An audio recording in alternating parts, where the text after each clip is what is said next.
Chapter 667, The Retreat of 265 by Lien, The Barely Satisfactory Finale, Second Update. _1 Tang Ming and Yang Lin, among others, left through the back door. You guys go ahead, Pu Xiaohan said to Yang Lin. I still need to stay and watch the performance with Brother Niao and Grandfather. It was quite rare to be able to get in this evening, and Ji Hang and Shen Qing were still watching the show. Pu Xiaohan did not leave with Tang Ming and the others. Studying media, she had now achieved some success in her profession and didn't have as much academic pressure as the others. The people around Ding Wenyang listened to the sounds around them and also came back to their senses. Dinggu, are we leaving? The courses in the Tongfeng class were always intense. Ding Wenyang and the others had come today to honor their appointment with Tang Ming. They had originally come to see Bai Lian, but the opening act was shockingly impressive. Ding Wenyang initially wanted to continue watching, as the business school had also put a lot of effort into publicity, even putting up banners in the Tongfeng class area. But after hearing what Tang Ming said, he lost some interest. Otherwise, let's go back and do our homework. In the last few weeks, Tang Ming and Ning Xiao had been progressing a bit too quickly. Initially, only Bai Lian and Liang Wuyu could keep up with the 4-hour-long lecture pace of the Tongfeng class. Now, Ning Xiao and Tang Ming were thriving in the Tongfeng class as if they were fish in water. This adaptability placed immense pressure on Ding Wenyang and his groupmates. Since Tang Ming and the others had decided not to continue watching and chose to go back to work hard, Ding Wenyang and his group unanimously decided to return to the study room. Source: Web novel. Com, updated on Omicron New Omicron. With that departure, nearly 10 people left, and the slightly crowded area at the back suddenly became a bit emptier. Why has everyone left? Kong Wei, as a member of the student association, had to stay to clean up the venue after the evening party, manage the props and backstage, and therefore couldn't leave. You see, Min couldn't leave either. Let's watch a little longer. Let's look forward to the business school's program. As the two talked, the male student broadcasting live was also trying to retain his audience. With such a fiery start, everyone think about it, the later part will definitely be even more exciting. Outside the auditorium, Yang Lin and Ning Xiao and the others went to the bus stop to wait for the school bus. Ding Wenyang and his group caught up. A professor, holding books, stood sternly by the bus sign, waiting for the bus. Today was a holiday at Jianghu University, so there were fewer people around the campus. The professor glanced over the crowd and noticed Yang Lin behind them, narrowing his eyes slightly. Yang Lin was checking her part-time job messages on her phone when she noticed the glance. She recognized the person, Professor Xia. This was an old professor who taught freshmen in the biology department. During classes, he only introduced himself with the surname Xia, and did not mention his first name. Yang Lin wore the uniform and pants of Jianghu University and was always unapologetically herself at school, having applied for financial aid soon after joining her class. Professor Xia asked Yang Lin casually without a smile, "Are you busy during the holidays?"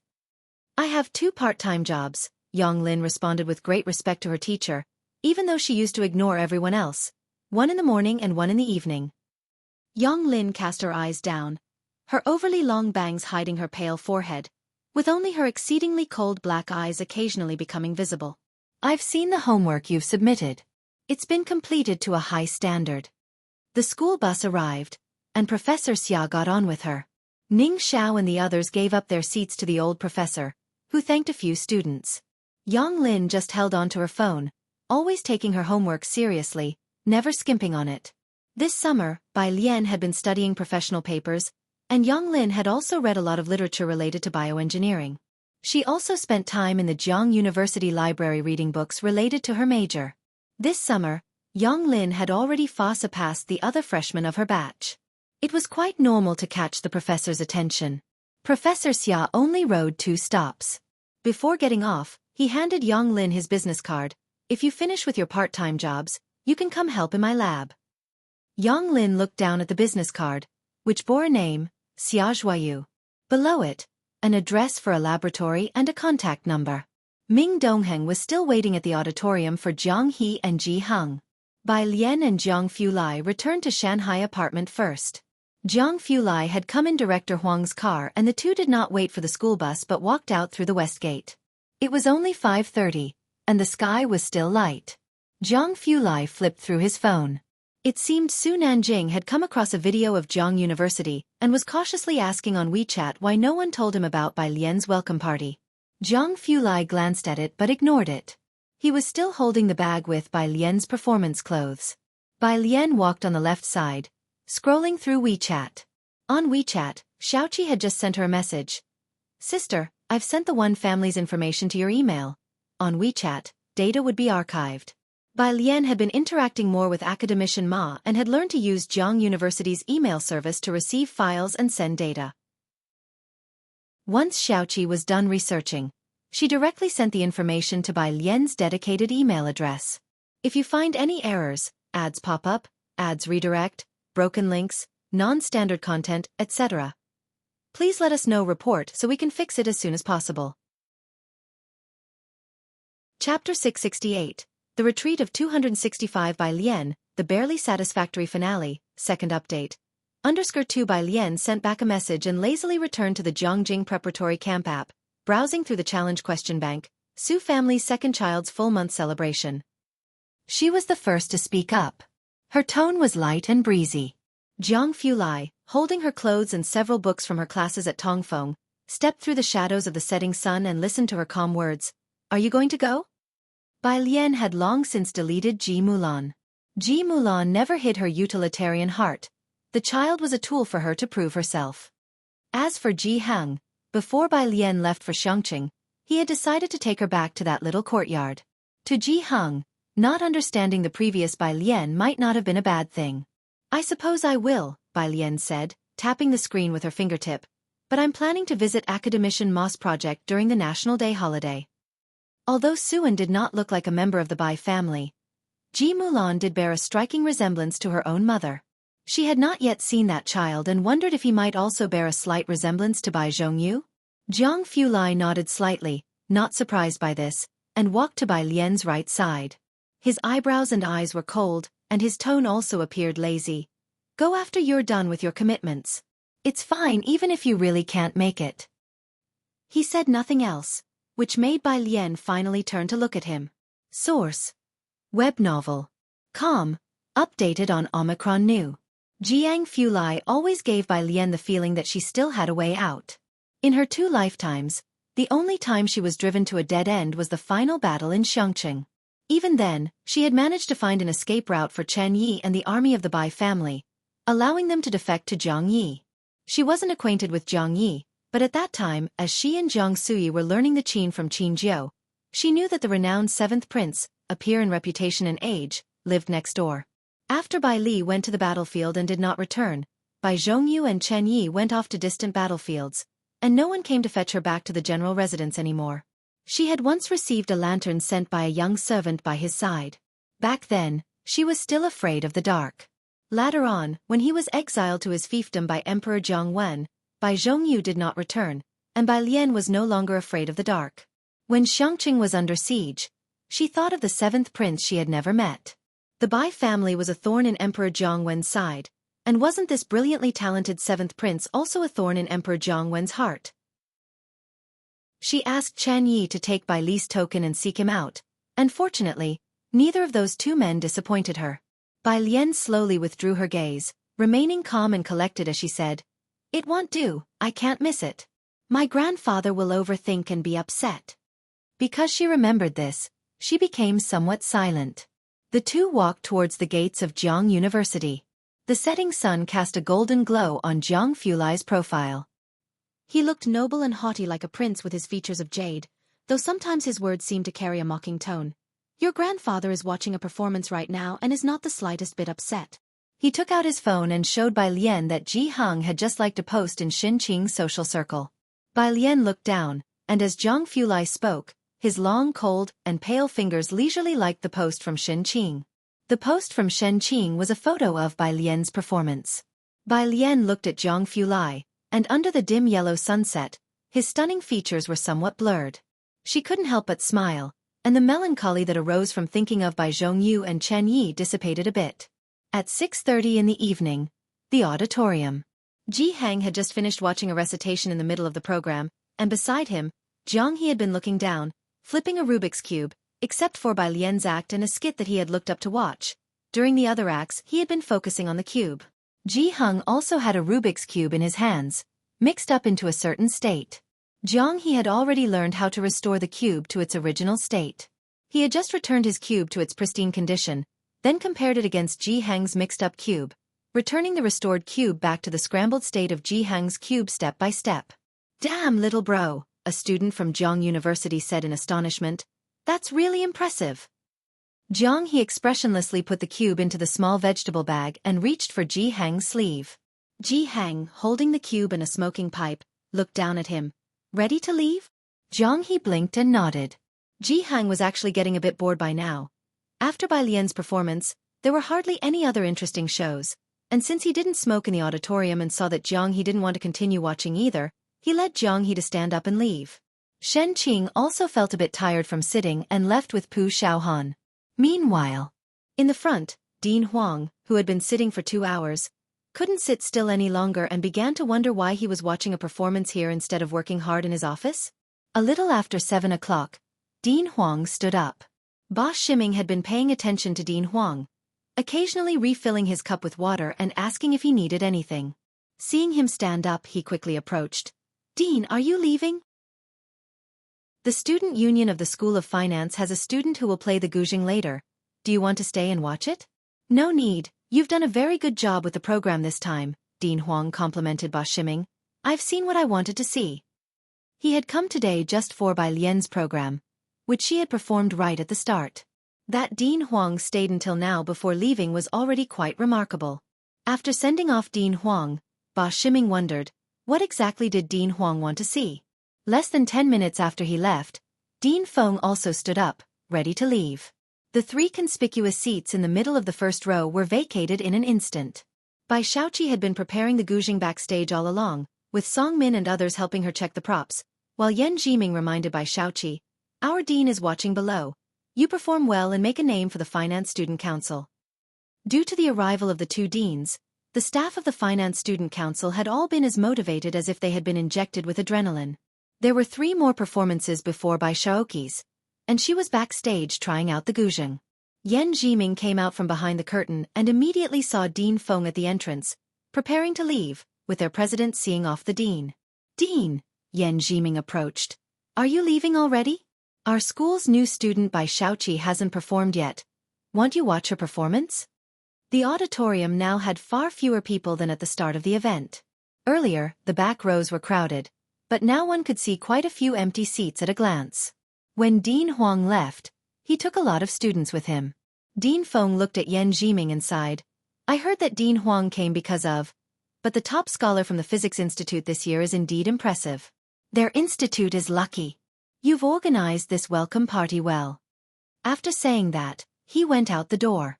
Yan Jiming exchanged glances with the people from the School of Finance, worried about this very scenario, which was why they had Bai Xiaoqi as the closing act. "Minister Yan, now a lot of people live streaming are waiting for our closing performance." A member of the Student Union of the School of Finance suddenly spoke up. "Should we have had Bai Lian as the closing act?" Bai Lian had already been trending for 3 hours now. But before this, who could have known Bai Lian's performance would be so explosive? Yan Jiming also felt somewhat uneasy. The penultimate performance. Bai Xiaoqi went on stage with her false nails equipped.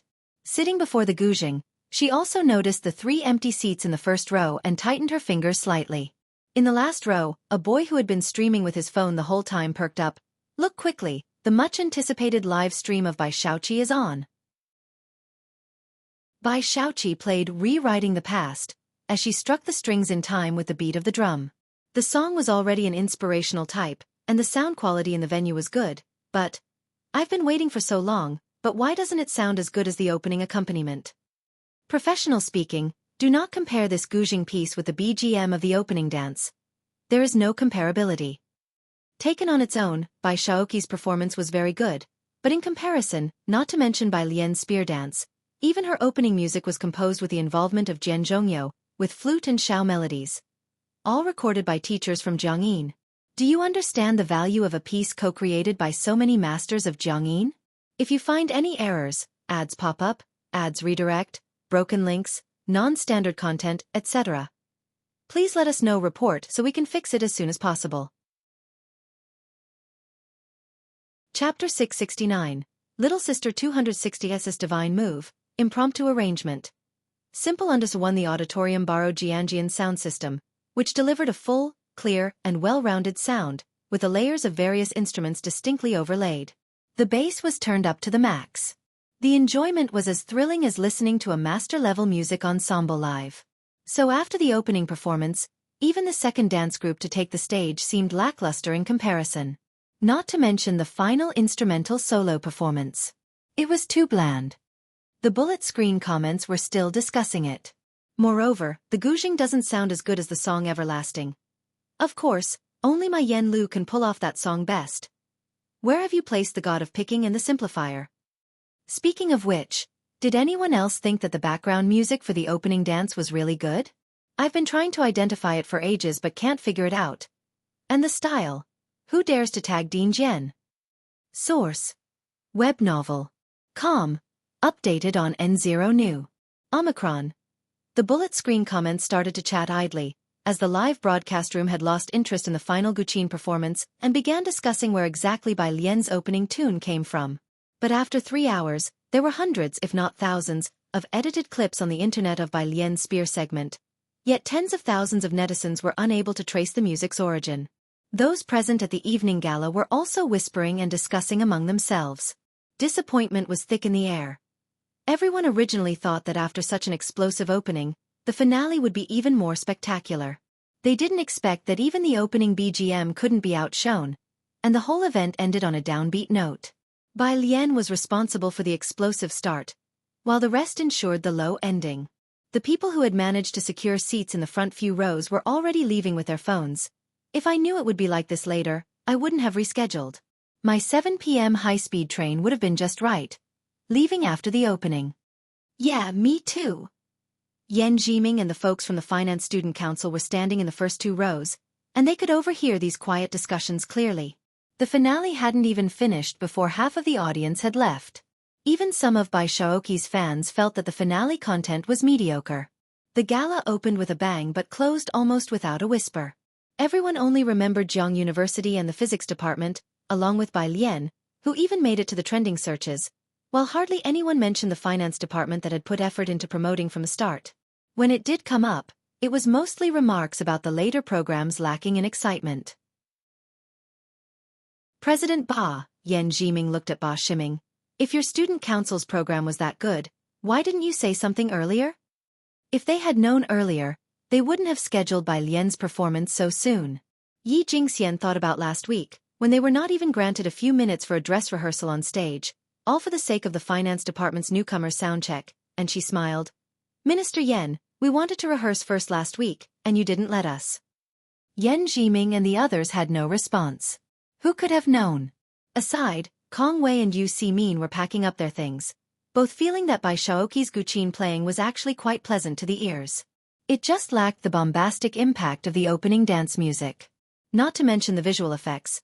We're talking about tens of millions of Yen Lu's fans who felt that Yen Lu's spear-wielding couldn't match up to Bai Lian's. What do you think? Kong Wei collected the cups beside the first row and lowered his voice. Tang Ming said Bai Lian plays better than Bai Shaoqi. What would it be like if she played the Guzheng? Yu Simin picked up the water bottle. Don't mention it, I'm curious too. It just felt like a missed opportunity this time. Shanghai apartment. Bai Lian was in the study room 303, pressing down a piece of draft paper, working on problems from the Jianghu app. The window was half open, with the breeze moving the silver desk toy next to it. Her phone rang. It was Dean Zhen's call. Bai Lian's fingertips were still pressing down on the draft paper as she lazily hit the answer and hands-free button, leaving the phone to the side. Dean Zhen. Lao, who had sent the viral video of Bai Lian to Dean Zhen. Bai Lian's online popularity that night was no less than that of an list celebrity. Almost everyone's social media and short clips were flooded by that final defining smile. How was it? Dean Zhen raised an eyebrow. The sound system I provided worked well, right? Bai Lian jotted down a string of numbers.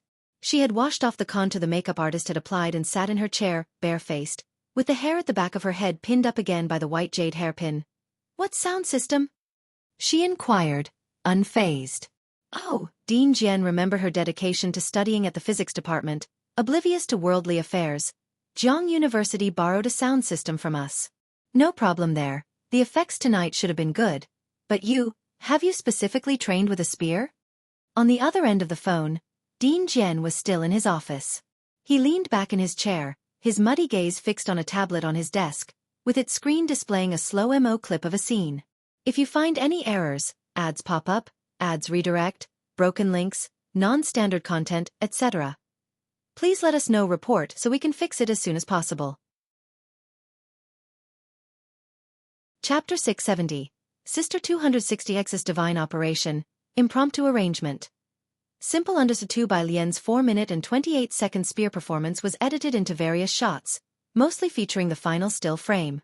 Some included the spotlights at the beginning and her retreating spear move. No matter which edit it was, each video garnered at least 200,000 likes, with the most popular one reaching several million. The one director Jian was watching feature her final aerial turn and retreating spear move. The comments on this video were, "Now I finally understand what my sister Heron meant when she said her skills were far from perfect. Compared to her, my sister Heron is out of her league." Spear and Guzheng. As it happened, Bai Lian was skilled at both. "I've studied them," Bai Lian said, somewhat surprised. "You called me so late just to ask about this?" "Of course not. There is an international music exchange being held in Jianghu." Director Jian began on the main topic. "A gathering of the masters from the musical instrument field. You should come and find some inspiration when the time comes." This was Director Jian's unique way of urging her to write a new song. Bai Lian had to attend classes at Tongfeng, complete homework left by the professors, help Wang Su and the others with Boyuan class questions, and even discuss ancient texts with Xianxia during her spare time. During holidays, Director Ma would summon her to the laboratory. Her days were very fulfilling, but she hardly had any time to visit the music room. Source: Web novel. Com. Updated on Omicron New. 0. Sure, Bai Lian said, scribbling down another equation, her mind clearly elsewhere. "I have an old friend who I think would really like you." Director Jian, recognizing the dutiful but distracted tone in her voice, knew she must be doing her homework. "Never mind. You finish your homework first." He hung up the phone. Looking again at the tablet, proficient in Guzheng, interpreting the white robe journey so beautifully, and this retreating spear move that became an overnight sensation on the internet, Director Jian remembered that back in Xianxia, Bai Lian was quite familiar with the head of the Calligraphy Association. Even his own great-nephew heeded Bai Lian's words closely. All members of the Jian family could write in the Liang style, and although Director Jian was not highly skilled, he could write it as well. He had seen Bai Lian's writing, which was neat and carried a unique style of Guanga body. So he wondered, could she also write in Liang style? If she could write in Liang style too, Director Jian thought. On the first day of vacation, countless tourists visited Jianghu. The entrance to Jianghu University was especially crowded with tourists. Although Jianghu University had always attracted many visitors each year, none compared to this year, when tourists crowded the entrance early in the morning. Jianghu University restricted the number of reservation visitors each day, but those who couldn't enter didn't leave and simply used their phones to take photos at the entrance. Those who could go inside would first visit the square, then the auditorium to see last night's venue, and finally search for the physics faculty. The number of people coming to check in at the physics faculty was beyond counting. The usually low-profile physics faculty had never expected to rise in popularity this way. Dean Huang lived in the university-provided housing. Staff from the academic office and teachers of advanced mathematics, who lived next door, came over early to discuss the situation with him. The influx of visitors was too great. Bai Lian's traditional Chinese music coupled with her martial arts, already a high-achieving student from Jianghu University, was driving traffic to her videos on social media. It sparked a trend of Jianghu University style and traditional martial arts. Many official bodies wanted to contact Bai Lian, but no one had her contact details. Unable to find any information, they all turned to the physics department. What does the Martial Association want with her? Dean Huang, while grading the topology problem submitted by the Tongfeng class, couldn't help but retort, "We don't give out her contact information to them, no, and as for the general netizens," Dean Huang chuckled, "I hope they work hard and get into our physics faculty one day, to be in the same major as classmate Bai Lian. Your physics department scores are already ridiculously high. Are you going to set them even higher next year?" The calculus professor couldn't help but put down his teacup. Leave some students for us, will you? Dean Huang didn't respond. Moving on to the next answer sheet. Neat and attractive handwriting. It was immediately pleasing to his eyes. While academician Ma was busy and could only spare time for one class a week at Tongfeng, it was rare enough, and the homework problem sets were corrected by his disciple, Dean Huang.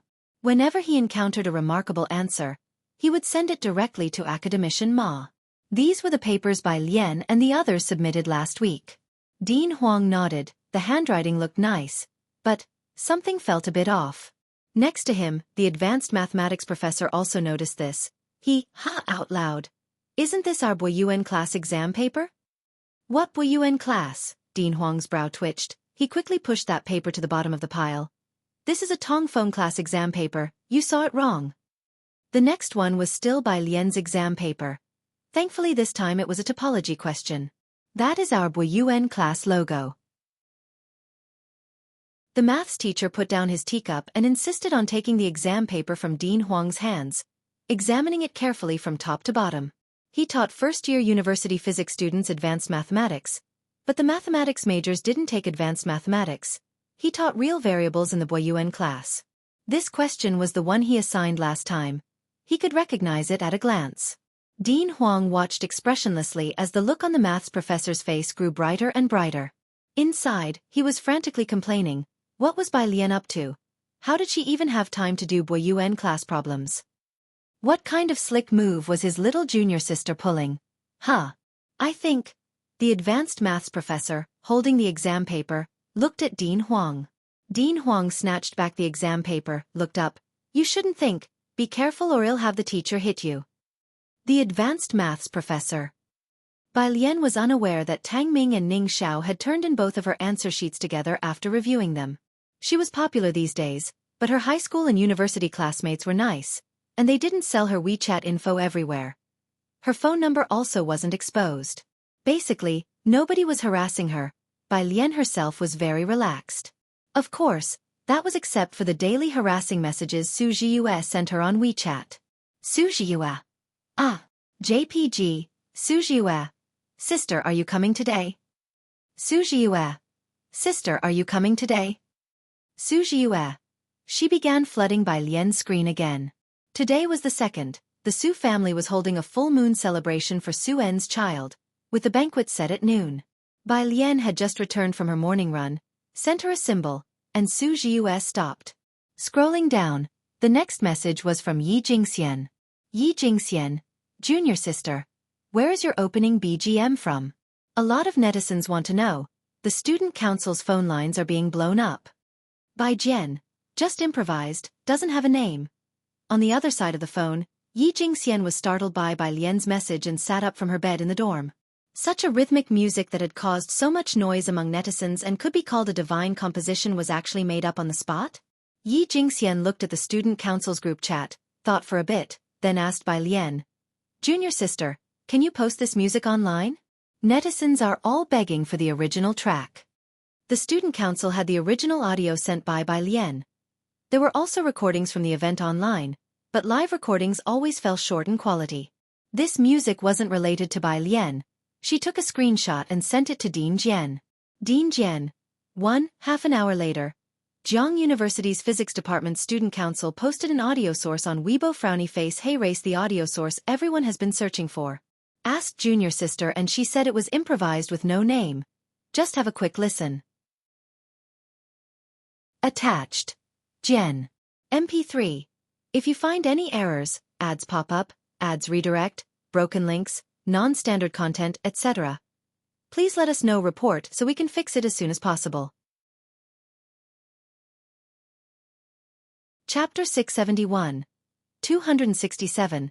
Are we still going to see the snowy mountain together? Second update. _1 Bai Lian was in Mr. Ma's laboratory yesterday. She didn't go out today though. After her morning run and a shower, she changed clothes, and when Jianghu Lai came to find her, she was standing in front of the desk writing calligraphy. Everything needed for writing, including brush, ink, paper, and inkstone, was neatly arranged in the study. She was dressed in a simple dark blue top and a long white skirt. Her black hair was pinned up with a white jade hairpin, her eyelashes cast down. Traditional colors always seemed to set off her temperament. When she was seriously practicing calligraphy, it wasn't the library style. It was the Liang style. The strokes were bold and unrestrained. Jianghu Lai looked down at what she was writing, and it was just one phrase. Knowledge and action are one. The motto of Jiang University. The Calligraphy Association has many interpretations of Liang style nowadays, emphasizing the balance of solid and void, penetrating deeply into the wood. Source: Web novel. Com. Updated on Omicron New. Her writing was always casual, but it revealed a clear presence. When are we leaving? Jianghu Lai, wearing a white shirt and standing leisurely beside her, admired her writing. In the morning light, his silhouette was exceedingly smooth. Bai Lian put down the brush. Let's go early. I'm skipping breakfast. I still need to visit Mr. Ma. Ji Mulan had a baby, and the entire Su family was very happy. Su En's reputation had shot up in Yunshao district over the past half year. Especially in the past 2 months with Chief Chen's presence, his status rose even further, prompting even the main branch of the Su family to send someone over with early congratulations. Flying too close to the sun, even Su En was on edge, so this time he didn't throw a large banquet, but only invited close relatives and partners. The venue was at the Su family's place. Bai Lian and Jianghu arrived relatively early. By the time they got there, Chief Chen was already there. He was quite familiar with Su En and knew that Bai Lian and Jianghu Lai would also attend, so he arranged his only 3 days of holiday in advance. Ji Mulan was recuperating on the upper floor and didn't come down. The baby was in the arms of the old Mrs. Su, who had a chrysanthemum-like smile on her face when she saw Bai Lian and Jianghu approach. The 1-month-old child, although premature, had grown a bit plumper and was fair and tender. Jianghu, who habitually held his large tobacco pipe, didn't speak but his expression softened considerably while looking at the baby. Jianghu Lai stood by Bai Lian's side, his phoenix eyes gently lowered, calmly watching the infant. His cool demeanor made the old Mrs. Su want Bai Lian to take a closer look at the child, but she didn't dare approach because of Jianghu Lai. The old Mrs. Su paid close attention to Bai Lian's expressions. Bai Lian always carried an easygoing and elegant air that made it hard to guess what was on her mind. The old Mrs. Su sighed. She hoped Bai Lian would take a liking to the child. Even if she didn't like the baby, the old woman hoped Bai Lian wouldn't despise it. Su Wanyao and Su En bore no blood relation to Bai Lian, who was never formally inducted into the Su family genealogy. Such relationships maintained by feelings alone were too fragile. After all, the child was born preterm, the old woman thought, while handing the baby over to the nanny. She had the nanny take him to the nursery above. Uncle Ji, Chief Chen talked with Jianghu. Let's go fishing tomorrow, I still have 1 day of holiday left. With his hand rhythmically tapping the pipe, the other hand leading Jianghu, and Chief Chen being a vigorous new official, it had been a long time since they had made arrangements to go fishing together. All right, I have the fishing rods. It's summer, let's choose a different spot to fish, Chief Chen suggested. Su En poured tea for the two. His demeanor was refined. I'm fine with any location. Let's go and talk in the back. Someone just brought over a few tiger fish. Since leaving Xianxia, it had been a long while since Su En went fishing. Busy for so long, the Su family was gradually settling into the right track, and Su En could finally take a breather. All 3 men were fishing enthusiasts, so they headed to the back to admire the tiger fish Su En had just received. In the hall, the old Mrs. Su took the walking stick passed to her by the butler, staring in astonishment at Jianghu's retreating figure. She had never expected that the Ji family would be knowledgeable about such ornamental fish. Bai Lian and Jianghu Lai didn't go to see the tiger fish, as Bai Lian was not particularly interested in fishing. She and Jianghu Lai went upstairs to the nanny's room to see the child. Jiue was also upstairs, leaning on the crib. The child's name had already been decided. Su Siki. Siki, the great responsibility, the mother of King Wen. Such a grand name, Jianghu Lai commented casually on the child's name while holding his phone, his hands in his pockets, and glancing down at the infant. To his surprise, the baby in the crib had already opened his eyes, and they were almond-shaped, somewhat resembling Bai Lian. Jianghu Lai glanced over indifferently. He no longer seemed to find the child objectionable. Let's go, Bai Lian said to Jianghu Lai after looking at Su Siki. Aren't you eating?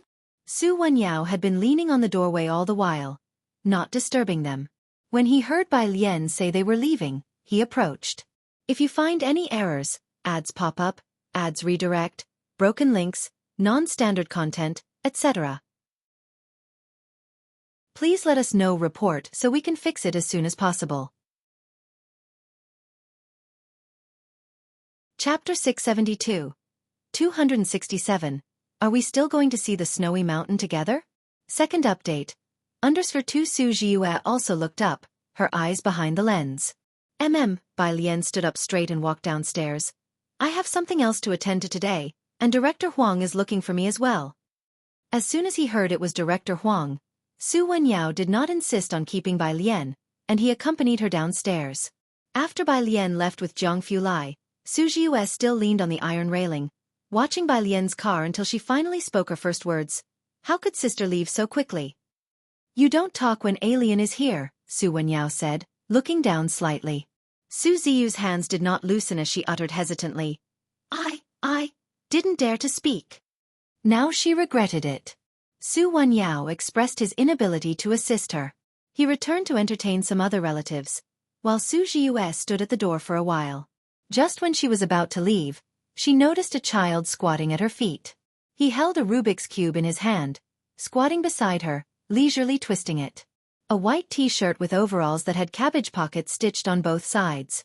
Su Jiue knew this was a child who often followed Bai Lian closely. Thinking he was concentrating on the Rubik's Cube, she squatted opposite him and took the cube from his hands. To help restore it. Source. Web novel. Com. Updated on Omicron New. 10 minutes later. Jianghu extended his hand to take back the Rubik's Cube from Su Ziyu's hands without any expression. In Su Ziyu's doubtful gaze questioning her own scholarly status, he restored the Rubik's Cube. Su Jiue. She took out her cell phone and sent an exclamation mark to Bai Lian.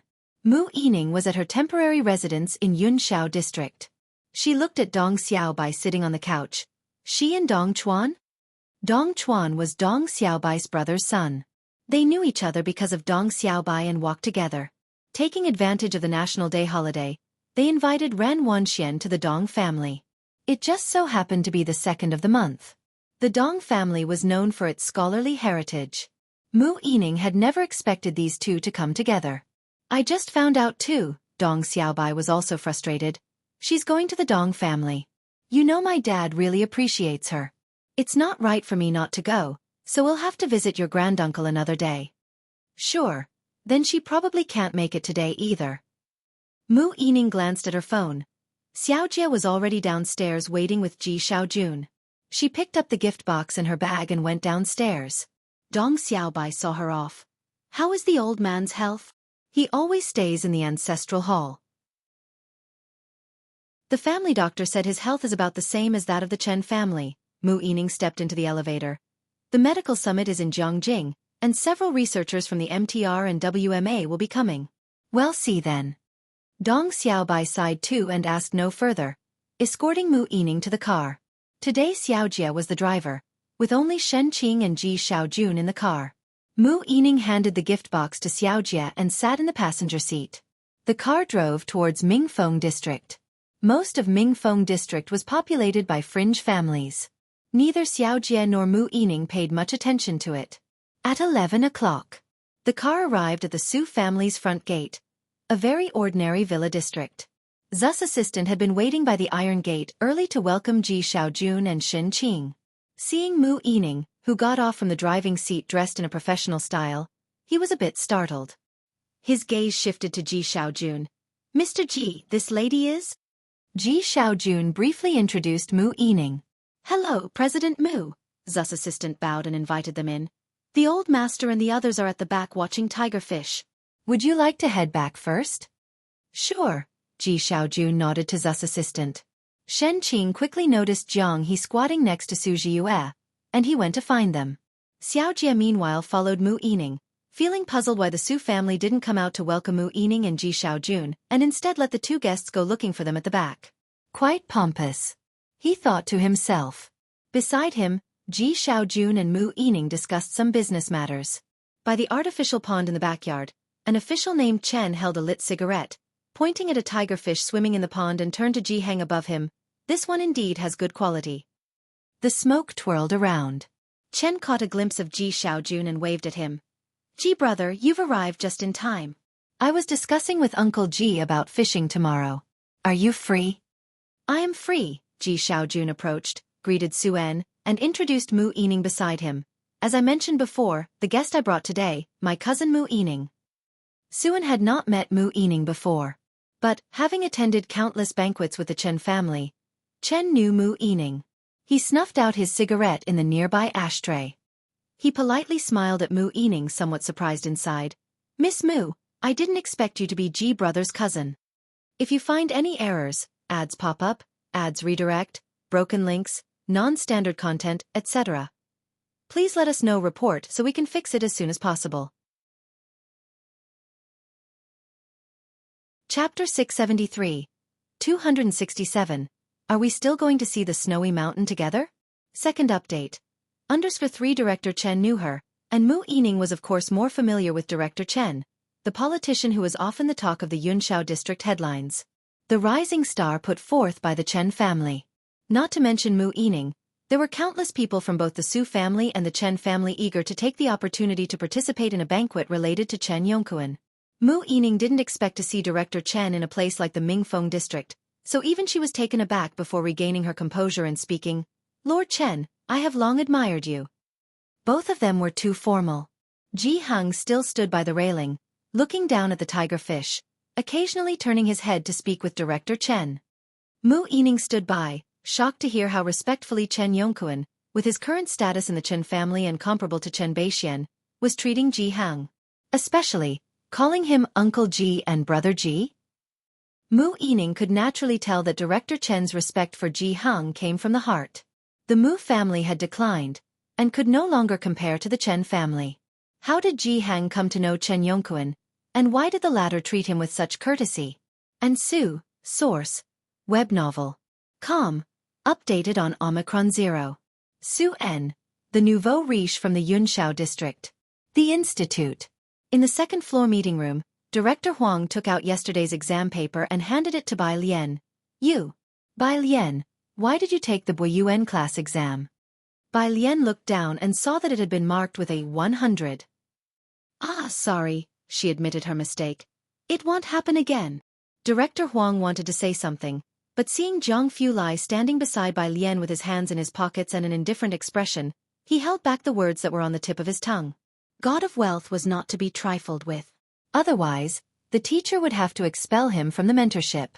He couldn't even reprimand the little sister apprentice, as her status with their teacher was definitely higher than his. After pondering for a while, Director Huang could only silently take Bai Lian to see the newly arrived quantum magnetic instrument. Jianghu Lai not only showed up today but also had someone bring the quantum magnetic instrument. Ming Dongheng wasn't allowed into the laboratory of the Science Academy, so he escorted the instrument to the front gate of the academy and stopped there. Returning to Jianghu Lai's side, he handed over a sealed document, the MTR report. Jianghu Lai didn't bother entering the quantum information lab. He pushed up his glasses, headed to the lounge next door, and opened the report with a glance. It was the blood test he had sent in. Ming Dongheng glanced at the envelope. It wasn't English, nor French, and judging by the incomprehensible symbols, it should be Hebrew. Anyway, he, Ming Dongheng, had never learned it. He stood silently beside Jianghu Lai. Jianghu Lai held a grudge against Professor Ma for not letting Bai Lian off, and the researchers on this floor had been tiptoeing all day long, not daring to pass by the lounge even if it meant taking a detour. By 5 in the afternoon, Bai Lian had finally finished reviewing the quantum magnetic instrument. Professor Ma let her go. Jianghu Lai took the car keys, joined her in going to the parking lot. As Bai Lian sat in the passenger seat and buckled her seatbelt, she spoke in her usual casual manner. You seem very happy today. Jianghu Lai drove out. Today everyone around Professor Ma couldn't wait to stay 800 meters away from him. Even Ming Dongheng didn't dare to get too close to him, only she would say such a thing, a little. The car slowly drove out of the institute, and in the evening, the wind blew in bursts into the passenger side, diluting the cool scent inside the car. Today, Jianghu wasn't at Shanghai apartment, and Jianghe wasn't around either, so Jianghu Lai took her to Kongyu Tower for dinner, to a small private room on the top floor, where opening the window provided a view of the bustling ancient city. The lights on the ancient city towers twinkled. Jianghu Lai spoke briefly about the dish preferences with the manager outside before re-entering, and when he did, Bai Lian was lazily leaning against the window, gazing at the neon lights below. Her eyes and brows were softened by the gentle light, her long lashes casting a shadow on her eyelids as she finally viewed the world without distancing herself, at last settling on this land. The very soil of her homeland was beneath her feet, and the most desperate thing was the time that could never be returned to. "Why aren't you coming in?" Bai Lian crossed one hand over her chest and leaned on the window with the other, not turning her head, only continuing to lounge by the window lazily. The area below used to be the imperial city. Jianghu Lai closed the door and walked over to her with composure, looking down at her hand resting on the window. "My parents died young, and the only relative is an aunt. She probably will still be working at the Dark Matter Institute, semi-free with a body that should still be in relatively good health." He spoke slowly and deliberately. Outside the window, 1,000 lights shone, casting their glow on Jianghu Lai's face as he looked at Bai Lian's eyes that turned to him and sighed softly. "It seems like I don't really have much, but Bai Lian." Jianghu Lai lowered his eyes to look at her, his strong and slender palm resting on her waist with a slight coolness, his distinguished and cold face shrouded in the confusing light of the lamps. He set his glasses aside, tilted his head down slightly, and with restrained passion, moved in for a kiss at the edge of her lips. "I may not have a home to speak of, but do you still want to go with me to see the snow-capped mountains? If you find any errors, ads pop up, ads redirect, broken links, non-standard content, etc. Please let us know report so we can fix it as soon as possible." Chapter 674. 268 roses look good in her hands only. Ranked number 1 in points. Every stage of life has its own significance. Jianghu Lai always had a clear plan for his life.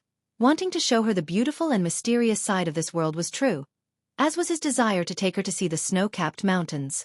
As time stretched on, Jianghu Lai thought, he was not someone who pleased others, but he could not hide it when it came to her. He hung his head low, blocking the light from the side, casting his profile in a distinct chill, while his usually profound and aloof features now seemed somewhat softer. Outside the window, someone was setting off fireworks, and a rose-shaped firework blossomed in the sky. It was rare for this area to have fireworks, and the sudden explosion of fireworks brought many exclamations from below. Bai Lian looked up, her wrist still casually resting on the windowsill, not seeming too surprised. She had been in this world for over a year, and Jianghu was the first friend she made here.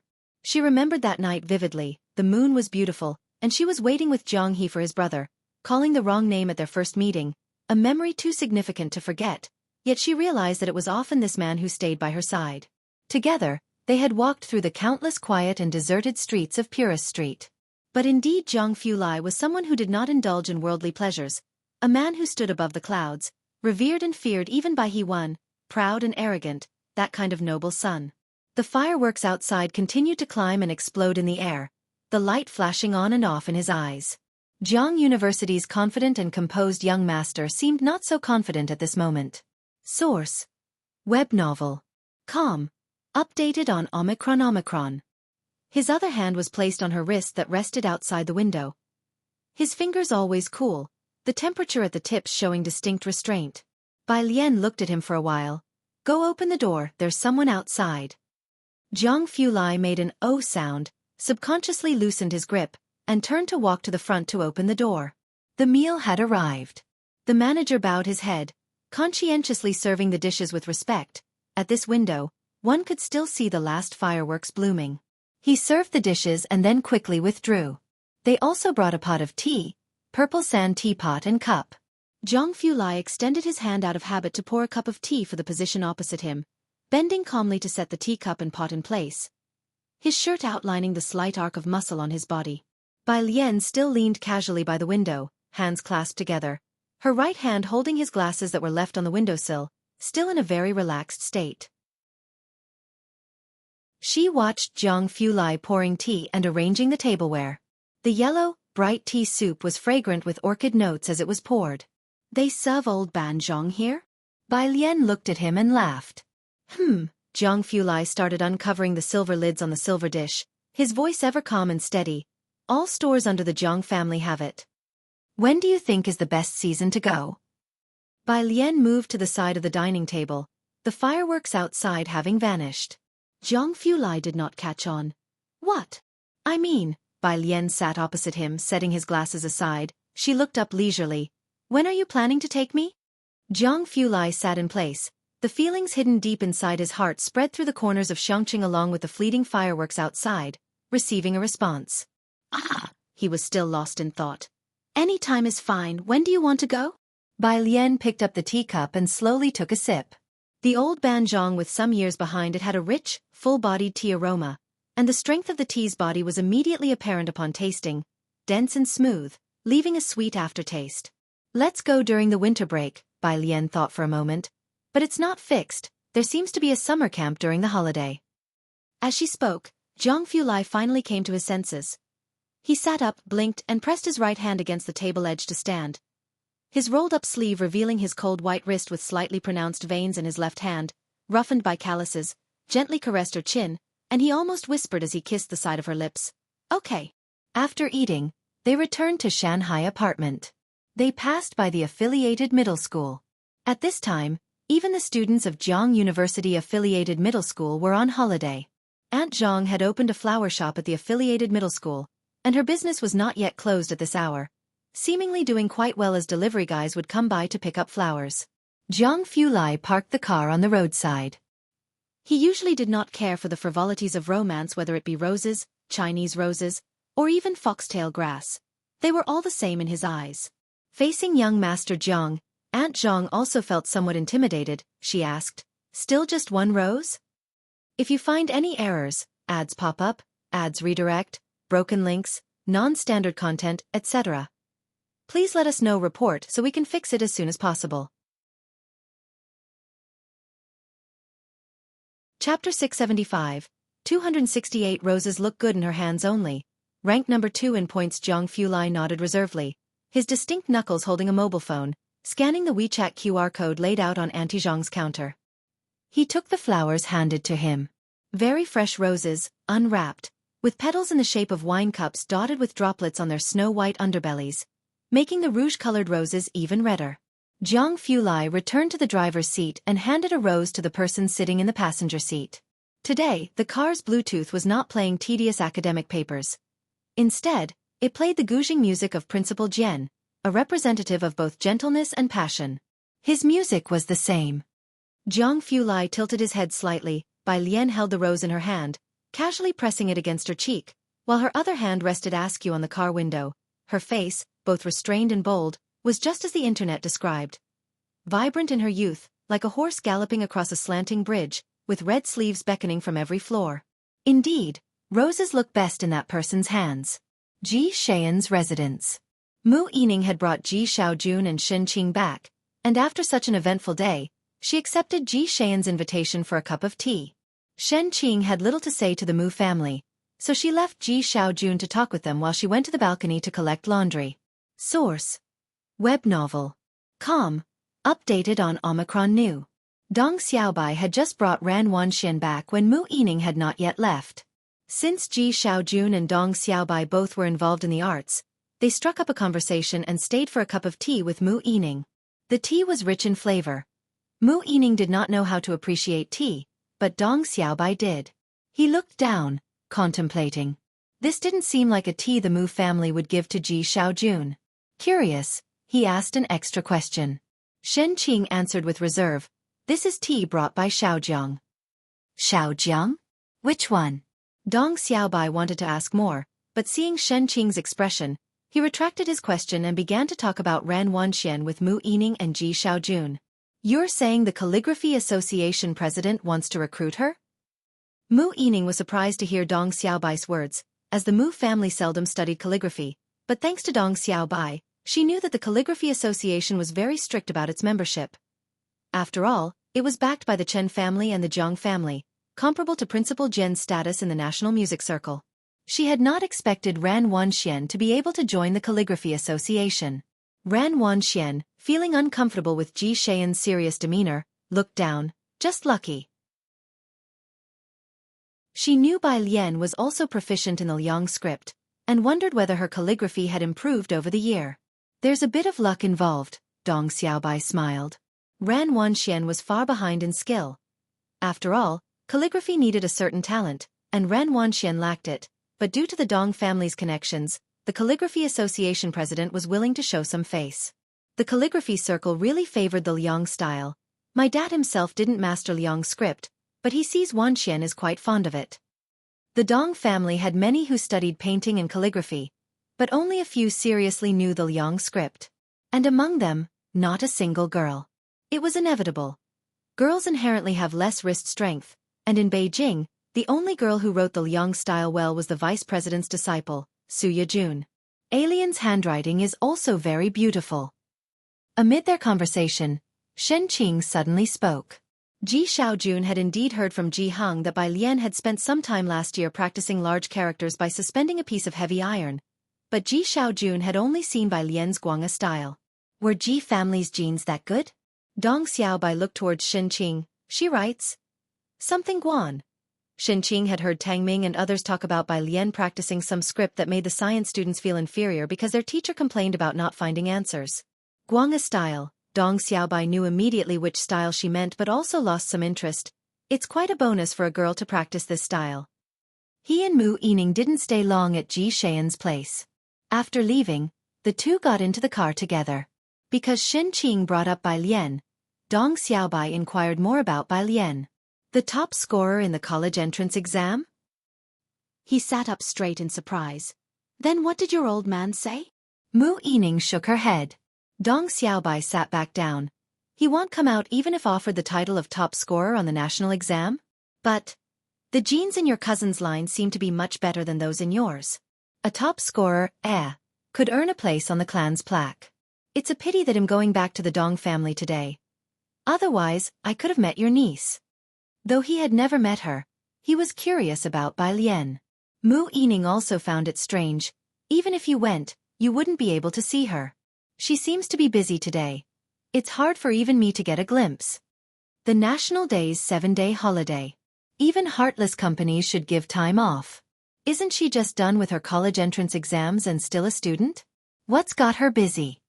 As for what exactly she was busy with, Mu Yining didn't know either. Of Ji Xian's two nieces, Ran Wanxian could be seen through at a glance, while Bai Lian always remained enigmatic. The 7-day National Day holiday sounded long, but it passed in a flash. Many people woke up on the 8th day wishing they held a time machine in their hands, so they could press a button and return to the first day of the holiday to start over. In the Tongfeng class, Tang Ming swore with his hand raised. Really, I put it in the book after I copied it. It must be Brother Ding who accidentally handed it in. Ding Wenyang had just arrived in class and a huge blame was immediately placed on him. The rest of the class were discussing various topics, while Gao Yuan was surrounded by a group of people, with exclamations erupting from time to time. 1,300,000 points? And you, Wang Shi, how many points do you have? Just hit 1,000,000. That's not too little, said someone by Gao Yuan's side. You'll definitely have your chance in the mid-term practical test. Ding Wenyang, sitting beside Tang Ming in a daze, overheard their conversation and curiously asked Tang Ming, how many points do you have on the app? What points? Tang Ming's eyes darted about as he shifted the topic from the blame he had placed on Ding Wenyang. His hand resting on Ding Wenyang's shoulder.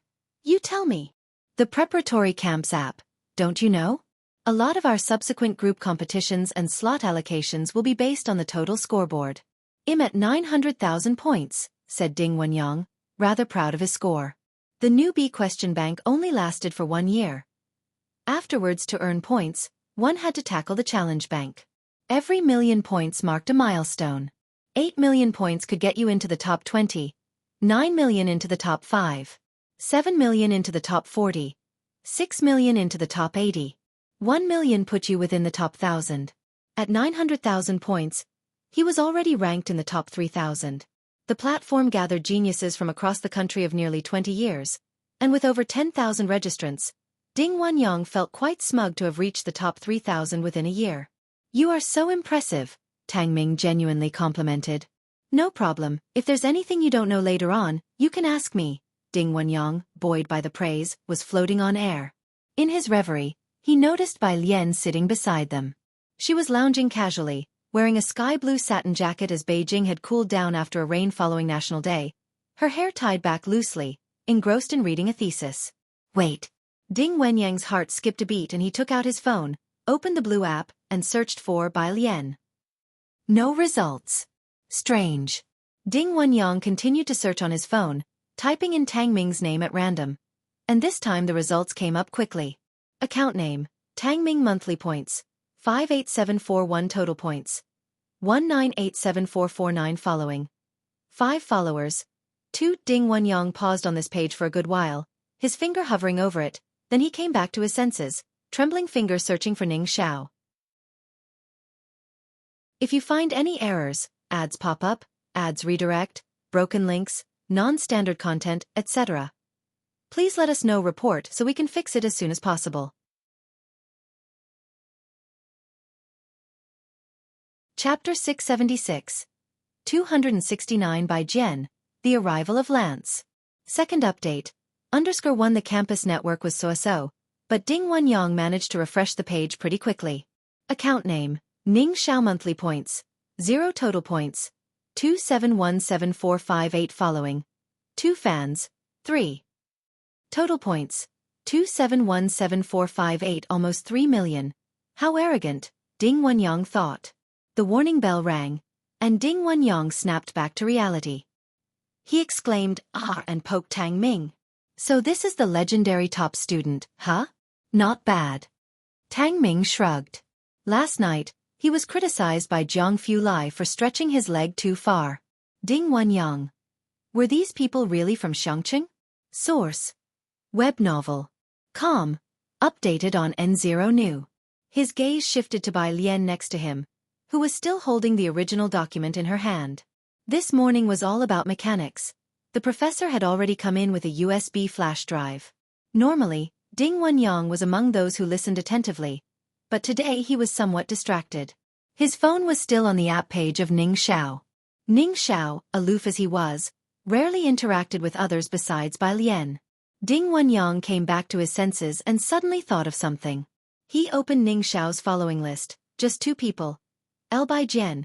Pretty normal, everyone on the app follows that arrogant top scorer, but this godsend of a picker who burst onto the scene this year. Every day there were posts about him on the app. Even Ding Wenyang had discussed with others, guessing which lab's newcomer he was. But now, Ding Wenyang opened his WeChat, found Bai Lian's name, and clicked on it, seeing her WeChat name, Bai Jian. At first, when he added Bai Lian's WeChat, he thought she was a fan of the other person, but now it seems, with Ning Xiao's nearly 3 million points. Among the 3 of them, it's needless to say who is the center. Bai Lian would never score less than Ning Xiao. Considering the timing, the sudden emergence of the picker god coincided with the new students joining the app. Ding Wenyang tried to calm himself. But he wasn't very calm at all. At noon, while taking advantage of Bai Lian's meal card for lunch, Ding Wenyang couldn't help but observe Bai Lian and Ning Xiao, especially Bai Lian. Bro, are you secretly in love with both of them? You're always looking. Tang Ming sat next to Ding Wenyang with his legs crossed, warning him. It's fine if you have a crush on Ning Xiao, but don't you dare have any ideas about Sister Lian. Ding Wenyang. What exactly are you thinking? Oh, just a heads up, Tang Ming shrugged. There are too many people expressing their love for Sister Lian on the confession wall every day. Even after National Day, the buzz around Bai Lian at school did not cool down. The BGM released online by the Physics Academy's Student Council was repeatedly analyzed by netizens. It had a style similar to that of Yen Lu's go-to composer, Jian, and the name was simply Jian. In the last few days, it had garnered a little fame, and it became a choice BGM for many video edits. It had been uploaded to various music app platforms. When Bai Lian returned to her dorm in the evening, the other 3 roommates had already finished their washing up, with Sun Qian sitting in her spot reading. Yu Min was on the balcony on the phone with someone from the association. She was part of the student union's external relations department, had joined the College Students' Entrepreneurship Association, and was now also involved in club activities, as busy as Bai Lian. Only Kong Wei seemed to be the most typical college student among those in the dorm. As soon as Bai Lian came back, she put down her tablet, let her legs down off the bed, and got up to walk over to Bai Lian. Alien. What's up? Bai Lian placed her book on the desk, opened the wardrobe to get a towel and clothes to shower. Do you want to create a Weibo account or a video account? Kong Wei asked her. So many people are looking for you online, you know. Your popularity is comparable to that of a second-tier celebrity now. No, I won't. Bai Lian headed to the bathroom, explaining gently to Kong Wei. I don't have the time. All right then. Kong Wei felt it was a bit of a pity. Another person in her place might have already signed with a live streaming company by now. She followed Bai Lian towards the bathroom. Also, about that BGM you sent to Sister Yi, a lot of people online are saying it's very similar to the style of Yen Lu's main composer. Right. Bai Lian stopped at the bathroom door, leaning lazily against the doorframe, waiting for her to finish. Then she calmly lifted the bath towel in her hand, her delicate brows and eyes raised playfully. I'm going to take a shower. Do you want to come in together? Kong Wei blushed slightly and took a step back. Bai Lian closed the door to shower. Behind her, the phone Bai Lian left on the desk rang. It was a WeChat voice message. Kong Wei glanced over, and it was a WeChat call from someone named Lance. And looking at the profile picture, it seemed to be a foreigner. Foreigners often use their own photos as profile pictures. Bai Lian came out after her shower, wearing pajamas, and drying her hair with a towel. If you find any errors, ads pop up, ads redirect, broken links, non-standard content, etc., please let us know. Report so we can fix it as soon as possible. Chapter 677. 269 by Jian, The Arrival of Lance. Second update, _2 Kong Wei sat back in his chair and reminded her, just now, a Lance sent you a WeChat voice message.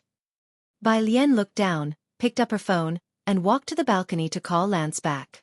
On the other end of the phone, Lance, still wearing the dark blue robe Jianghu made for him, nodded at the welcoming officials and then took out his phone. His Chinese as awkward as ever. Hi Bai, I've arrived, I'm going to look for NI. Lance had a summit in the middle of the month.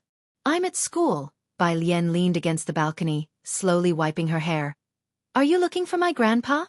Exactly. Bai Lian hung up the phone and sent the address of Shanghai apartment to Lance. After thinking it over, she also sent a WeChat message to Jianghu, telling him that Lance would be visiting that evening. Friday. In the private residential area of Jianghu, the cemetery. A shower had just passed, and it was nearly autumn, the sky as if washed clean. Source. Web novel. Com. Updated on new. This was a joint tomb. The woman bent down to place the chrysanthemum she held in her hand, then took a handkerchief to wipe the photo of the woman on the tombstone, mumbling to herself for a while before stepping down the stairs. At the bottom of the stairs, Jianghu Lai was wearing a black trench coat, one hand in his pocket, the coat making his figure look extremely slender. His brows and eyes as clear as the rain-washed sky, deep, cold and serene.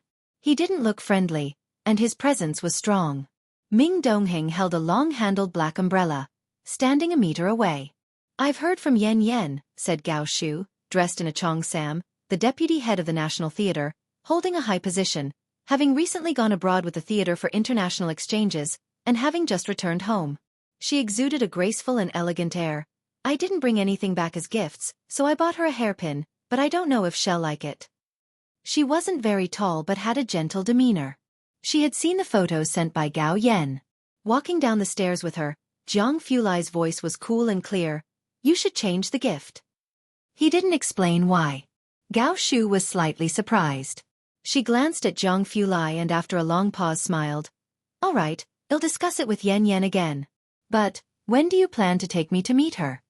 She's busy. Jianghu Lai stood tall and straight, his features like jade. He was always concise, no matter who it was. The two walked down a few paths and reached the old Jiang family mansion. The Jiang family estate was too big, and Gao Shu hadn't quite figured out which way to go, so she left with Jianghu Lai. Outside the door, the two's cars were parked. Jianghu Lai's black car was also parked quietly, with Jiang AG6 starting its license plate. Gao Shu's car had the license plate of Jiang AG9. Ming Dongheng, holding the car keys, opened the rear door of the car, and from Gao Yan's car, a young man and woman got out. The girl, with a clear and beautiful face, politely greeted Gao Shu, Aunt Gao. Shuha, Gao Shu smiled at her. You and Xiaozhou wait for a moment, I'll be right there. Jianghu Lai didn't greet the others, giving only a slight nod to Gao Shu before bending over to get into his car, his black trench coat hem wrapped in a layer of cold frost. Gao Shu wasn't surprised because she was his aunt, and his politeness to her was already quite adequate. The black car drove off, and at the other car, the driver lowered the window. "Mom! How did you explain it to Shuha?" Gao Shu got into the back seat, looking at Lu Jiao in the driver's seat. "Does your teacher have time today? Mom wants to invite him for a meal." Gao Shu didn't delve into the scientific research field like the Gao family, and her son Lu Jiao was also in the theater and at the same time studying the guzheng. Leng Shuha, sitting in the passenger seat, explained to Gao Shu, "Auntie, my teacher is not available today. He seems to be going to have fish soup." Fish soup. Gao Shu didn't quite understand for a moment. Had there been some delicious private kitchen in Jianghu this year that had become as famous as Qingxin Building's desserts? The car drove off. Soon they were at a stoplight, and as the Gao family lived in Xinjiang district, Gao Shu glanced at Zhang Fulai's car, which was heading toward Jiangjing University Avenue, to Chang'an district. At the Mu family branch, Ji Xiaojun planned to head to Shanghai apartment as soon as his workday ended. Shen Qing had gone earlier that morning. Mu Yining and Dong Xiaobai had just come here to check on the business. Seeing Ji Xiaojun, they stopped to chat for a bit.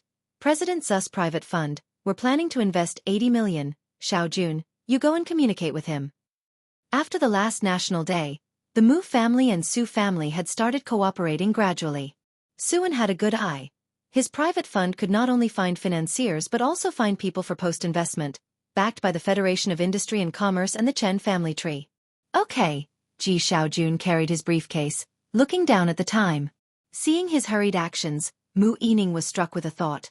Going to Shanghai? Yes, Ji Xiaojun nodded, speaking with Mu Yining. My dad and old Jian went fishing, so there's fresh fish soup and fish head hot pot. Do you want to come? Old Jian? This seemed to be a new person. Mu Yining felt a bit of regret and shook her head. I need to go to the state guest house. Say hello to my great-uncle and the others for me. Several researchers from MTR had arrived, and she, along with the butler, planned to go ahead and make reservations with them. Dong Xiaobai wasn't very fond of fish head hot pot either. I'll go to the state guest house with Yining. Ji Xiaojun nodded, still with Xiaojia driving him. It was rush hour in Jiangjing and traffic was jammed, but Xiaojia was patient and explained the situation in the car. The old master is in poor health, and Miss intends to take advantage of this medical conference to contact doctors abroad. MTR has many special medications, so she couldn't come. However, with this conference inviting people from families like MTR, there would be many, and Mu Yining might not be able to secure a reservation. Is he very unwell? Ji Xiaojun fell silent for a moment, remembering that the old master was a little younger than Ji Hang. Xiaojia shook his head. Harboring long-term pent-up feelings could only deteriorate one's health, couldn't it? Passing by a small supermarket, Ji Xiaojun had Xiaojia park the car and bought a bottle of soy sauce. Upon arriving at Shanghai apartment, Ji Xiaojun thought of Mu Xiongguang and Ji Hang's issues, looking somewhat silent. Xiaojia followed him, and the door to 103 was closed. Xiaojia pressed the doorbell. The door was quickly opened by an old man with bright blue eyes and dressed in a sunflower-patterned shirt.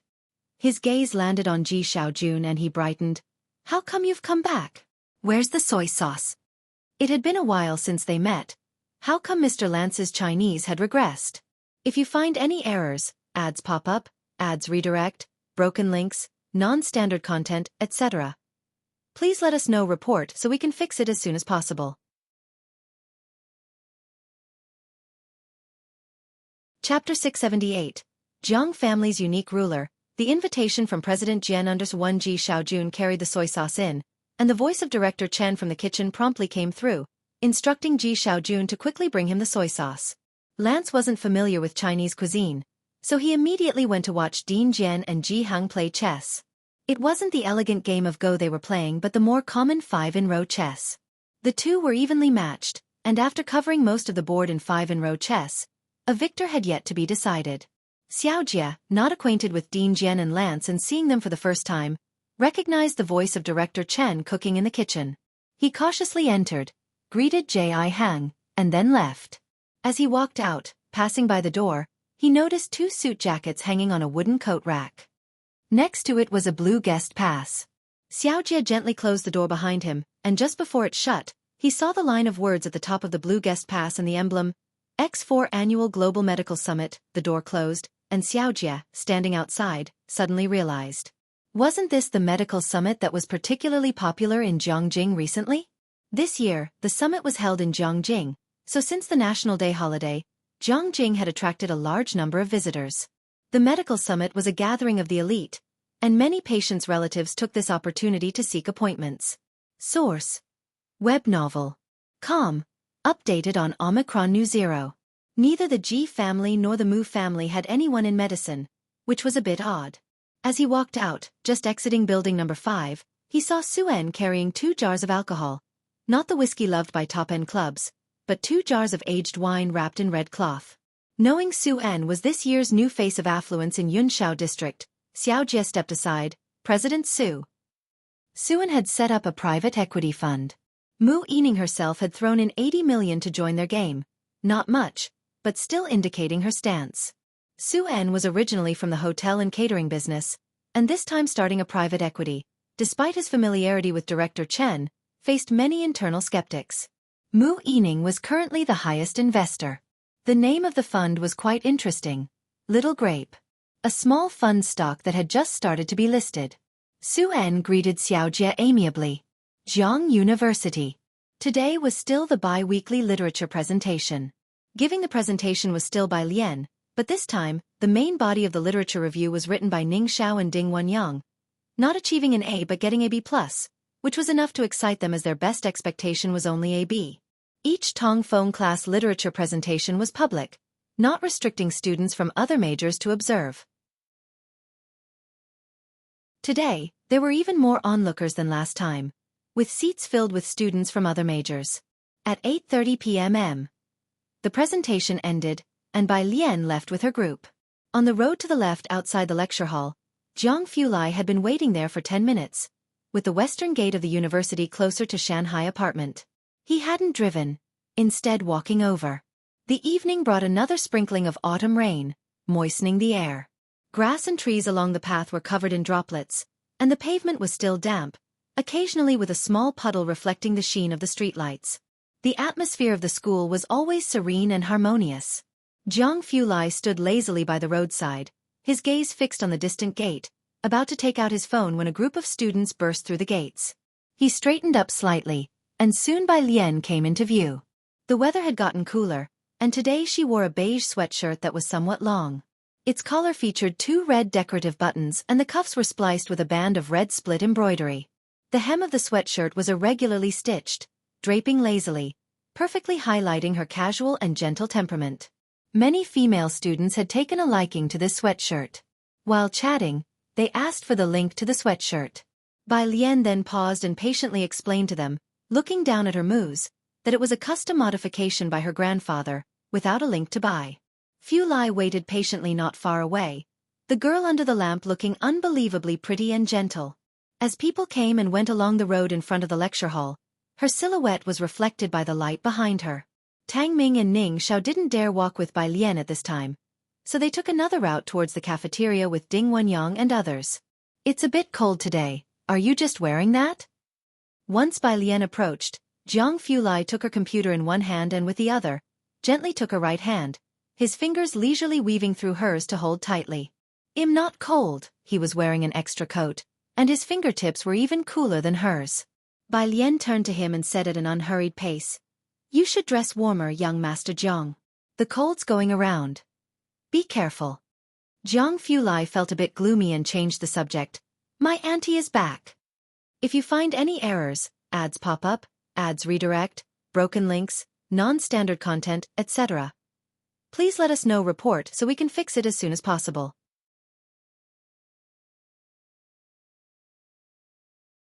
Chapter 679. Jiang family's unique ruler. The invitation from President Jian understood last time he mentioned that he only had one relative, which was his aunt. Bai Lian ed, still waiting for what he'd say next, but Jiang Fulai didn't continue speaking. He just gave Bai Lian a conclusion, "Just letting you know, everyone else doesn't matter." Young Master Jiang, the unique ruler of the Jiang family, never used to take other people into consideration in his schedule, mentioning them only to change the subject. After all, even the current second-in-command, Jiang Shijue, hadn't met Bai Lian in person yet. The two of them walked all the way to Shanghai apartment. The streetlights weren't on, and there were many people outside at this hour. A few recognized Bai Lian, but because of the intimidating man by her side, they didn't dare to strike up a conversation with her. It would have taken courage to even glance his way. The two made their way back to 303, where Ning Xiao and Tang Ming had already returned and were looking at Xianxia's papers. Pu Xiaohan was down in 103. Bai Lian went to 103 to get the fish soup Shin Qing had left for them. Jiang Fulai pushed open the door of the study, set down Bai Lian's laptop, and helped her print out the documents. The printer buzzed away, and he felt oddly at peace, as though time had stood still, while looking at the door. 103. By the time Bai Lian came down, Director Lance and Chief Chen were playing mahjong with Ji Heng in the lobby downstairs. Source: Web novel. Com. Updated on N0 New. Su En and Ji Xiaojun stood behind Lance, advising him on how to play mahjong. This group of people was smoking. Although the glass door of the courtyard was open, the scent of smoke was still heavy. Shen Qing brought out a bowl of soup for Bai Lian and urged her to go up quickly. Director Lance put down his cigarette. He was rarely this leisurely, and when he saw Bai Lian he nodded. The day after tomorrow at 6 in the evening, I'll have old who come to pick you up. He was talking about the music exchange event. Bai Lian, who was already standing at the door, heard him and made an okay gesture in response. Pu Xiaohan, who had been asking Su En questions, saw Bai Lian coming back and went upstairs with her. After the two went up, Su En finally had the chance to chat with Ji Xiaojun. I heard that Chairman Mu is going to help you and Mulan with a ceremonial return to the clan? Ji Mulan was still recovering. She had bled a lot, and her body was not in good shape. The Mu family had yet to inform Ji Mulan of the plans, but based on Su En's and Ji Xian's understanding of her, she would definitely agree to hold the ceremony. Speaking of which, Su En was surprised to find out that Ji Mulan was a member of the Mu family. Although the Mu family had fallen on hard times, a skinny camel was still bigger than a horse, and their centuries of family heritage were something to be envied, a lineage almost comparable to the direct line of the Su family. A family of true noble standing. Play the two of bamboos. Ji Xiaojun stood behind Lance and directed him to play the two of bamboos. Then he responded to Su En, our household registration has all been moved there, and Aliens is still with my dad, she's not moving it. When will you contact my cousin and move Mulan's registration too? Bai Lian's registration was with Ji Heng's lonely household registration. Old Mrs. Su and Mu Yining were both very envious, but neither had dared to make a move. As for Ji Mulan, everyone present knew her well. She never concealed her own self-interest. That household registration was probably something nobody would want to move, except for Ji Mulan. Is there a set time? Su En, upon hearing Ji Xian's words, was also full of wonder. Who would have thought that the Ji family from Xianxia would turn out to be descendants of the Mu family from Jianghu? The news was bound to cause excitement in Jianghu. Su En was pondering this when he began to wonder about the Bai family from Beijing and what they might think of this revelation. Ji Xiaojun was unhurried in his reply. End of the month. Originally set for the beginning of the month, because of Ji Mulan's situation, the Mu family had postponed the ceremony to give Ji Mulan time to recover. Jiang Fulai had just finished printing when Bai Lian came up from downstairs. Pu Xiaohan was excitedly discussing the little grape incident with Tang Ming. Jiang Fulai took an extra look at Pu Xiaohan. Pu Xiaohan also had a good grasp on her stance toward young Master Jiang, and she began to explain the little grape fund incident to Jiang Fulai in a lower voice. She didn't study finance and had just been inquiring about private funds from Su En downstairs. Little grape. Jiang Fulai leaned back elegantly against the sofa, his distinct knuckles resting on the armrest, his posture relaxed and graceful as he watched Bai Lian sitting at the living room table, picking up a pen to write down answers for Xianxia. He stood upright and made his way downstairs with poise and elegance. Private funds all have thresholds. Once the Little Grape Fund was launched, some big players adopted a wait-and-see attitude while others were already looking for ways to get involved. The Yin family was no exception. On a weekend, Song Min went back to the Yin family to discuss the matter with Mr. Yin. Meanwhile, Bai Shaoqi and Mrs. Song were discussing the music exchange event. If you find any errors, ads pop up, ads redirect, broken links, non-standard content, etc., please let us know report so we can fix it as soon as possible.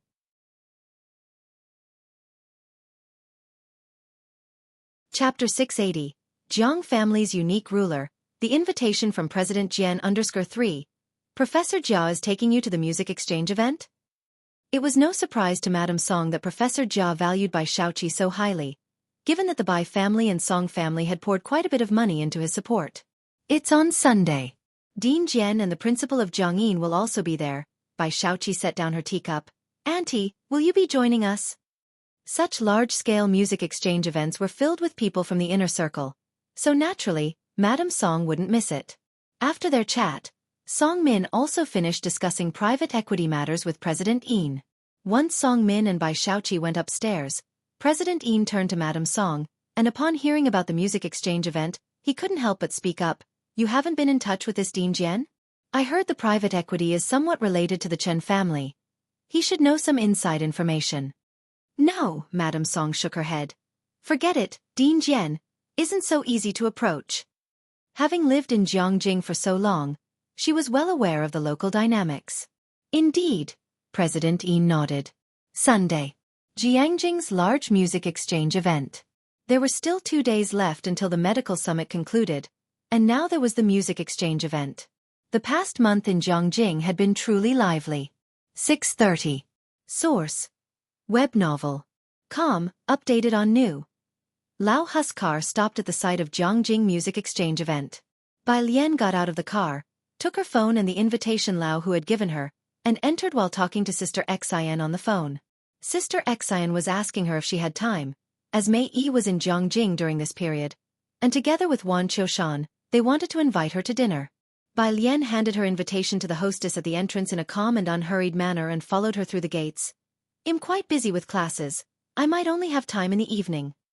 A woman happened to come out of the door, and Bai Lian stepped aside to make way. The other's gaze fell on her. Bai Lian glanced down. It was a woman in a black cheongsam with golden flowers, her facial features refined and her bearing quite graceful. When the woman saw Bai Lian's gaze, she smiled softly and nodded at her. Bai Lian slightly nodded back at the woman, and then they passed by each other. After Bai Lian entered, outside, Gao Shu hadn't left yet. Her gaze followed Bai Lian's retreating figure. Bai Lian's face was so recognizable that even from just a photo, Gao Shu could identify her. Compared to a photograph, the real person was naturally more animated. The grace in her every gesture, which was rare even among those who had studied opera professionally. Gao Shu stood at the entrance, contemplating. The opportunity Gao Yan mentioned to share the stage together was not impossible. It wasn't until Lu Jiu and his secretary arrived that they interrupted her thoughts. Secretary Shui inquired, Vice President, what did Dean Jian say? He said he's too old to take on such a big responsibility. Speaking of serious matters, Gao Shu also shook her head and withdrew her gaze, sighing, I couldn't persuade him. Blossoms on the Tree was a new play launched by the old dean of the Drama Institute, and the main theme music had not been settled yet. This matter was very important for Gao Shu. With a promotion on the horizon, the issue wasn't a huge one, but it wasn't minor either. Another vice president was eyeing the position, waiting to see who could handle it better. The teacher hasn't composed any music in recent years. Lu Jiu stood aside, speaking in defense of the teacher. Truly, he has no more energy for it. I was just asking. Gao Shu turned her head and asked Shui Na, what did Master Shua say? She was referring to Shua Qingyu, the master of classical music composition. Many dramas, and even those ancient-style epic TV series produced by the national station, were composed by him. Master Shua has some time lately. Secretary Shui opened her notebook. I've booked a table at the Qingxin building for 8 o'clock tonight. Will you go straight there? Let's go, Gao Shu nodded. Dean Jian's lounge. Bai Lian knocked and entered. Dean Jian was in the middle of a conversation when he saw Bai Lian. He stood up with a smile and introduced her. This is the president of our Jianghu, President Yun. President Yun. Bai Lian greeted the other party. President Yun looked at Bai Lian and naturally recognized her as the spirited girl with the zither under Pu Xiaohan's lens. However, thinking that she belonged to Jianghu University and was out of reach, he felt quite despondent. Ms. Bai, the doors of Jianghu will always be open for you. Dean Jian, please rest. Knowing that Bai Lian and Dean Jian had matters to discuss, Yun Chong didn't linger and opened the door of the lounge to leave. Downstairs. Bai Shaoqi was together with Mrs. Song, accompanied by that girl who often studied with Bai Xiaoqi on the 5th floor, while Professor Jia was networking with some people in the front. As Yun Chong descended, Professor Jia quickly put down his cup and walked over. "President, you've come down." President Yun put away his despondent expression and maintained a calm and steady demeanor. "Is Dean Jian in good health? When will he come out?" After asking a few questions, Professor Jia remembered the students behind him and introduced them. "All of these are my students." Bai Xiaoqi and Yaning hurriedly greeted Yun Chong, "President." Yun Chong nodded to them and, raising his eyes, already spotted several leaders from the music exchange meeting. He walked over to network with them. After Yun Chong left, Mrs. Song lowered her voice slightly. "Was that the president of Jianghu just now? He must be quite familiar with Dean Jian, right?" "Right." Bai Xiaoqi also withdrew her gaze. Although Jianghu didn't have the influence of Jianghu University, it wasn't an institution ordinary schools could compare with. Holding the position of president of Jianghu meant having significant political influence. The Song family was able to sway Professor Jia with money because Bai Xiaoqi was introduced by the president of Beijing Music School. They were all acquaintances. They could offer resources and gifts to Professor Jia who would accept them. But if it were the president of Jianghu, without a familiar intermediary, who would dare to accept mysterious gifts from a stranger? Upstairs. "Let Yan Lu go receive the award," Bai Lian inquired Dean Jian about the Hua Chu Award. Dean Jian casually mentioned, "I have to talk to a few sponsors for a while. Let Old Hu take you down for a bite. It doesn't start until 7, there are many booths downstairs." "Okay." The two of them left the lounge together. Old Hu followed behind Bai Lian. At the staircase entrance, Dean Jian suddenly remembered something. "By the way, there's a play needing composition, an ancient-style battlefield type, and the theme music hasn't been decided yet. I think it's very suitable for you. Are you interested?" Bai Lian hadn't written music for quite a while. Not to mention Yan Lu's fans are eagerly waiting. Dean Jian himself was persistently urging, but Bai Lian remained immovable as a mountain. Nowadays, few young people seem to be studying drama, and Dean Jian thought that if Bai Lian composed, he was willing to do the arrangement for her. Given Bai Jian's appeal among young people and the impact of every single one of Bai Lian's songs, Dean Jian thought, why should the name Bai Jian only circulate in the entertainment circle? He always felt that there was still an unreleased energy in Bai Lian's heart. Look at her, writing about gambling and reminiscing about the old days with such lightness. Yet every song she writes becomes a hit. If she really exerted that energy, might there appear a piece as enduring as Bai Yixing, White Robe? A rare surge of enthusiasm welled up in Dean Jian's heart, and he stopped, hands clasped behind him, looking at Bai Lian. "What do you think? Do you want to get serious and have a go? If you find any errors, ads pop up, ads redirect, broken links, non-standard content, etc.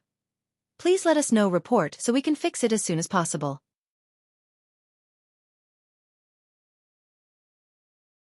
Chapter 681.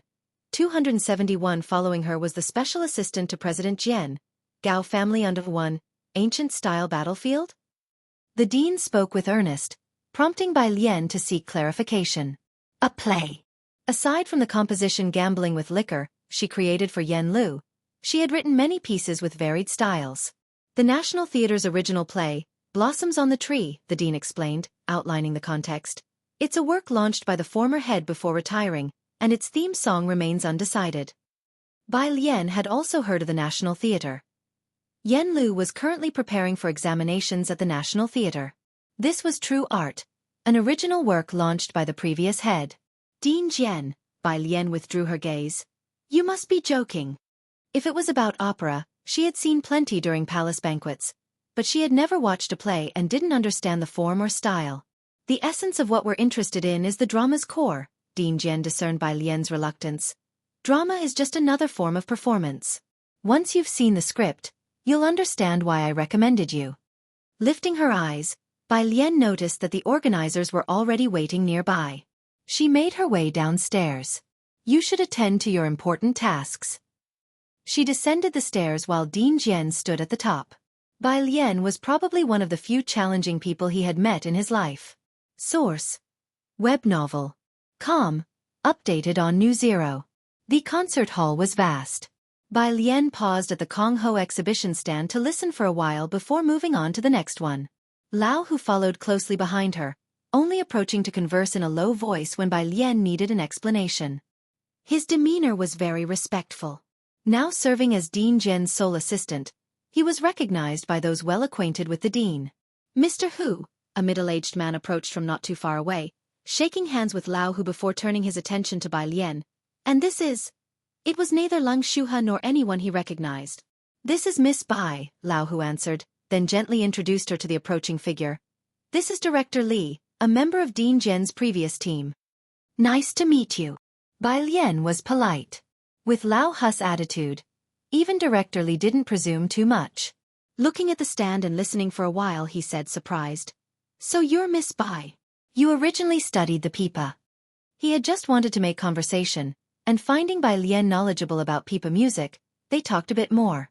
After meeting several people who knew Director Li, Bai Lian finally excused herself to check out another exhibition. When Professor Jia arrived with 2 students, Director Li was getting ready to head backstage. This is Yaning, I've mentioned her to you before, Professor Jia introduced his protégé to Director Li, and as for Bai Xiaoqi, because she was studying as an amateur, he didn't elaborate more. This is Bai Xiaoqi, my student from this summer's intake. Both Yaning and Bai Xiaoqi greeted Director Li respectfully. Before coming, Professor Jia had already informed them that Director Li had been a part of Dean Zhen's team, a cultural bureau's core member, and also served as a professor at Jianghu specializing in pipa. Director Li's demeanor was quite official. In such a setting, Madame Song stood beside Bai Xiaoqi without getting involved in the conversation.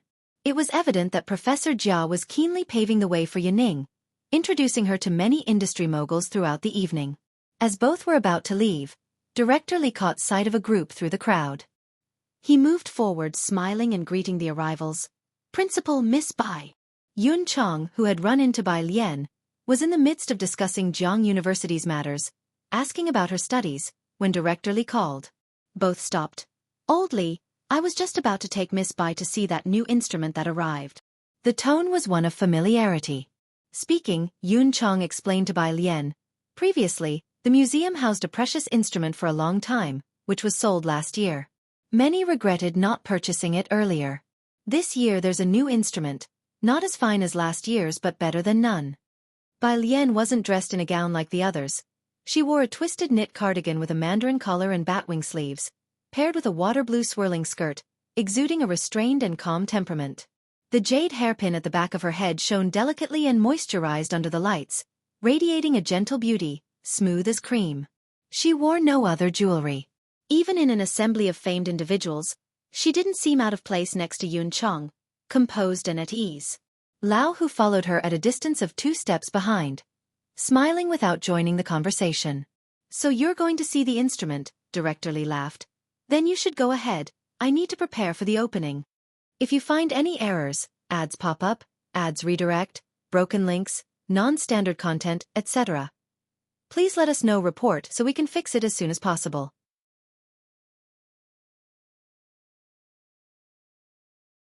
Chapter 682, 271. Following her was the special assistant to President Jian, Gao family _2. It was only after the group had left that Professor Jia acknowledged Yun Chong with a greeting, while Bai Xiaoqi and Madame Song did not exchange a single word with Bai Lian, though Madame Song's gaze lingered on Bai Lian's departing figure.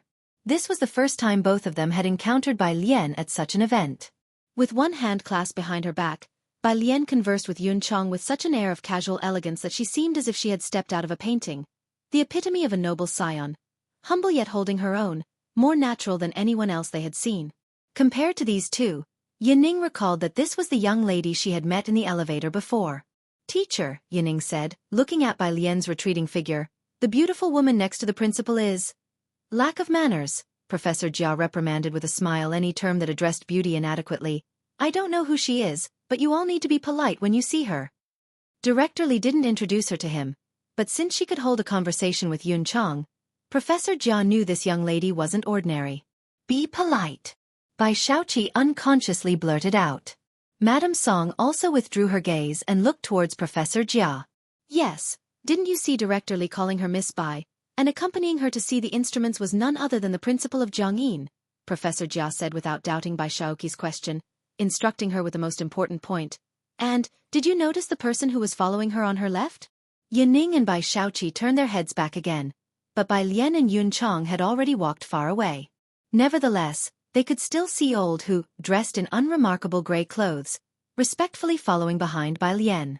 Source: Web novel. Com, updated on Omicron New. 0 Professor Jia said gravely. That is Dean Jian's first assistant. Even Dean Jian's 3 senior disciples call him uncle, and his status in Dean Jian's heart is by no means lower than that of his disciples.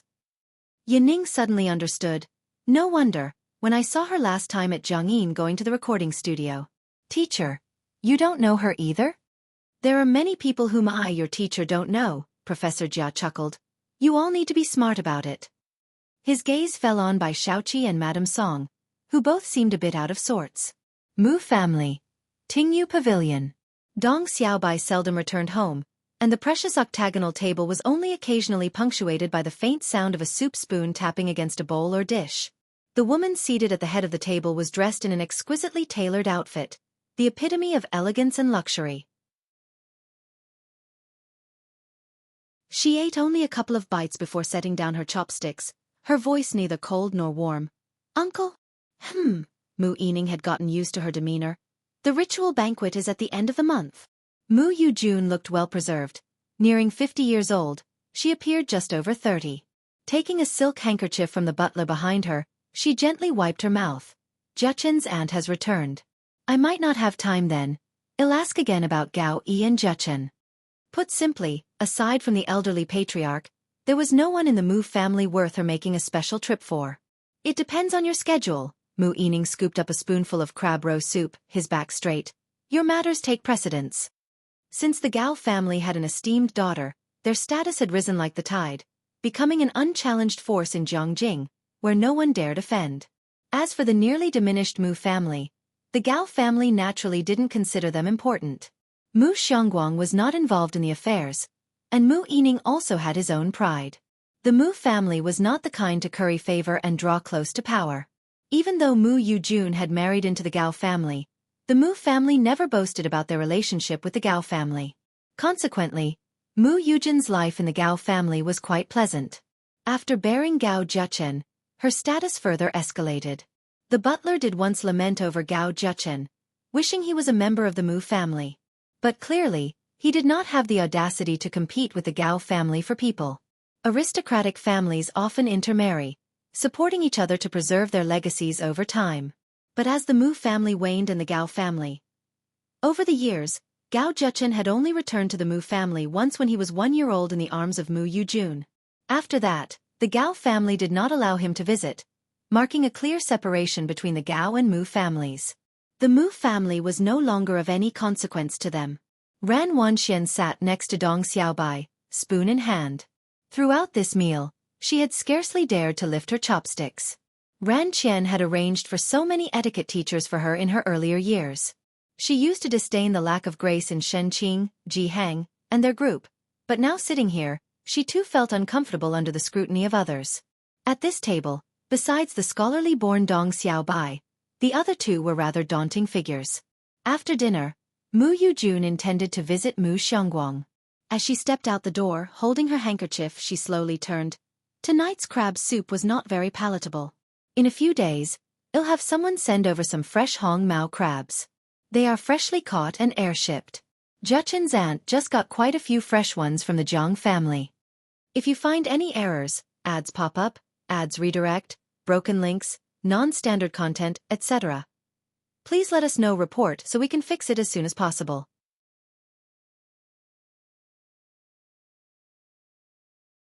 Chapter 683, 271. Following her was the special assistant to President Jian. Gao family underscore 3. Mu Yining was momentarily startled, then remembered who Gao Jiachen's young aunt was, and the relationship between the Gao family and the Jiang family, all supported by that one aunt. All right. Just caught from the coastline, there were few families so wealthy and bold as to use their own planes to transport these goods. Mu Yining accompanied Mu Yujun to visit the old master. After they left, Ran Wanxian finally exhaled a long breath of relief. Dong Xiaobai stood by her side, watching her reaction with amusement. That's your aunt too.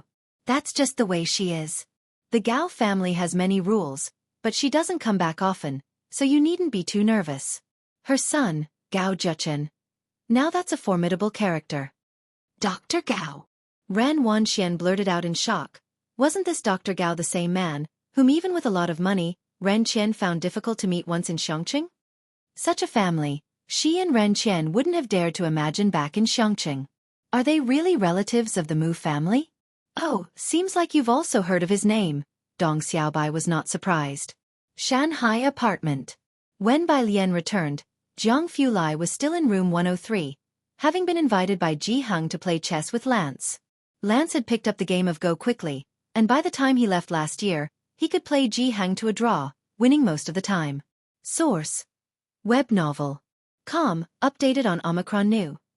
C0 in these past few days, ever since Lance arrived in Jiangjing, Jianghu hadn't won a single game. Jianghu had specially called over Jianghu Lai, who was free that evening, to play against Lance. This game isn't fun at all. Having lost yet another game, Lance, with his not-so-fluent Chinese and his hands pressing on the board, was ready to stand up.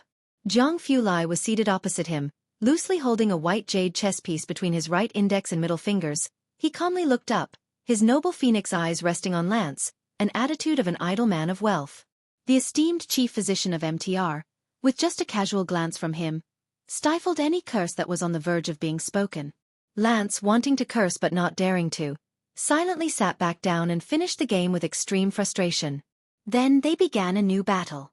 Jianghu stood behind Jianghu Lai, holding his pipe, lazily blowing a ring of smoke. Bai Lian entered with her fingerprint. Room 103 had only recorded her and Jianghu's fingerprints. As soon as Lance saw her, he quickly jumped up. Bai, come here. Bai Lian walked over, glanced at the situation, and realized that Lance was almost being massacred. She casually picked up a black piece and placed it on the board. Opposite her, Jianghu Lai. He silently smiled. All right, how was he supposed to make a move now? Only then did Jianghu put away his smoking pipe, drawling, "Let's call it a day." Lance was relentless, insisting on having Bai Lian play in his place against Jianghu Lai. Jianghu threatened him, "I'll have alien play go with you all day tomorrow." Bai Lian would be even more terrifying than Jianghu Lai. Lance silently returned to the dining table, letting Jianghu brew tea for him to calm his nerves. It's not that he didn't want to brew it himself, but Jianghu didn't want to let him fuss over it. Bai Lian followed Jianghu Lai up the stairs. In the echoing stairwell, Jianghu Lai told her about the incident tonight when Tang Ming almost drove him mad. After he finished speaking, Bai Lian spoke unhurriedly. "Teacher Jiang, I think I saw your aunt tonight." There were many individuals who stopped to admire Bai Lian upon seeing her. But Gao Shu's gaze was special, one of appreciation mixed with surprise and a caring gentleness. And that Chong Sam, it was made by the same person who made the daily clothes for Gao Yan. Almost at first glance, Bai Lian recognized it. Gao Shu had just finished talking with Shua Qingyu. Her car was on the way back. They happened upon Mu Yujun's car, and naturally, Mu Yujun recognized Gao Shu's car. She got out of her car to greet Gao Shu. Gao Shu sat in the back and did not get out of the car. She rolled down the window, and leaning lazily against the back seat, nodded to Mu Yujun. "Did you like the crabs I sent you?" "They were very fresh." Jiachen liked them too. Facing Gao Shu, Mu Yujun naturally couldn't maintain the demeanor of a haughty lady. "That's good." Gao Shu chatted idly with her for a few moments, then raised her window and signaled the driver to continue driving. Jianghu Lai's call came through, and Gao Shu's spirits lifted. She sat up straight and answered the phone. "If you find any errors, ads pop up, ads redirect, broken links, non-standard content, etc., please let us know. Report so we can fix it as soon as possible."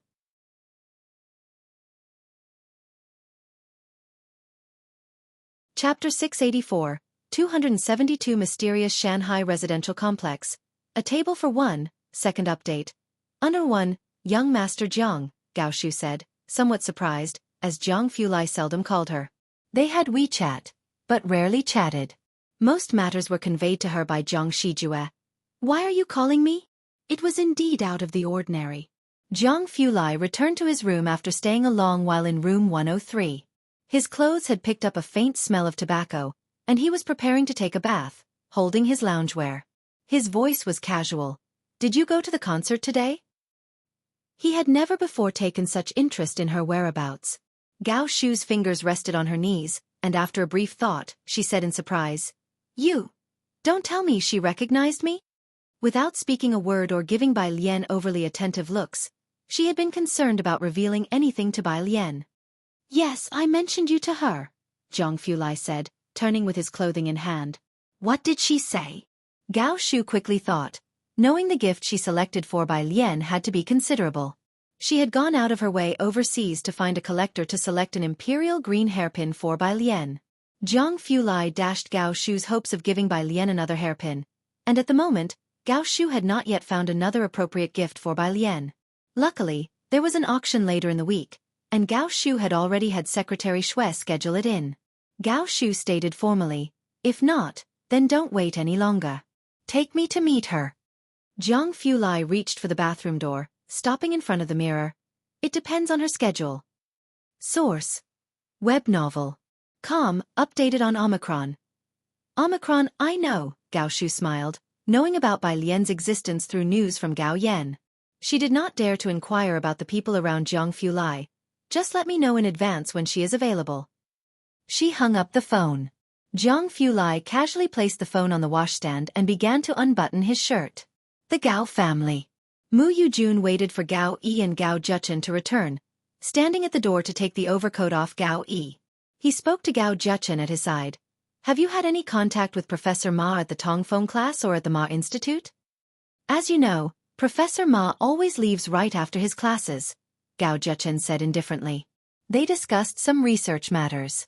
Once they were done talking, Mu Yujun brought up the encounter with Gao Shu she had on the road. Gao Yi narrowed his eyes, turning to Gao Zhechen. "Your young aunt is back.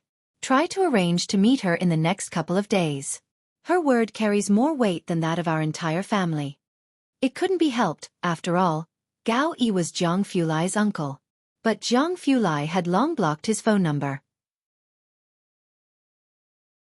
At one time, Gao Yi dared to leverage his status as the uncle. But now, even seeing Jianghu Lai was not easy, let alone anything else. Apart from those in Jianghu Lai's laboratory, even ordinary people found it difficult to meet the young Master Jiang. Since marrying into the Gao family, Mu Yujun had only visited the Jiang family estate once. Later, as Mu Yujun went to the kitchen to arrange a late-night snack for father and son, the old butler mentioned something about the Mu family. The Mu family's uncle? Gao Yi had never heard of such a person. He picked up his teacup, skimming off the froth and lowering his eyes he said indifferently, "They invited our Gao family?" "You jest," the butler chuckled. "They only invited the lady."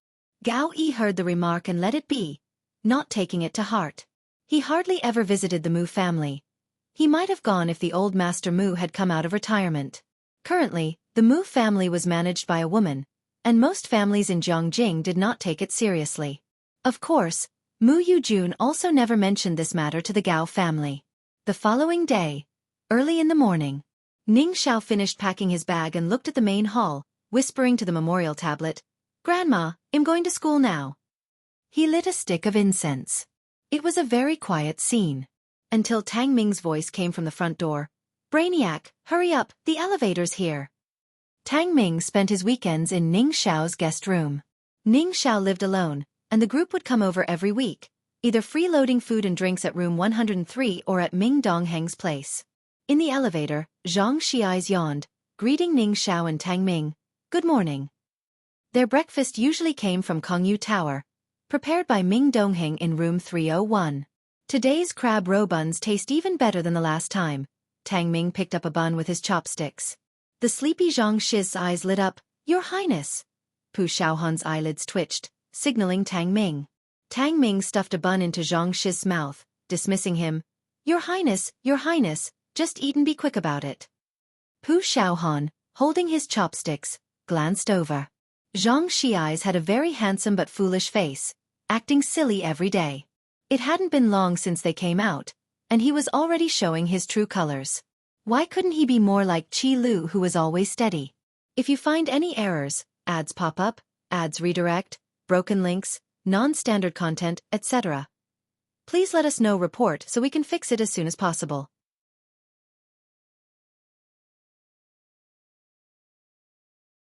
Chapter 685, 272 Mysterious Shanghai Residential Complex. A Table for One, Second Update. Under thinking of Qi Lu's chef's hat, Pu Shaohan paused slightly. If only others could take a leaf out of Jiang's brother's book and exhibit a little elegance and charm. Outside the door, Bai Lian and Jiang Fulai came in. Pu Shaohan was struck with awe. Yes, there was an air of grandeur. Bai Lian had a fondness for the breakfast at Kongyu Tower, which itself boasted a century-old heritage and had produced several imperial chefs.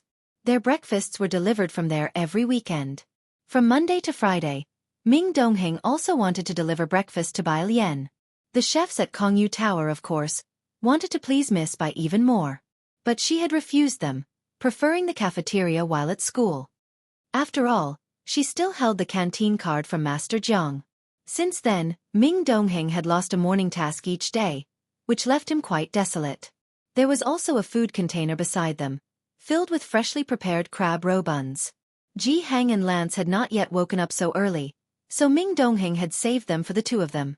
The buns are very fresh today, Bai Lian said as she held the chopsticks, having eaten 2 more crab roe buns than usual today and not touched the other snacks as much. Ming Dongheng picked up his small phone, made a note, and instructed Jiang Shijue to dispatch 2 more teams to procure crabs. It was indeed the right season for enjoying crabs. Source: Web novel. Com. Updated on Omicron New. These fresh items might not yet have appeared at the Jiang family home, but here at Bai Lian's place, they were already on the table. Days flew by. Lance's medical summit came to an end on Tuesday. During this period, instead of staying at the state guest house, he lived with Jianghu. There were many waiting for him there. After attending the last summit, even the assistant who drove Lance to Shanghai apartment found it surprising. One would think, given Lance's status, many in Jiangjing would want to meet him. Wherever he was, there were always many people lying in wait, many of whom were business tycoons with hired personnel on the lookout. Oddly enough, there were none at Shanghai apartment. This complex maintained a state of tranquility. The assistant escorted Lance to Building 5 and saw Lance confidently get out of the car without seeking any protection. "Professor, please be wary of the crowd," he cautioned. Lance waved it off unconcerned. "No problem, don't worry about me." The assistant, watching his back, trembled with apprehension. Thankfully, no one came forward. As he drove out of the complex, he noticed 2 security guards at the gate, both tall and burly. Even those sweeping the streets in the complex flexed noticeable muscles when raising their arms. The assistant glanced carefully. Clearly, this place was filled with capable individuals. Then he called someone from MTR, expressing his admiration. "This complex is really incredible. It's quieter here. Professor Lance will have better rest." Whenever Lance was free, he would join Jianghu, taking their chessboard to the nearby park to challenge the students of Jiang University. The Jiang University Forum even had a post about 2 mischievous old legends playing Go in the college town park, unbeatable by any gifted student. Many talented students were eager to test themselves, making the morning hours bustling with activity. In the afternoons, the pair would go fishing. They were also invited to attend a small-scale concert by director Jian. On Friday morning, Jianghu took Lance to visit the Su family to see Su Siki. The 2 old men seemed busier every day than Bai Lian. Afternoon. 1:03. As the end of the month neared, the building butler came to see Jianghu with 2 boxes of gifts and to discuss the end-of-month ceremony. He also delivered a crab sent by Mu Yujun to Jianghu's home. Very fresh. It was just 2 in total. The Mu family kept 1, and the other was for Jianghu. Half the size of a pot. Jianghu handed the building butler the 2 large boxes of unsteamed fresh buns to take to Mu Yining, crab roe buns. "Lance and I can't eat too much, so take these back for Yining to try. They're pretty good." The butler nodded, accepting the boxes without much question. What delicacy didn't the Mu family have? He then discussed with Jianghu the matter of the Mu family ceremony at the end of the month. Bai Lian finished her week without literature reports and returned early. She pressed her fingerprint on room 103 and greeted Jianghu first. "Grandpa, I'm back." Tang Ming followed behind her calling out, "Grandpa, I'm back too." Jianghu smiled, his eyes crinkling with joy as he went to the kitchen to bring them fruit to take up to their rooms while they did their homework. The building butler promptly stood up from the sofa to greet Bai Lian. "Miss Bai, will you be coming next Saturday? To accommodate the students' schedules, Mu Yining had also moved the date to the weekend.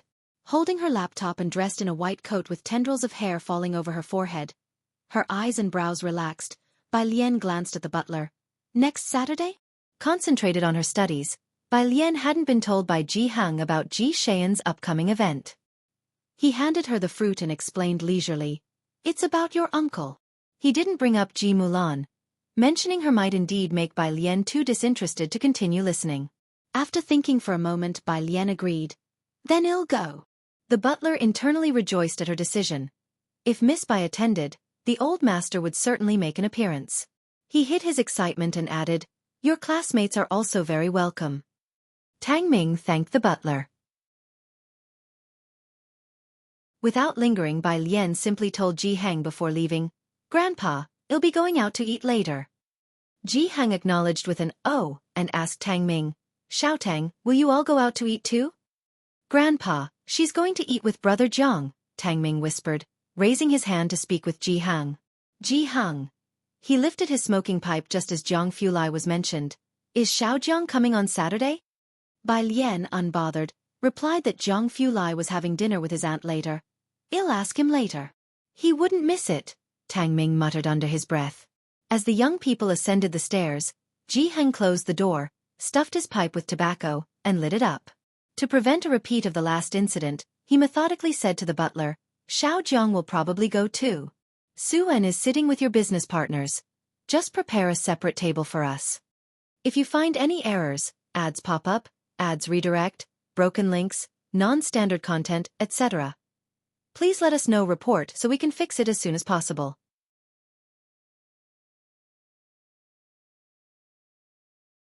Chapter 686.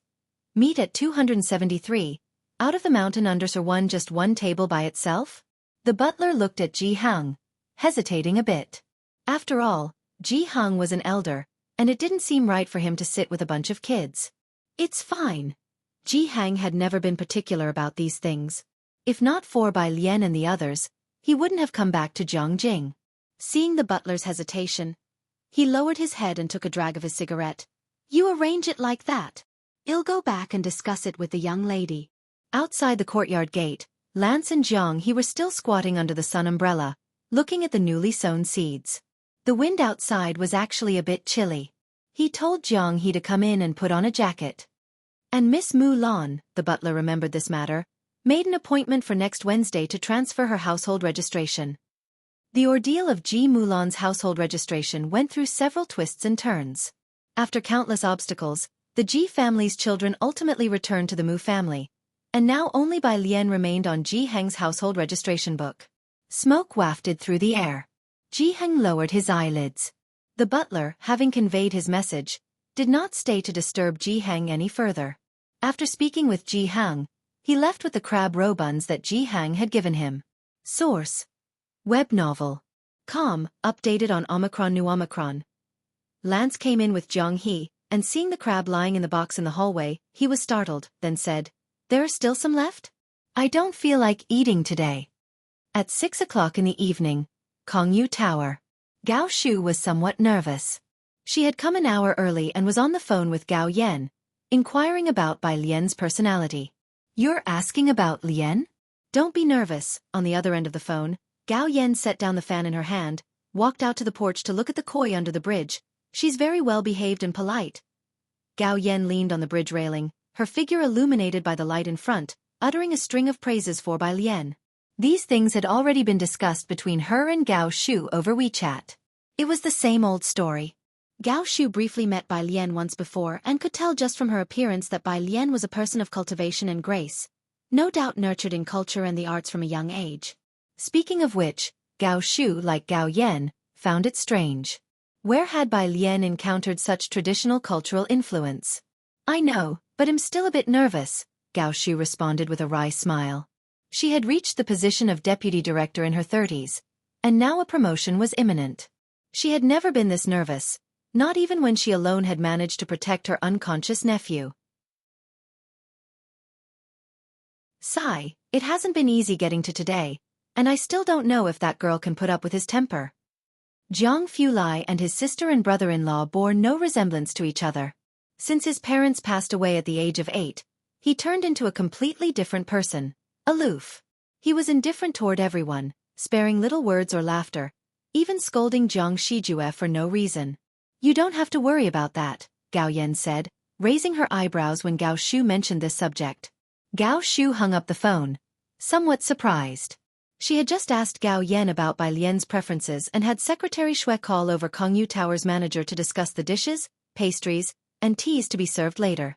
The manager bowed respectfully as he entered, replying to Gao Shu, "Zhang Xiao has already arranged these." "He did it himself?" Gao Shu stood up, surprised. "Yes." Gao Shu was quite astonished. Considering Jiang Fulai's expression, which always seemed to say, "Who are you?"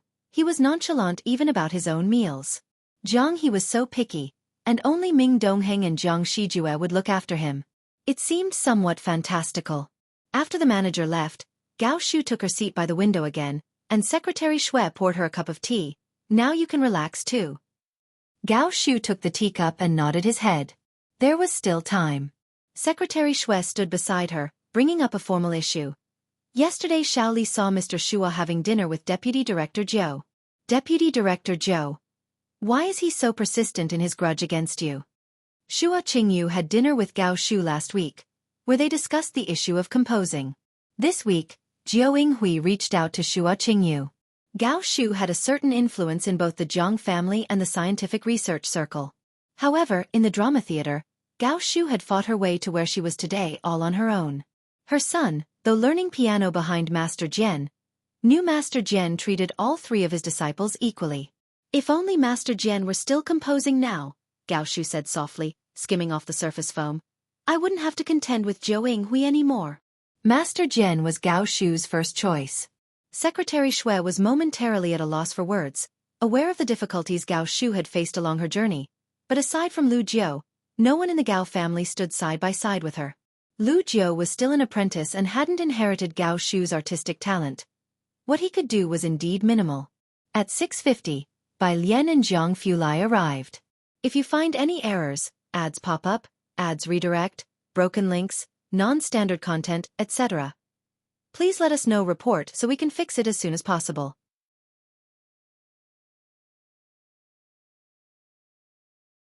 Chapter 687. Meet at 273. Out of the mountain under 2. Gao Shu hurriedly set down her teacup, dusted off her sleeves, and stood up to look toward the door. The door was pushed open by a pair of hands with distinct knuckles, and a houndstooth scarf was neatly draped over the arm. This was Jiang Fulai. Gao Shu's gaze fell behind him, where a girl in a red embroidered vest stood, wearing an apricot-colored dress underneath, her eyes cast down. Last week when she saw Bai Lian, she had been dressed in plain clothes, graceful and restrained. Today's red coat was bright and captivating. It made Gao Shu pause slightly once again. "Auntie," Jiang Fulai said, as he closed the door of the private room, greeting Gao Shu politely. Even this address of "Auntie" carried an extreme blandness. Bai Lian also greeted Gao Shu with ease and without constraint. Secretary Shui quietly moved aside, watching the young woman inconspicuously, and was quite surprised internally. The Gao family was known for its beauties. Gao Si had married Jiang Shang, which became a celebrated match in Jiangjing, followed by Gao Yan's marriage to Su Jueling. In Jiangjing now, there were also the young ladies of the Ming family whom Secretary Shui had seen, and indeed they were beautiful. But having seen Miss Bai today, Secretary Shui felt that even Ming Zongyao would have to step back. Merely the temperament Miss Bai possessed was something the Ming family could not match. Source: Web novel. Com. Updated on N0 New. Others, even if it was Elder Chen seated beside Jiang Fulai, would be overshadowed by it. Yet, Miss Bai remained calm and collected, with an effortless poise. Jiang Fulai picked up the teapot and poured a cup of tea for both himself and Bai Lian. Outside, the manager had started to serve dishes. Is the academic pressure at Jiang University very high? Last time I saw in the news that the probe successfully landed on Mars, Gao Shu said to Bai Lian beside her. She had heard from Gao Yan that Bai Lian was academically inclined and might end up spending her future in the lab with Jiang Fulai. Gao Shu studied art, but during the past 2 years, because of the Gao family and Jiang Fulai, she had come to understand a bit as well.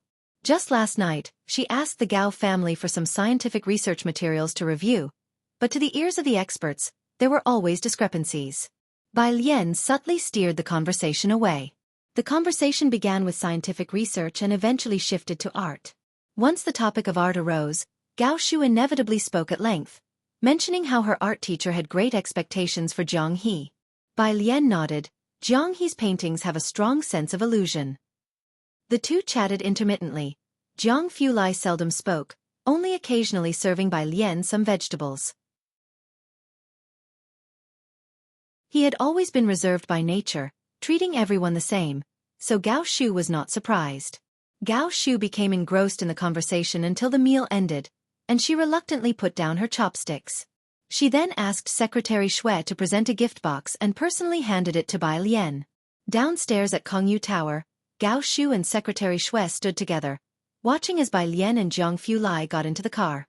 Once the car turned the corner and was out of sight, Gao Shu turned with a smile. This child is truly remarkable. She finally understood why Gao Yan was so bent on taking Bai Lian as her goddaughter. Secretary Xue saw that she was pleased but didn't want to distract her with other matters. Nevertheless, he spoke up. Dr. Gao has asked to meet with you. Dr. Gao. There was no one else it could be but Gao Zhechen. Gao Shu's smile faded as she pressed her brow. Tell him I don't have time.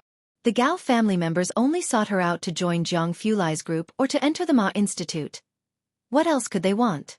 Recently, Gao Shu had been busy with matters of the theater and indeed had a full schedule. When Gao Shu returned home, Lu Jiu was practicing piano. Seeing her come in, he came over to help her with her house shoes. Mom, Lu Jiu said, placing the slippers beside her without leaving, but instead he said, my teacher asked if he could see the script for Blossoms on the Tree. The play had not yet premiered, and rehearsals were underway. Even the theme song was not settled. Copies of the script for Blossoms on the Tree were only held by those involved internally. Last time, to convince Dean Jian to compose the music, Gao Shu briefly shared the main plot with him. Your teacher wants to see the script for the play? The script was not a secret, and Gao Shu couldn't figure out why Dean Jian would want to see the script if he wasn't interested in composing, but she didn't refuse. I will send it to you from the study. Zhangjing. Shua family. Shua Qingyu was an elder artist, and recently, two rising stars from the theater had approached him. He was weighing the pros and cons.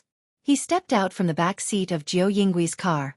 Jiao Yinghui exited the driver's seat and looked at Shua Qingyu with a smile. Mr. Shua, I heard your son's asthma has been troubling him.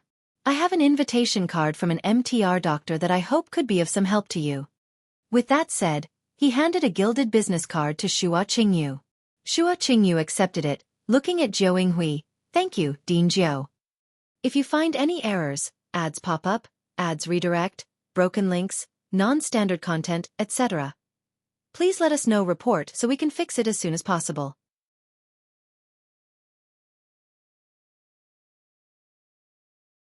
Chapter 688. Meet at 273, out of the mountain under 3. Furthermore, I will definitely recommend your composition to Dean Jian, Jiao Yinghui smiled, and let him personally arrange it for you. As a Guzheng heir, Dean Jian's reputation in Jiangyin was well established, to say the least. In the recent 6 months, as Yan Lu's master arranger, he had far surpassed others in the art world. Shua Qingyu himself was not inept at arranging music, but not to mention that Dean Jian's skill level was above his. Having the words Dean Jian on his work would also add a different value to it. He returned home with the business card, beginning to ponder over this matter. He had always been aware of the old theater's dean canvassing for a theme song, and had even had someone get a copy of the script, Blossoms on the Tree. The Jiao family had been involved in theater for generations, with his grandmother being a Peking opera heir, holding significant weight in the art industry. Gao Shu may not have had such a profound heritage, but she was a member of the Gao family. Shua Qingyu had hesitated between the two, certain that he had to compose this piece and confident of triumph. It was just a matter of which side to choose, knowing that it would inevitably offend one of them. At his age, no one did not want to climb higher. He was no different, with a strong sense of utilitarianism. Not only had Jiao Yinghui discovered his son's issues but also made a promise about Dean Jian. Each action was a display of his power. Shua Qingyu laid the business card on the table, a decision already forming in his mind. Source: Web novel. Updated on Omicron New. 0 Shanghai apartment. When Bai Lian returned, Zhang Xiais, Tang Ming, and Ning Xiao were doing their homework in room 303. Pu Xiaohan and Jianghu sat on the carpet playing with jigsaw puzzles. In her hand was a fresh rose, with dewdrops still clinging to the crimson petals. It's next Saturday. Bai Lian entered the study, where the desk was decorated with trinkets, and beside the black computer, there was a new celadone vase. Ming Dongheng had brought it back several days before. In the vase, a few roses were carelessly inserted at different times. Some were in full bloom, others were wilting. Bai Lian slowly added the rose in her hand to the celadone vase. Jiang Fulai lounged by the desk, looking down at the roses in the vase and said casually, "At the Mu family's place?" "Right." Bai Lian sat in front of the computer, powered it on, pulled up Ma Institute's email from her inbox, printed it out, then opened Zioki's email detailing the latest developments with Wuxia. She scanned through it, opened WeChat, and began messaging Su En. The Wen family was an established family of Jiangjing involved in the electronics industry. Scrolling down, she saw a message from Dean Jian. Just one file. Blossoms on the Tree by Lian, with her good memory, recalled that this was the play Dean Jian had mentioned to her before. She clicked to receive the file and connected to the printer, printing it out as well. Jiang Fulai grabbed the printed thesis she had produced, neatened the pages with a stapler, and secured them together. "I'm free on Saturday." After the thesis was printed, Blossoms on the Tree followed shortly. Jiang Fulai again took action, binding the entire drama script together. He had no interest in drama, merely glancing over it. Bai Lian didn't start by reading the printed playbill. She first went through the documents Ma Institute had sent, translating them swiftly. By the time she finished, it was nearly midnight. She sent the translated documents to Ning Xiao's email. As she stood up from the desk, she saw Blossoms on the Tree beside her. She looked down at the cover for a moment, then sat back down and began to read under the study's light. The script of 40-some pages wasn't long.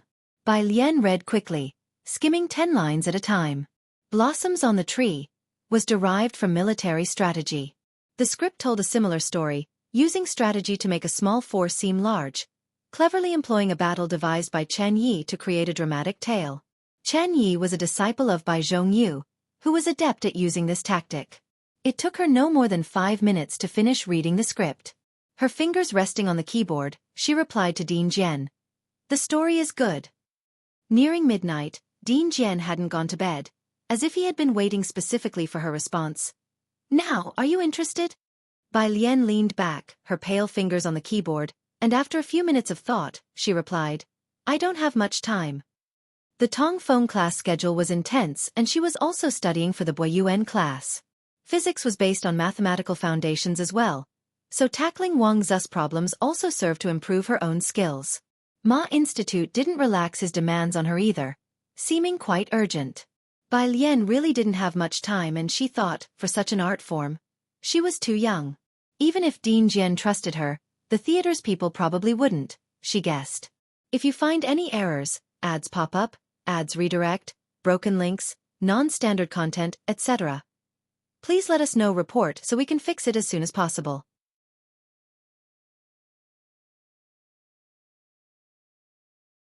Chapter 689. Meet at 273, out of the mountain under 4. Of course, she had no idea that the name Bai Jian had caused such an earthquake in the music world over the past year. The winters in Jiangjing were quick to get cold. It was simple for Jianghu to make summer dresses for Bai Lian, but winter clothes were not done as quickly as before. One piece of clothing could take half a month or even longer to finish. Bai Lian's wardrobe had some additional clothes sent over by Ming Dongheng.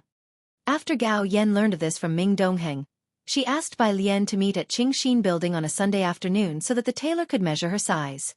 Upon hearing this, Gao Shu also brought out several pieces of rare fabric. Looking at the fabric she brought, which were fine and shimmered on the surface.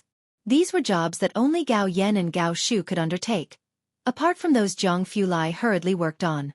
Bai Lian stood on the carpet, her arms casually extended, her brows and eyes lazily drooping, letting others take her measurements. The female tailor noted down the figures on paper. Source: Web novel. Com. Updated on Omicron New. Jiao Shu and Gao Yan stood to one side, looking on at this scene from an angle, which was quite harmonious. After the measurements, the female tailor took the data and left. Gao Yan gestured for Bai Lian to come and try the new pastries at Qingxin building to see if they suited her taste. It was at this moment. Secretary Shui came in from outside, appearing somewhat flustered. She was slightly impolite, knocking and barging in. "Madam Su, Miss Bai." She stood in the hall, greeted Gao Yan and Bai Lian, then looked towards Gao Shu. "Mr. Shua has categorically declined your invitation. Today, he accepted Vice President Jiao's invitation and is watching a rehearsal at the theater." These were all insiders here. Gao Yan and Gao Shu had decades of friendship, and as for Bai Lian, she was someone that Jianghu Lai and a few others had high hopes for. Secretary Shui had no intention of avoiding the topic. So as not to make Bai Lian feel uncomfortable, she did not treat Bai Lian as an outsider. He made it clear he's siding with Jianghu. Gao Shu put down her teacup and stood up. She was the first to find Shua Qingyu, thinking she had a fair chance of success. Unexpectedly, Shua Qingyu had been dragging out for half a month and at this time shifted towards Jianghu, catching her off guard. Gao Yan, who usually enjoyed watching Gao Shu's dramas, had some understanding of the situation. She straightened up. "Is it troublesome?" "A bit." Gao Shu stood up, smiled at Bai Lian and Gao Yan. "I won't be able to join you two for dinner tonight. I'm heading to the theater." "No worries." Bai Lian stood up, dressed in a simple white top, her eyes dark, reflecting the warm hues of the entire room, her voice steady and unhurried. Hearing her voice, Gao Shu calmed down. "Come over to my place for dinner in a couple of days." She grabbed her bag and hurried off. After Gao Shu left, Gao Yan finally had the chance to explain the theater situation to Bai Lian. It hasn't been easy for her these years. It's all right with the old dean around, but if he retires and hands over the position to Jianghu, Shu will struggle even more at the theater. Butler Su stood behind Gao Yan, frowning as well. This Jianghu always plays dirty politics. When Miss Gao was up for the position of vice dean, he tried to sabotage her too. Bai Lian lowered her head to blow away the foam from her tea, listening quietly to Gao Yan's words. It wasn't until Gao Yan mentioned blossoms on the tree that Bai Lian looked up. "Blossoms on the tree?" "Yes." Gao Yan pinched off a piece of plum blossom cake and bit into it. "The theater has launched a new major play, the last piece of work from the old dean before retirement, 5 years in the making, with many actors auditioned. When it's formally performed, I'll take you to see it." "Couldn't find anyone else?" Bai Lian closed the white porcelain lid of the teacup. "Such a masterpiece. Most people don't dare to take on." Shu initially approached Dean Jian. "In Jiangjing, it's pretty much just the two of them," but Dean Jian didn't agree. Saying this, Gao Yan tapped her fingertips on the table, looking at Bai Lian, an idea crossing her mind. Lian, you're close to Dean Jian, how about you persuade him?" Gao Yan was aware that Bai Lian and Dean Jian were very close, almost paternal friends. She had seen Lang Shuhe with Dean Jian. There wasn't the same ease and harmony as when Bai Lian was with him, and Gao Yan always felt there was some indescribable respect from Dean Jian when he spoke of Bai Lian, especially when mentioning Bai Lian's teacher. Gao Yan looked anxiously at Bai Lian. Bai Lian didn't speak, only picked up the white jade bone fan she had set aside earlier. The fan felt cool in summer and surprisingly warm in winter. Holding it with her right hand, she casually opened and closed it, her eyelashes drooping as if mulling over something. The private room fell into silence. Gao Yan, watching Bai Lian deftly play with the fan, knew the gift was well chosen. "Never mind," she chuckled, shaking her head. "If Dean Jian is saying he's lost his creative inspiration, even your persuasion might not work. It's just that this time for Shu." "No, I'm just thinking." Bai Lian snapped the fan shut, the end pressing against her palm, her demeanor relaxed. "When does she approximately need it?" Gao Yan didn't expect Bai Lian to suddenly ask this. Gao Yan was taken aback and not too clear on the timetable. "In a month or two, I guess. It won't be too rushed." Gambling with liquor would be out in a few days, a month or two. "That should be fine." Bai Lian narrowed her eyes slightly. "If Dean Jian can't do it, I'll do it. If you find any errors, ads pop up, ads redirect, broken links, non-standard content, etc., please let us know report so we can fix it as soon as possible."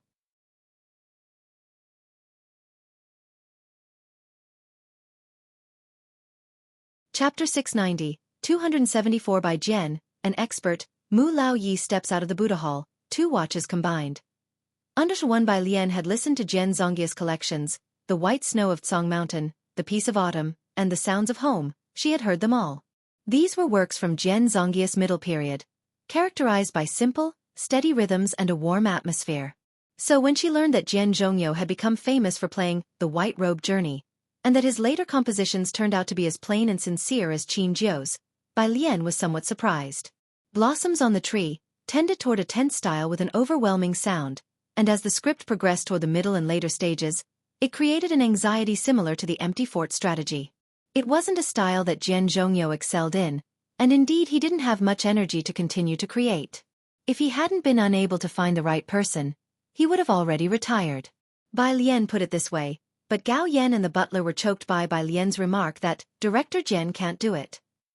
However, they quickly caught the meaning of Bai Lian's words. Alien you, Gao Yan set down the plum blossom cake and sat up straight. Can you compose music? She knew Bai Lian could play the guzheng, but she had never heard her play it. And judging by the way Director Jian interacted with her, Gao Yan knew that Bai Lian's guzheng skills must not be too shabby. But, composing music and such, people without professional skills couldn't just start doing it. With something like a research competition, it was easy for Gao Yan to look toward Bai Lian. Gao Yan had never associated Bai Lian with composition. Source: Web novel. Com. Updated on new. Omicron. Now I suppose I can, Bai Lian said, holding her folding fan. I haven't seen a stage play before.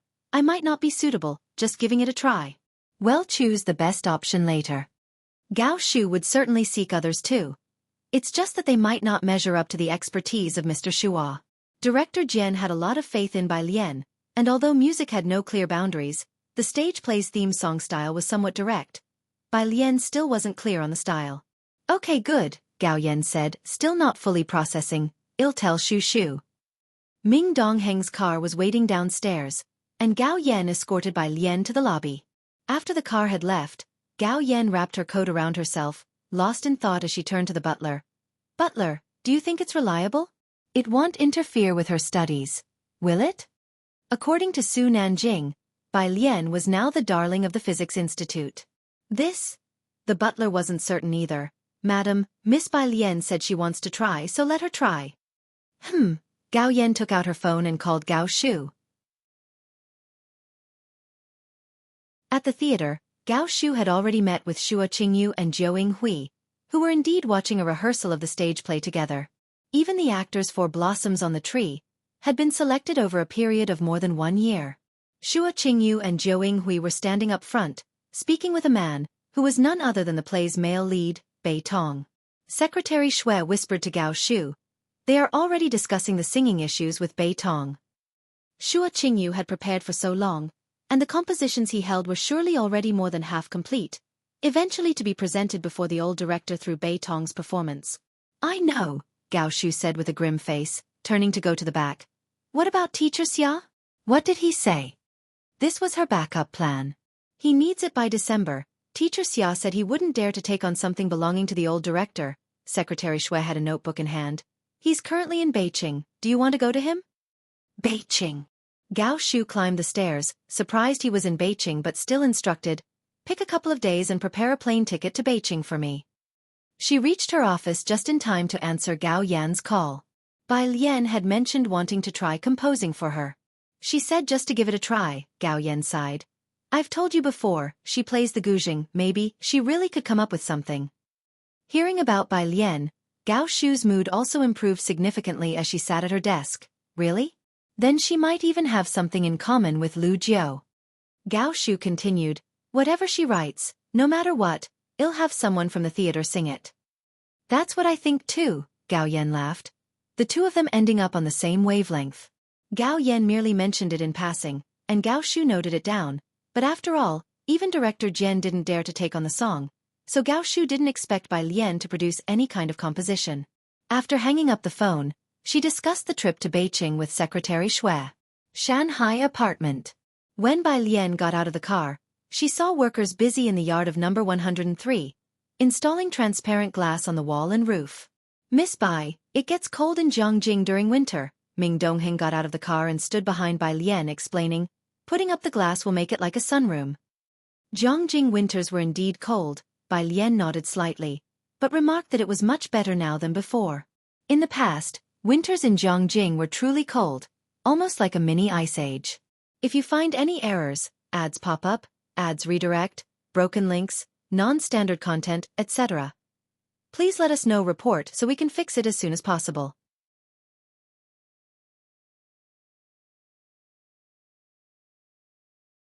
Chapter 691, 274 by Jian, an expert, Mu Lao Yi steps out of the Buddha Hall, 2 watches combined. Under 2103, Ji Heng and Lance weren't there, as the old rascals had gone fishing in the afternoon. In another month, Jiang Jing would be ready for ice fishing. She returned to 303, where only Zhang Xiais and Tang Ming were doing their homework.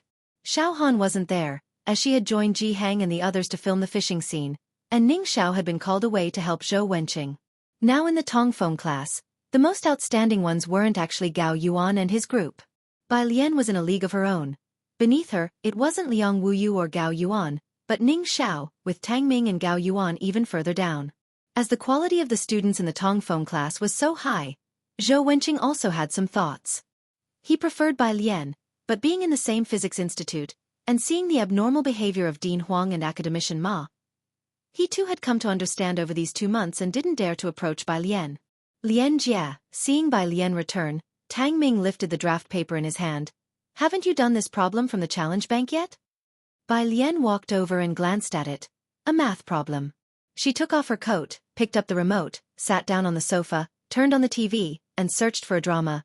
"It's similar to the Boyuan class problems this time, on my desk." Tang Ming pushed open the door to Bai Lian's study. Her study's bookshelf was filled with books, most of which weren't college level, and apart from those, there was a stack of historical records. Tang Ming approached her desk where a stack of neatly bound A4 papers was placed, with the translation Bai Lian had just done for them the day before being the topmost on the left. He flipped through and found something that looked like Chinese drama scripts underneath. Thinking it was Yen Lu's script, he flipped another page and finally found the Boyuan class papers. He pulled it out, closed the door, and left. Bai Lian was lying leisurely on the sofa watching the play, and Tang Ming glanced at it but didn't have the artistic talent to appreciate it. Downstairs, the group that had gone fishing had already returned. Tang Ming received a message from Shen Qing and went downstairs to get fruit. The glass roof in the courtyard was almost finished, the workers were skilled, and there was hardly any noise during installation. "I'll take these too." Tang Ming noticed there were also sunflower seeds left on the table, so he took another pack. "Lian Jie is watching a play, let her have some seeds to crack." Next to him, the dean who was looking at the fish with Lance heard the key word and paused for a moment. "She's watching a play?" The dean followed Tang Ming to 303. Bai Lian held a black remote in her right hand, leaned against the sofa, and rested her legs lazily as she calmly watched the TV. The dean looked toward the TV. It was a classic domestic, ethically themed drama. He sat on Bai Lian's left. "Why did you suddenly start watching a play?" Bai Lian tapped the remote with her fingertips, her tone unhurried. "I want to give it a try." Following suit? The dean had an inkling already in his heart. "Yes. Plays are categorized too," said the dean, a theater enthusiast, thrilled to hear Bai Lian wanted to try. "I can introduce you to a few plays with the same style as Following Suit." Bai Lian shook her head. "I might not be able to write the style you're looking for." "Give it a try," the dean said, his tone exuding confidence. "It's also my first time composing music for a play." Zhang Fulai got back late. Tomorrow was Monday, the day of the group meeting, and everyone in his group had the same papers. Zhang Fulai organized the progress of the last 2 weeks of the experiment, and by the time he got back, it was already 10 o'clock. After a day in the lab, he planned to take a shower before heading over to 303 to check on Bai Lian and the others. But the small light in the 302 lounge was on. Zhang Fulai took off his coat with a stretching motion and hung it on the nearby rack, his cool gaze falling on the light, lingering for a moment before he caught on and headed towards the music room. The music room door was not tightly shut, leaving a crack, but the soundproofing was excellent, and one could not hear anything even while standing at the door. He gently pushed the door open. The air conditioner inside was on, with only a small lamp lit, casting a dim light. Bai Lian wasn't sitting on the piano bench as usual, but rather in simple loungewear, lazily seated on the thick black carpet, the piano resting beside her with several sheets of paper scattered around, some with writing, others blank. Oh, and there was a lighter. She seemed a bit lazy, her slender fingers too lethargic to pluck the strings, so she just picked up the lighter next to her, clicking it intermittently. Jianghu was somewhat fastidious about cleanliness. She had only brought a lighter with her. The pale blue flame reflected in her deep black eyes, casting a long shadow of her eyelashes. Seemingly noticing someone at the door, she turned her head, sat up a bit, her hair casually pinned up with a few strands falling onto her brow. She put the piano down and stood up. Looks like I've been idle too long, you're already back. If you find any errors, ads pop up, ads redirect, broken links, non-standard content, etc. Please let us know report so we can fix it as soon as possible.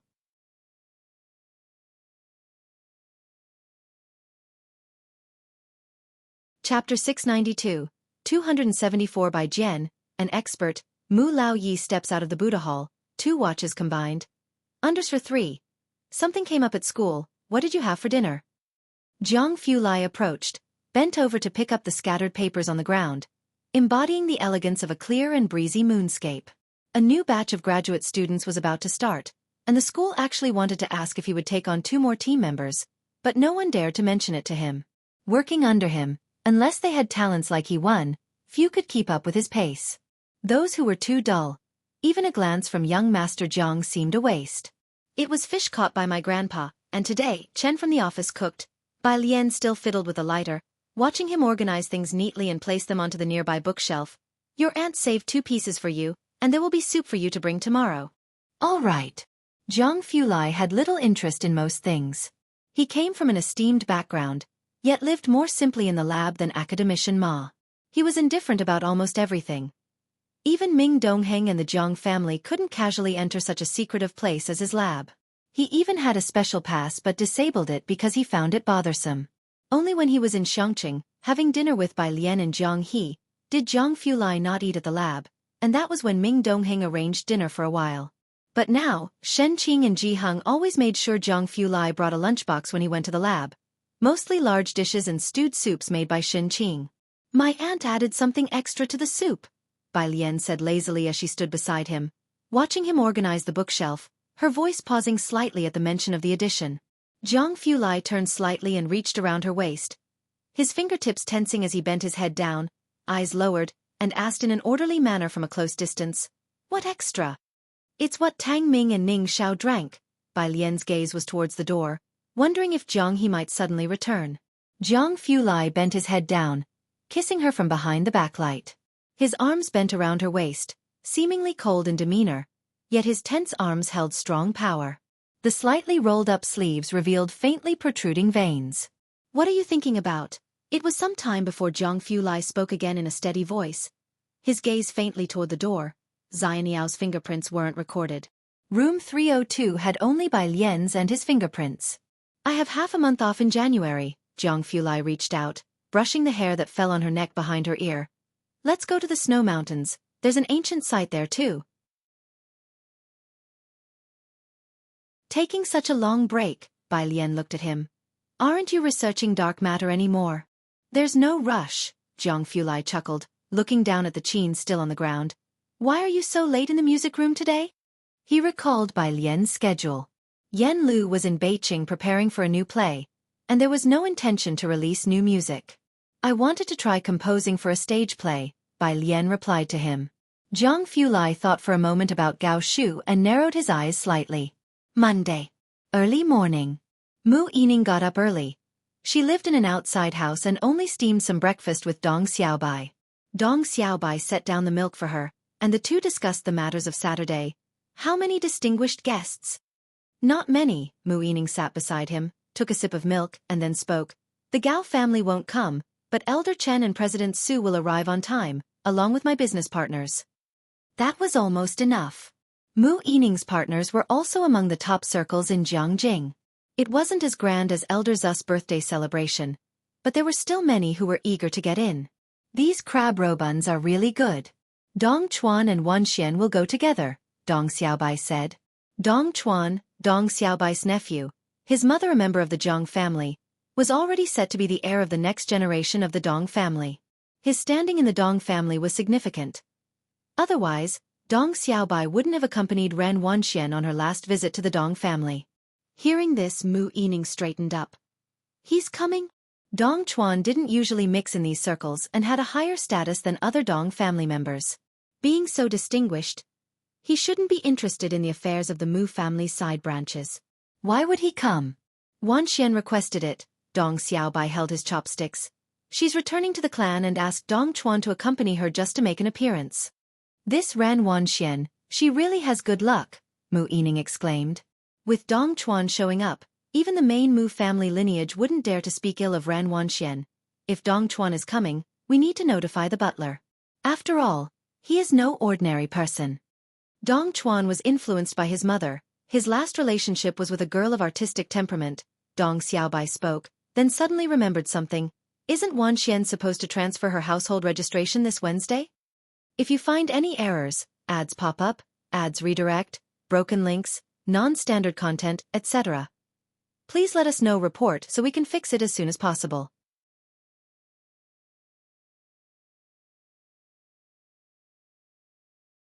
Chapter 693, 274 by Jian, an expert. Mu Lao Yi steps out of the Buddha Hall, 2 watches combined.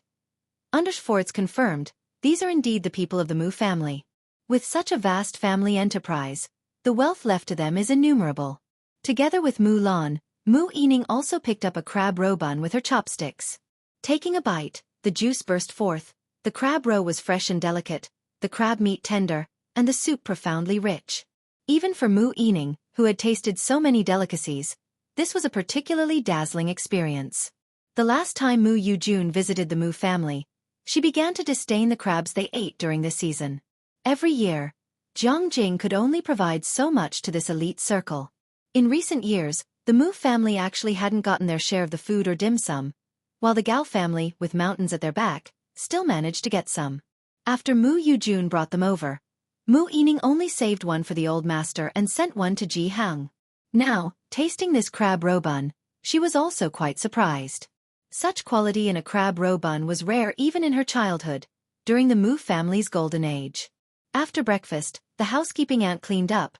Mu Yining got into the car and called the floor butler to inquire about the source of the crab roe buns.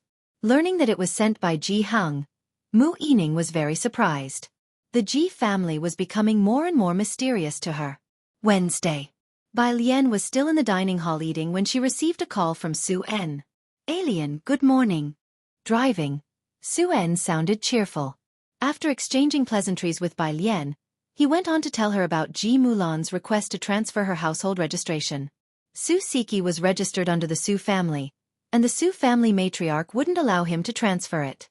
But Su En still decided to inform Bai Lian about the important matter of transferring registration. Aha, I got it, Bai Lian said after swiping her card, picked up her breakfast, and handed the card to Tang Ming standing beside her. Tang Ming, with utmost respect, received Bai Lian's card with both hands, not daring to let his gaze linger on the 3 characters Jianghu Lai, printed on it for too long. Ding Wenyang had perfectly integrated into their group. As long as Bai Lian was at school, they would all flock to dine with her. Seeing Tang Ming showing such reverence for a card, he was somewhat puzzled. Brother Tang, you're a contestant with 2 million points now. One of the top students of the elite Tongfeng class at Jianghu University was showing undue respect to a card. Brother Ding, you don't understand. Tang Ming thought back to Monday morning when the young master Jiang heard about his points and gave him a humph expression. He said gravely. Tang Ming swiped the meal card.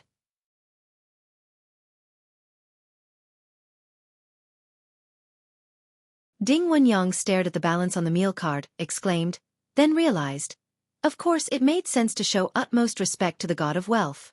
After getting their food, the two sat down opposite Bai Lian and Yang Lin. Ding Wenyang saw 2 foreign language books beside Bai Lian, which he often saw and found unsurprising. His eyes drifted to the paper above them with strange symbols that he had already learned from Tang Ming were called reduced character scores. What's the big boss been up to recently? Ding Wenyang asked, biting into a bun, poking the Tang Ming beside him for answers. Seems to be researching drama. Tang Ming chewed his bun, then went on disapprovingly. This bun isn't very tasty. I'll just eat one. Let's swap for an egg pancake instead. Ding Wenyang forgot about Bai Lian's matter and said incredulously, "Our cafeteria's pork buns are famous in Jianghu. You know how many internet celebrities come here to borrow meal cards to buy buns and check in?" The food at Jianghu University's dining hall was indeed famously delicious. Many food bloggers had become popular by featuring the delicacies of Jianghu University online. Tang Ming silently nibbled on his bun. "I'll bring something even tastier for you next week." At the Jiangjing Public Security Bureau, Su En parked his car. He saw the waiting floor butler at the entrance. "Mr. Su, Miss Mu Lan," the floor butler smiled as he introduced the people beside him. "This is Miss Wan Xian, and this young master is Dong Chuan." Both parties had heard of each other before. Dong Chuan stood tall, wearing a windbreaker, his eyebrows and eyes slightly deep. "Mr. Su." Young Master Dong, Su En had heard Mu Yining speak of Dong Chuan. Not only was he the heir to the Dong family, but his mother's family was also formidable. Su En was very polite. Ji Mulan had recuperated for 2 months, and her health had mostly recovered. However, today she wasn't wearing high heels, only a goose-yellow coat with a hat perched on her head, regal and dignified. Her gaze swept past Ran Wanxian and settled on Dong Chuan, addressing him with equal courtesy, "Young Master Dong." The officials at the Public Security Bureau and the floor butler had all been arranged by Mu Yining. Special staff led them to queue up. To transfer their household registration, take photos. In less than half an hour, everything was done. Ran Wanxian lowered her head to look at the floor butler's household registration book and remembering something, asked him, "Bai Lian didn't come?" "If you find any errors, ads pop up, ads redirect, broken links, non-standard content, etc., please let us know report so we can fix it as soon as possible."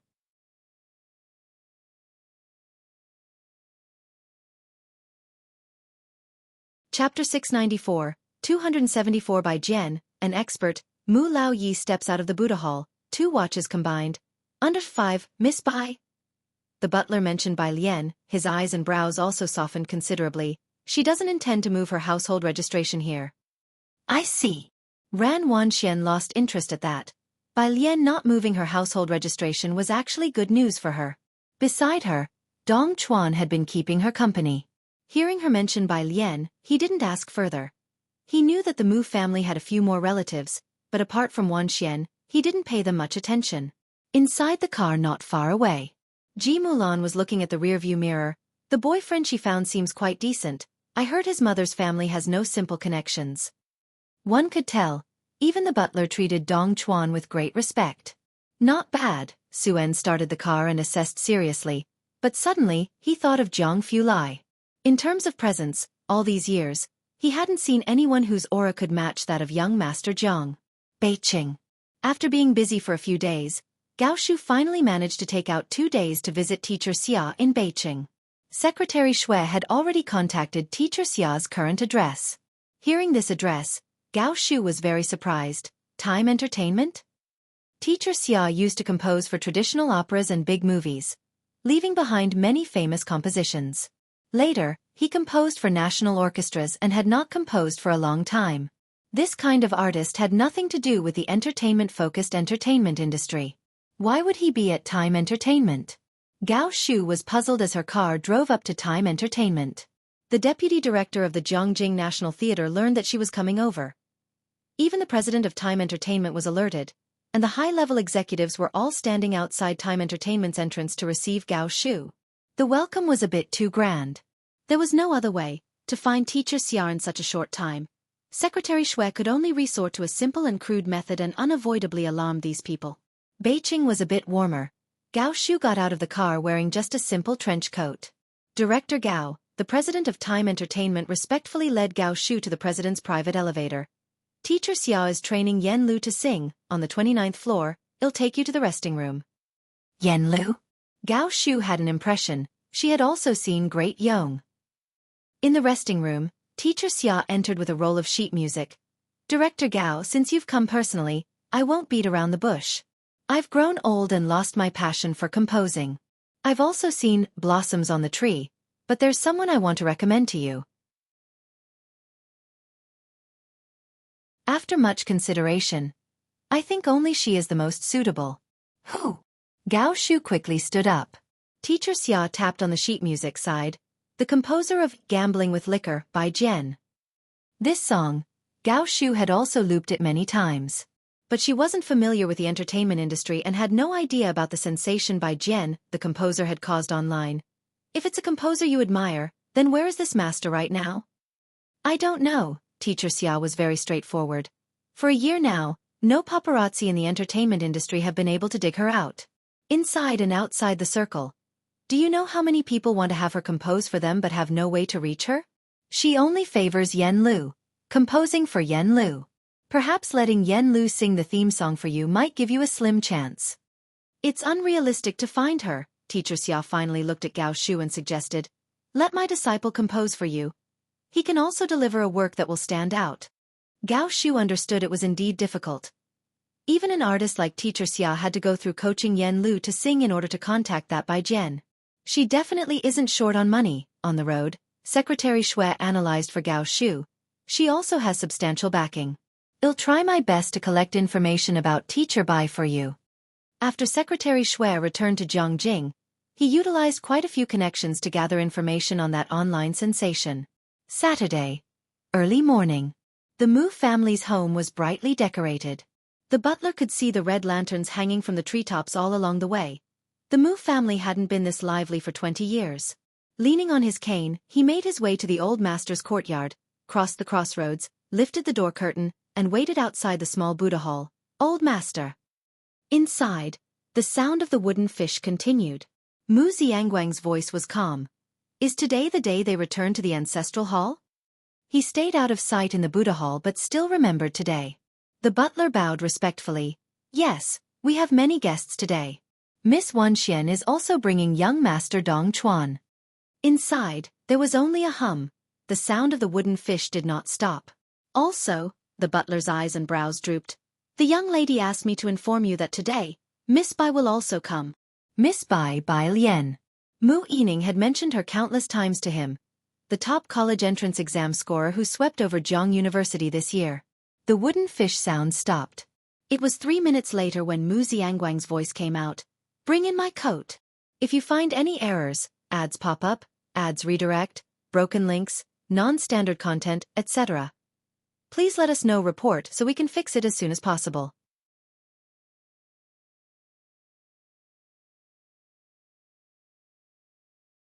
Chapter 695, 275 Not-So-Simple Guests, Part 1. By the end of October, the weather had become colder again. The Gao family. Today, Mu Yujun had not originally planned to go to the Mu family. It wasn't until she heard that Mu Xiongguang had come out of the Buddhist hall that she made a slight effort to dress up. Are you and Juchen going? She asked as she put on a newly tailored outfit and draped a string of jade beads around her neck. Gao Yi picked up his coat. Today I'm taking Juchen to the theater. Next to him, Gao Yi's assistant glanced at Mu Yujun. That glance made Mu Yujun feel momentarily embarrassed. Once, the Mu family could discuss matters on equal terms with the Gao family. But later the Mu family gradually faded from the circle, and the Gao family became somewhat disdainful of Mu Yujun's status. Think about the women of the Gao family. One married into the Jiang family. Another, a distant relative, married Su Jueling. Yet Gao Yi married Mu Yujun. If it weren't for the fact that she had given birth to Gao Juchen, she might have separated from Gao Yi years earlier. The Mu family's business car arrived at Shanghai apartment early in the morning. Assistant Wang drove, with Xiaojie in the passenger seat, driving into building number 5 of Shanghai apartment. Passing by the security guard standing at attention, Xiaojie couldn't help but take a second look. What's up? Asked Assistant Wang. Xiaojie spoke. That security guard looks like he's from a special training camp. Assistant Wang wasn't very familiar with such matters, so he didn't ask any further. In building number 5, Jianghu had already come out and handed a plain moose green cloak to Tang Ming, asking him to take it up to Bai Lian. Only you. Xiaojie got out of the car with Assistant Wang and opened the door. Yes, Jianghu held a cigarette holder, his eyes drooping. They still have books to review. Well, just go for a meal, not participate in the ceremony, and arrive later. Xiaojie thought of Bai Lian's group of friends, whether from Jianghu University or Media University. They were indeed all diligent in their studies. Upstairs. Tang Ming handed the cloak to Bai Lian and then went to the 5th floor to find Ning Xiao. Has the scholar arrived? He shouted immediately after exiting the elevator. With no one else around, he treated it like his own home. Ning Xiao's door was open as he was still on a call. On the other end of the phone, Wang Yufeng spoke calmly. What's the rush? I'm already in Jianghu. What time will you arrive? I'll have someone take it to the main entrance. Tang Ming and Ning Xiao had always been looked after by Ji Xiaojun and Xin Qing. When Wang Yufeng found out about today's event, he sent a gift to Jianghu through a contact. 11 o'clock. This was the time Zhang Fulai had mentioned, and it was unlikely to be wrong. Tang Ming, curious after seeing him hang up, asked, What gift did your uncle prepare for Uncle Ji? To give Ning Xiao a gift was to give a whole apartment. In Tang Ming's memory, only Zhang Fulai spent money without batting an eye.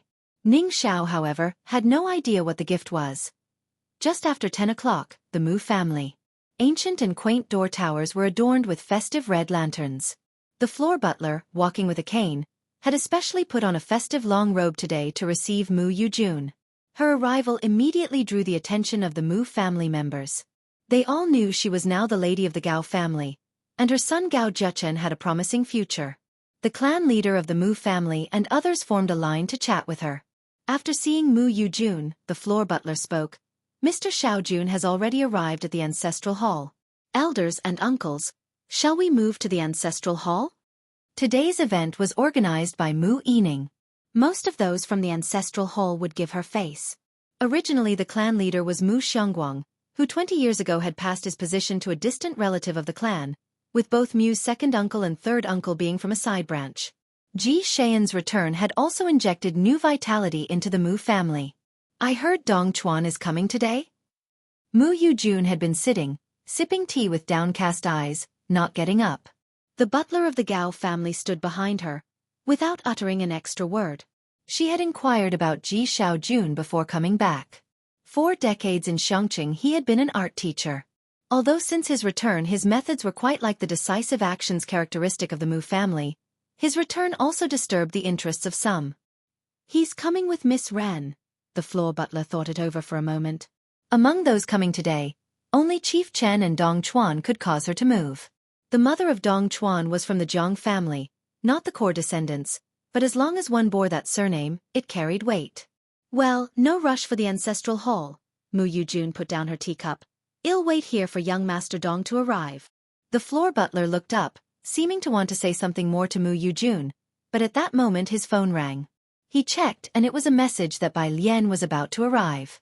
Without saying more to Mu Yujun, he seemed to become 10 years younger at once, haste in his step as he hurried out with his cane. Miss Bai has arrived, I'll go welcome her first. If you find any errors, ads pop up, ads redirect, broken links, non-standard content, etc., please let us know report so we can fix it as soon as possible.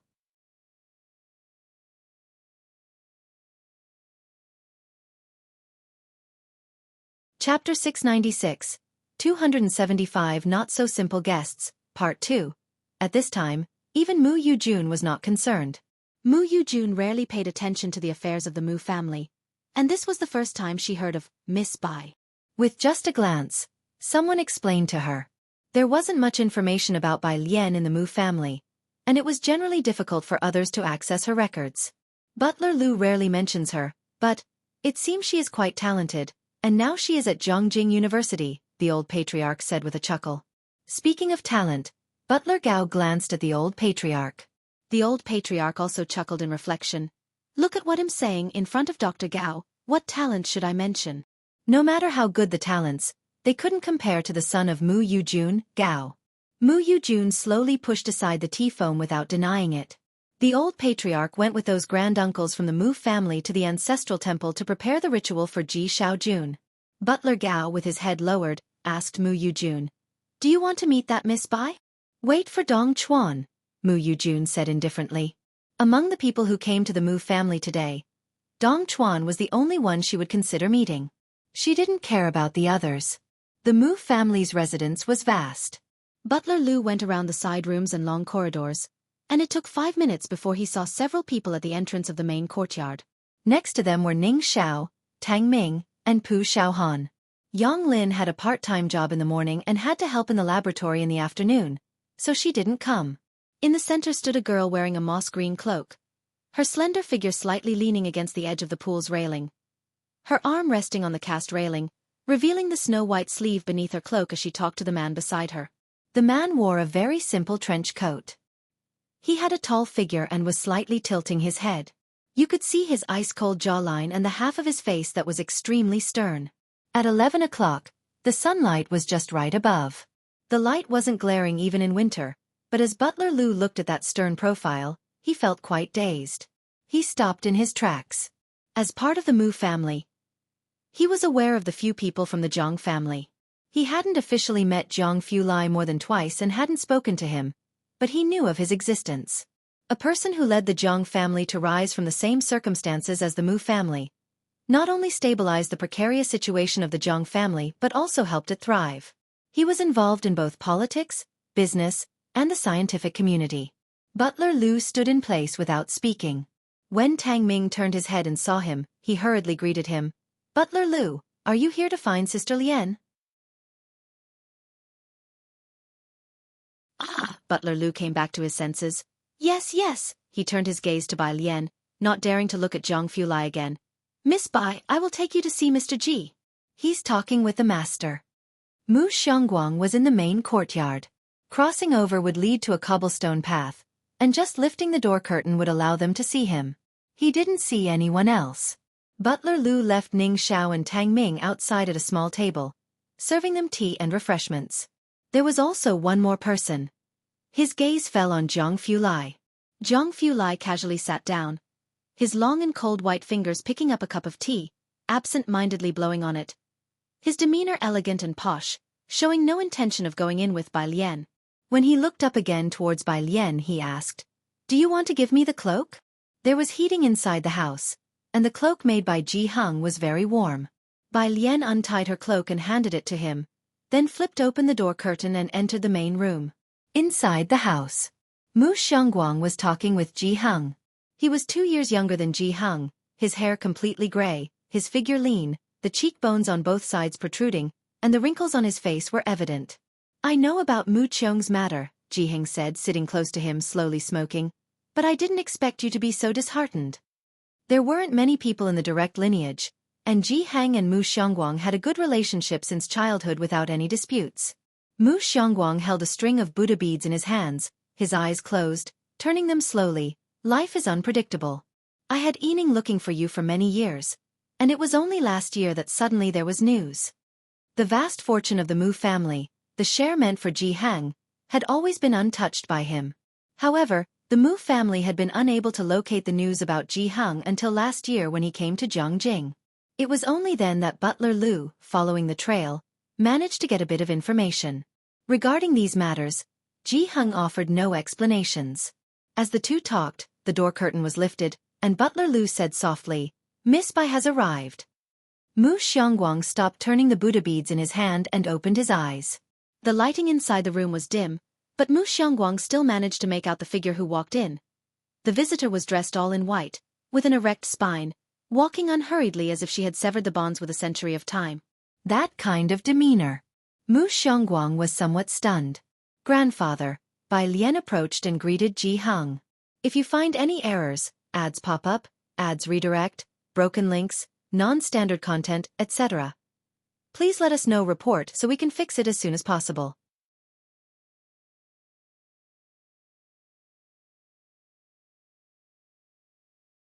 Chapter 697, 275 Not-So-Simple Guests Part 3. Ji Hang knocked his pipe, shaking out the ash, and introduced casually, "This is your second grandfather." Bai Lien looked towards Mu Xiangguang and spoke with composure, "Second grandpa." Mu Xiangguang came back to his senses. He was usually a man of few words, but upon seeing Bai Lien, he couldn't help but ask a few more questions. "Sit down. I heard from your grandfather that you're in the Tongfeng class?" In fact, Mu Xiangguang had already heard these pieces of information many times from the Mu family butler and Mu Yining. Having grown up in Xiangqing without elite education and still achieving greater success than the Liang family's descendants, Mu Xiangguang felt that perhaps without his intervention, these young people could have gone even further. That's right. Bai Lian sat next to Jianghu, calmly replying. Despite being out of management for many years, Mu Xiangguang still had a keen eye. Such a demeanor, even Mu Yining couldn't match. He took out a wooden box from the side and pushed it in front of Bai Lian. Since you call me second grandpa, I don't have much for a meeting gift. Let this be my present to you. Bai Lian looked at the ebony box but didn't immediately reach for it. Instead, she looked toward Jianghu. Jianghu blew out a ring of smoke. Take it. Okay. Bai Lian accepted it. 11:30. Mu Yujun, along with Dong Chuan and Ran Wanxian, went to the clan ancestral hall. The entire registration ceremony wasn't long. Firecrackers and fireworks exploded outside. Mu Yujun, considering Dong Chuan's face, stayed a little longer. Once the ritual was complete, the guests started to take their seats. The guests exchanged pleasantries with the three of them, and Mu Yining did not expect that Mu Yujun would still be there. She introduced Ji Xiaojun and Shen Qing to her. Sister, this is Xiaojun, and this is his wife, Shen Qing. Xiaojun and I will go outside to greet others. You can sit down and have some tea first. Mu Yujun's gaze swept past Shen Qing, who was always intimidated by such imposing figures, and gave Mu Yujun a somewhat ingratiating smile. Congratulations. Mu Yujun didn't look at Shen Qing, curtly saying the words and covering her nose with a handkerchief. With Mu Yining and Ji Xiaojun gone, only Su En, Shen Qing, and Ji Mulan were left. Why would Mu Yujun demean herself by wasting time chatting with them?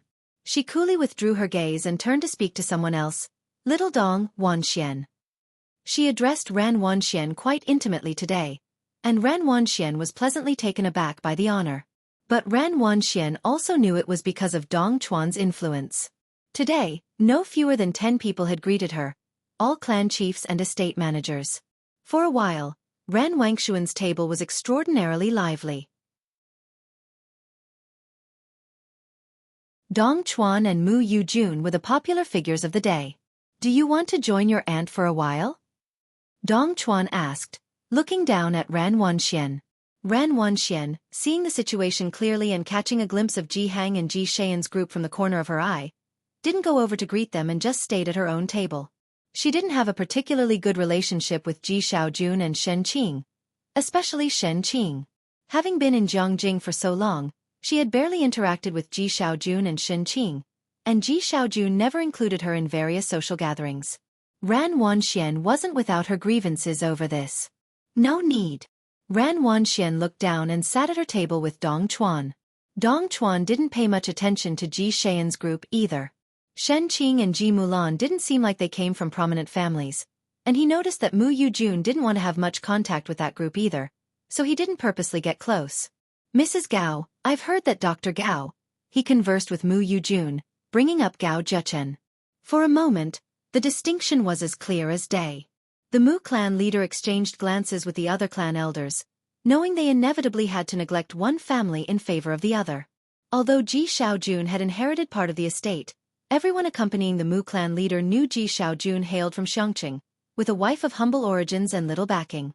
On Ran Wangshuan's side, setting aside Dong Chuan, just the presence of Mu Yujun was a rarity for them. There was no real choice to be made, and without thinking, everyone knew whom to greet first. In an instant, most people approached to curry favor. The Mu clan leader went over to congratulate Ran Wanxian, with an excellent start.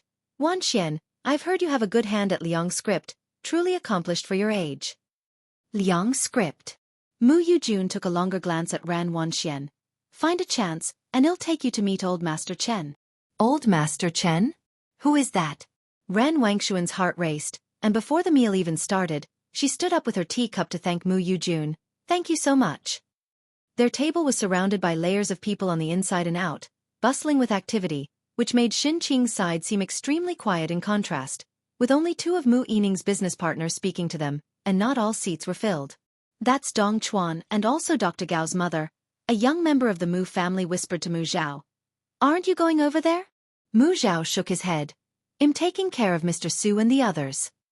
He stood behind Mr. Su and Shen Qing, asking if they needed anything. All right, a once-in-lifetime opportunity, the young member of the Mu family shrugged. Then he'll be going over there.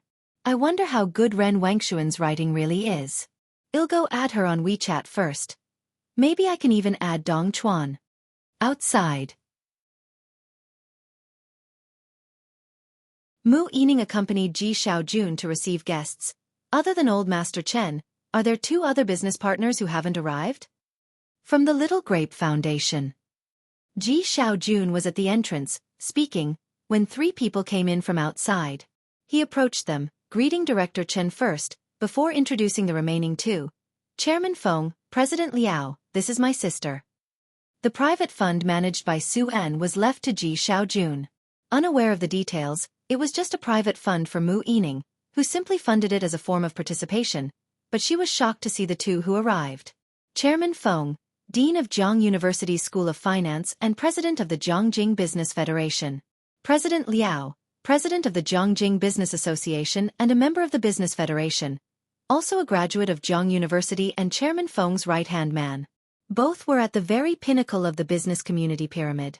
Mu Yining had thought that Director Chen's attendance at today's ceremony was already an icing on the cake, but the private fund that she hadn't paid much attention to managed to attract these top-tier guests?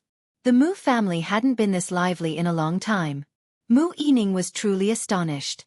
On her phone, the butler instructed her to wait outside a little longer as Bai Lian and Jianghu were arriving soon.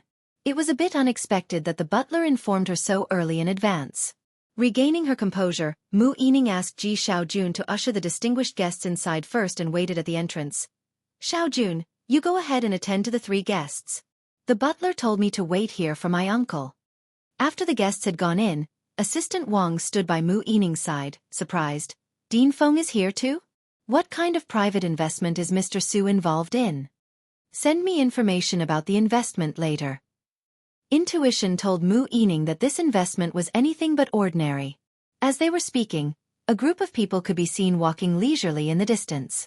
If you find any errors, ads pop up, ads redirect, broken links, non-standard content, etc., please let us know. Report so we can fix it as soon as possible.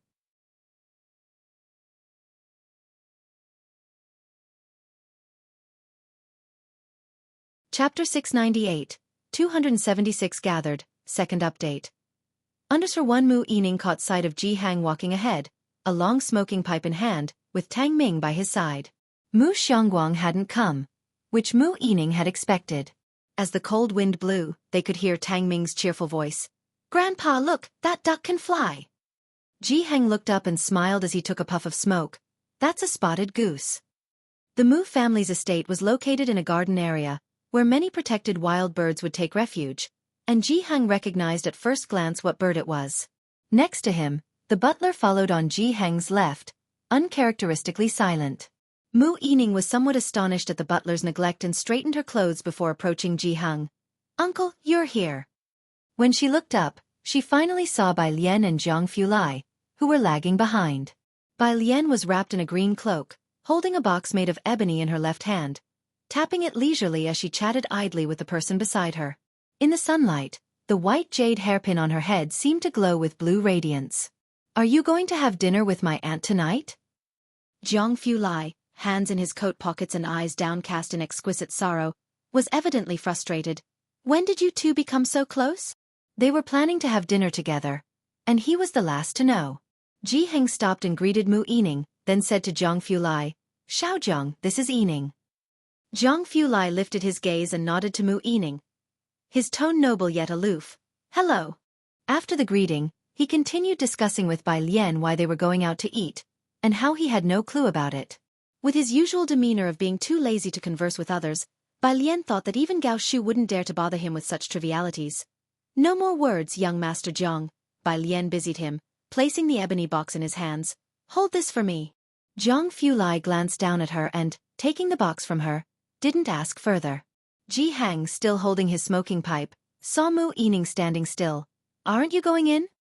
As he spoke, Jianghu Lai also glanced over, his gaze faintly landing on Mu Yining. Mu Yining, having encountered a variety of personalities within the circle, used to see Chen family's elder regularly in earlier years. Yet now, confronted by Jianghu Lai's gaze, she felt a chill down her spine. Uncle, please go ahead. Jianghu walked inside, and Mu Yining followed a few steps behind, staying close to Bai Lian and the others. Young Master Jiang, I didn't expect you to come. Jianghu Lai, the legitimate son of the Jiang family. Rarely appearing in public, even Chen family's elder would rise to greet him. How could Mu Yining not know him? I came with grandfather Ji, Jianghu Lai, holding the ebony box and following by Lian, replied indifferently. You don't need to mind me. His words revealed so much. Today's Jianghu Lai didn't come as a representative of the Jiang family, but with the Ji family. Mu Yining looked at Bai Lian beside him, her heart tense as she finally understood why the butler informed her so much in advance to stand outside. Otherwise, if the butler had simply stated, the eldest young master of the Jiang family has also arrived, Mu Yining would have definitely not believed it. She followed behind the group, looking at the silent butler, and let out a breath of murky air. The two of them. The butler nodded towards Mu Yining. The ancestral hall. Knowing that Ji Xiaojun had gone to meet with collaborative partners, the Mu clan's leader and his entourage didn't pay much attention, simply chatted and laughed with Dong Chuan and Mu Yujun, until Ji Xiaojun arrived with the three individuals. The person in the middle, Director Chen, was seldom seen smiling. After becoming the head of Yunshao district, his authoritative presence had grown even more evident. Ran Wanxian, who had seen Director Chen before, recognized the man she had met in Xianxia instantly, setting down her teacup. Chen. Mr. Chen? The surname, Chen, indeed attracted attention. The Mu clan leader and Dong Chuan quickly turned their gaze, and Dong Chuan didn't hesitate to put down his teacup and rise from his seat, both surprised and respectful. Mr. Chen. Dong family's eldest young master, with close ties to the Jiang family, naturally recognized Chen Yongkuan. Besides, who wasn't aware by now who had single-handedly promoted Chen Yongkuan? Hearing Dong Chuan's voice, Mu Yujun looked up, aware that the Chen family had little contact with the Gao family. But she knew this rising star Mr. Chen was on good terms with Jianghu Lai. In the past 2 months, Gaoi had tried to meet with Chen Yongkuan more than once, and lately in Jiangjing, many sought to ingratiate themselves with Chen Yongkuan, with no shortage of gifts sent from many within the Jiang family. But Chen Yongkuan was an enigma, accepting no gifts and living a reclusive life, skillfully handling affairs without getting involved. These individuals found it difficult to establish connections with Chen Yongkuan. Mu Yujun was extremely surprised to encounter Chen Yongkuan here. A truly unexpected delight. She set down her teacup and stood up very polite. Mr. Chen, what brings you here? We've met before at the Su family's. Behind her, the high-ranking Gao family butler, who had barely interacted with the Mu family, looked up, surprised to find that the present Mu Yining had such connections that she had invited Chen Yongkuan. He greeted Director Chen respectfully. A crowd had gathered around Ran Wanxian, both inside and out, several layers deep. Director Chen's gaze fell on Mu Yujun's group, while in the corner of his eye, he saw Shen Qing's side looking deserted, with only Mu Zhao attending to the guests. They were all people of the world, and at a glance, it was evident what was going on. Not to mention he wasn't familiar with Mu Yujun, knowing that Jianghu Lai didn't like the Gao family. Even if he had been familiar with them, after today, he would start acting unfamiliar. Director Chen just nodded towards their side as a polite gesture. As for Dong Chuan, he didn't know him and therefore didn't greet him. Then he walked briskly with Dean Feng towards Shen Qing and Suen, stopping in front of them, warmly greeting Shen Qing. Sister-in-law, you've arrived quite early. At the table, Shen Qing was only familiar with Suen, and Ji Mulan didn't pay her much attention either. Although Suen was looking out for her feelings, he was unable to attend to her fully due to the presence of 2 other business partners, and Shen Qing found herself at a loss for words. Sitting in the spacious hall, surrounded by the powerful elite, she felt very uncomfortable. Fortunately, Mu Zhao, who was sitting beside her, often spoke to her, which prevented her from feeling too constrained. Now that Director Chen and Ji Xiaojun had arrived, Shen Qing breathed a sigh of relief and stood up. Xiaochen, you've come so late. Director Chen smiled. I had some matters to deal with and arrived late. I'll start by drinking 3 penalty cups. Suen stood up. He was familiar with Director Chen and dispensed with the formalities, greeting the other 2, Dean Feng, Chairman Liao. This side was filled with joyful laughter and chatter. By greeting Shen Qing like this, Director Chen had done his duty for appearance's sake. On the other side, the group with Mu Yujun and Dong Chuan quieted down. When the head of the Mu clan found out who Director Chen was and learned the identities of Dean Feng and the others, he too grew restless.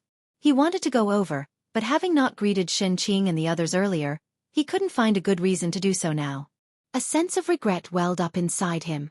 Who could have known that Xianxia and Ji Xiaojun, having returned to the Mu family for so long and always acting low-key, would know people of such stature? Even the Gao family's butler could not help but bow his head and ask Mu Yujun in a low voice, "Madam, is the Mu family so close with Director Chen?" Mu Yujun's mind was in disarray. How could she know that Xianxia, a woman whom she thought she could see right through, would actually know Chen Yongkuan? And be on familiar terms with Chen Yongkuan? Dong Chuan, seeing Director Chen seat himself next to Xianxia, couldn't help but look at Ran Wanxian, asking, "Wanxian, should we not go over and greet your uncle and auntie?" Ran Wanxian looked up but didn't get a chance to respond to Dong Chuan. At the entrance, Assistant Wang led Ji Hang and others in. Ji Hang wore a gray robe, carrying a long smoking pipe, his hands clasped behind his back, while the usually chattering Tang Ming, seeing the crowded hall, also stopped. Most people did not recognize Ji Hang. Behind them followed Pu Xiaohan and Ning Xiao, with Ning Xiao holding a gift box, always gloomy and not prone to speaking with others.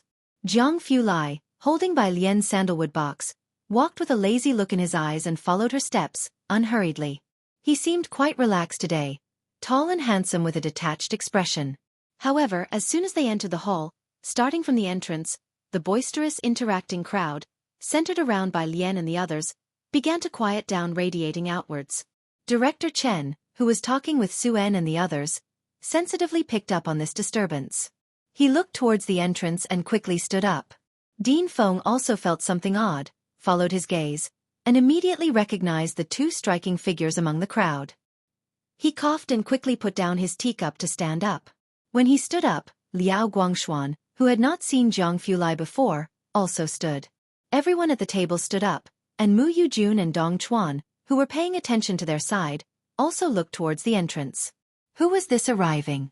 They immediately spotted Jiang Fulai. Dong Chuan's face, which had always been calm, changed. He stopped talking to Ran Wanxian and abruptly stood up. His composure had always been dependable, even when facing Mu Yujun, one of the highest status individuals Ran Wanxian had ever encountered. Dong Chuan's sudden serious expression surprised Ran Wanxian. Mu Yujun and the senior butler stood frozen in place, looking towards the entrance, struggling to grasp the situation. The line of people slowly approached. At Director Chen's table, the usually talkative Dean Feng and Chairman Liao didn't dare to speak, but Director Chen, accustomed to such situations, was the first to break the silence. "Uncle Ji, Miss Bai, young Master Jiang." Dean Feng, not recognizing Ji Hang, smiled. "Miss Bai, young Master Jiang." Bai Lian nodded to him in acknowledgement. In the silence, Jiang Fulai casually yet politely greeted Ji Xiaojun, "Uncle Ji." This greeting of Uncle Ji undoubtedly dropped a bombshell among everyone present. If you find any errors, ads pop up, ads redirect, broken links, non-standard content, etc., please let us know. Report so we can fix it as soon as possible.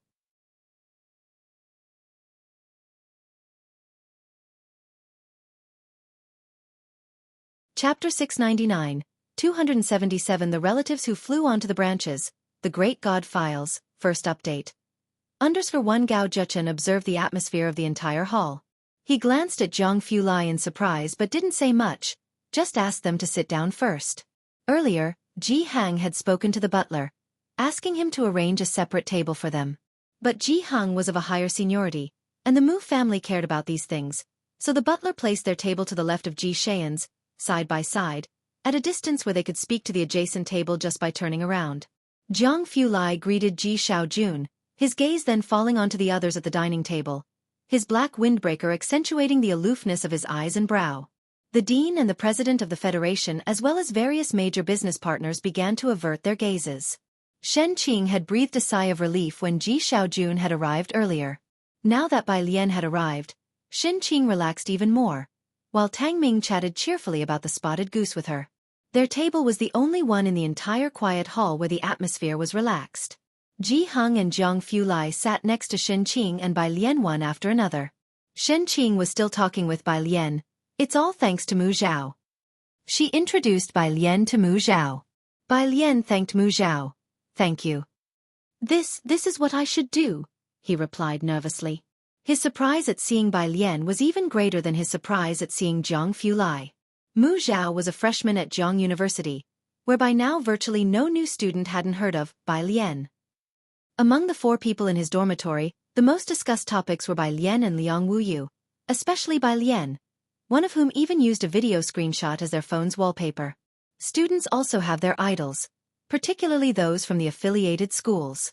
From junior high to high school, each of them had been overwhelmingly pressured by Liang Wuyu, only for a dark horse to suddenly emerge during the college entrance examination, surpassing Liang Wei's score to become first. At the start of school, the Tongfeng class exam results were widely discussed in the forums, with 3 students from Xianxia sparking the buzz. In a pure science exam, 1 student scored higher than Liang Wuyu, and 2 scored nearly as well. What more was there to say? This class had already been dubbed Celebrity World by netizens. Mu Zhao was just one among many students who looked up to this group, never expecting one of them to be Shen Qing, another niece of Mu Yining, whom he had heard about from his own relative. He was quite excited in the moment. With Bai Lian seated at the next table, Mu Yining came over and asked Mu Zhao to return to his own seat. Mu Zhao nodded and before leaving, asked Shen Qing if he could add Bai Lian on WeChat. WeChat. Shen Qing took out her phone and recommended Bai Lian's contact card to Mu Zhao, asking him to keep it off the internet and not pass it to others. I know, thank you, Mu Zhao said, taking his phone back to his table.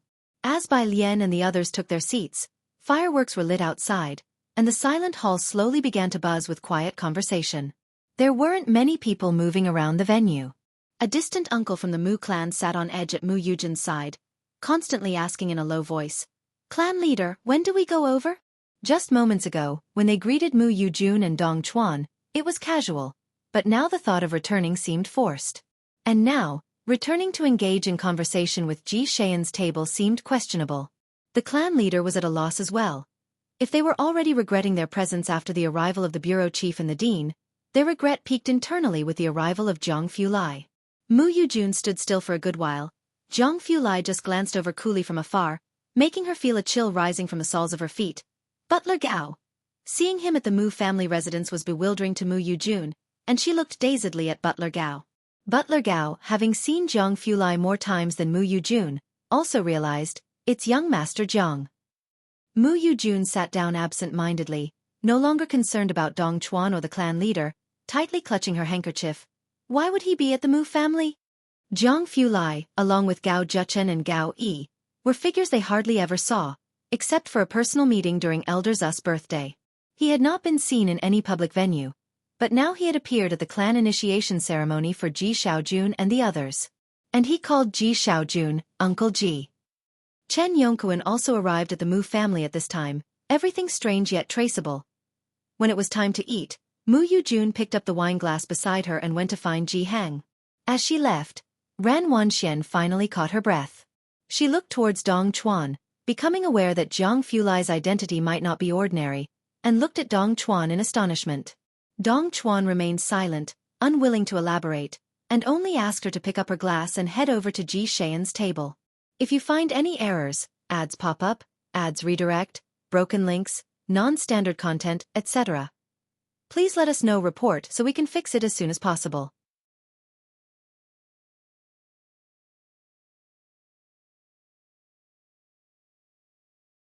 Chapter 700, 277 The relatives who flew onto the branches, the Great God Files, first update. Undersir 2 Ren Wanxian quickly took a glass and followed Dong Chuan. At Ji Xian's table, Ji Hang and Jianghu Lai were not present, and his own words had always been scarce. Mu Yining had just entered the hall and knew the situation upon seeing Mu Yujin's area. She glanced at Dong Chuan and Ran Wanxian, then introduced the people at the table with a light smile. Xiao Chuan, these 2 here are Director Feng and Chairman Liao, and this is CEO Su. As she introduced them one by one, Dong Chuan finally understood who Director Feng was. He was surprised on the inside, and his demeanor became even more humble. He had initially thought that Ji Xiaojun and Shen Qing were just ordinary people. In fact, Ji Heng was indeed born of a concubine and later chose to leave the Mu family voluntarily. He hadn't contacted the Mu family for 40 or 50 years and had only been in Xianxia, so Dong Chuan hadn't taken much notice at first. Who knew that this relative would pull such a grand move? Dong Chuan thought to himself that this year, for the Lunar New Year, their elders and mother would personally visit the Mu mansion to pay their respects. Dong Chuan had always held himself with high status and dignity, even when facing Mu Yujun. This was the first time that Ran Wanxian saw him lowering himself to such an extent. As for the table behind them, Dong Chuan didn't dare to take another glance. Ran Wanxian looked back. At Bai Lian's table, Director Chen had left in the middle of his meal to join Jianghu for a drink, while Su En and Ji Xiaojun were discussing business at the table behind. Amidst the clinking of glasses, even Shen Qing was repeatedly toasted.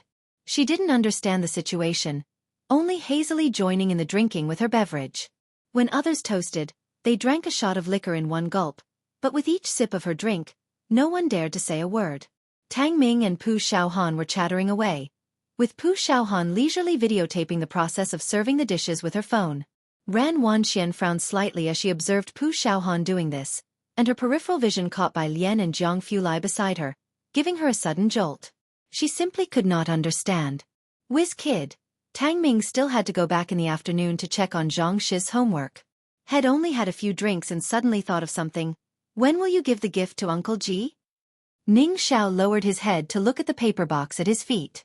The box was a 50-centimeter wide square, quite large, and with some heft. He didn't yet know what was inside but knew that Wang Yufeng was not one to joke about this kind of thing. I'll give it to him when we leave. Tang Ming nodded. He wanted to see the gift in advance.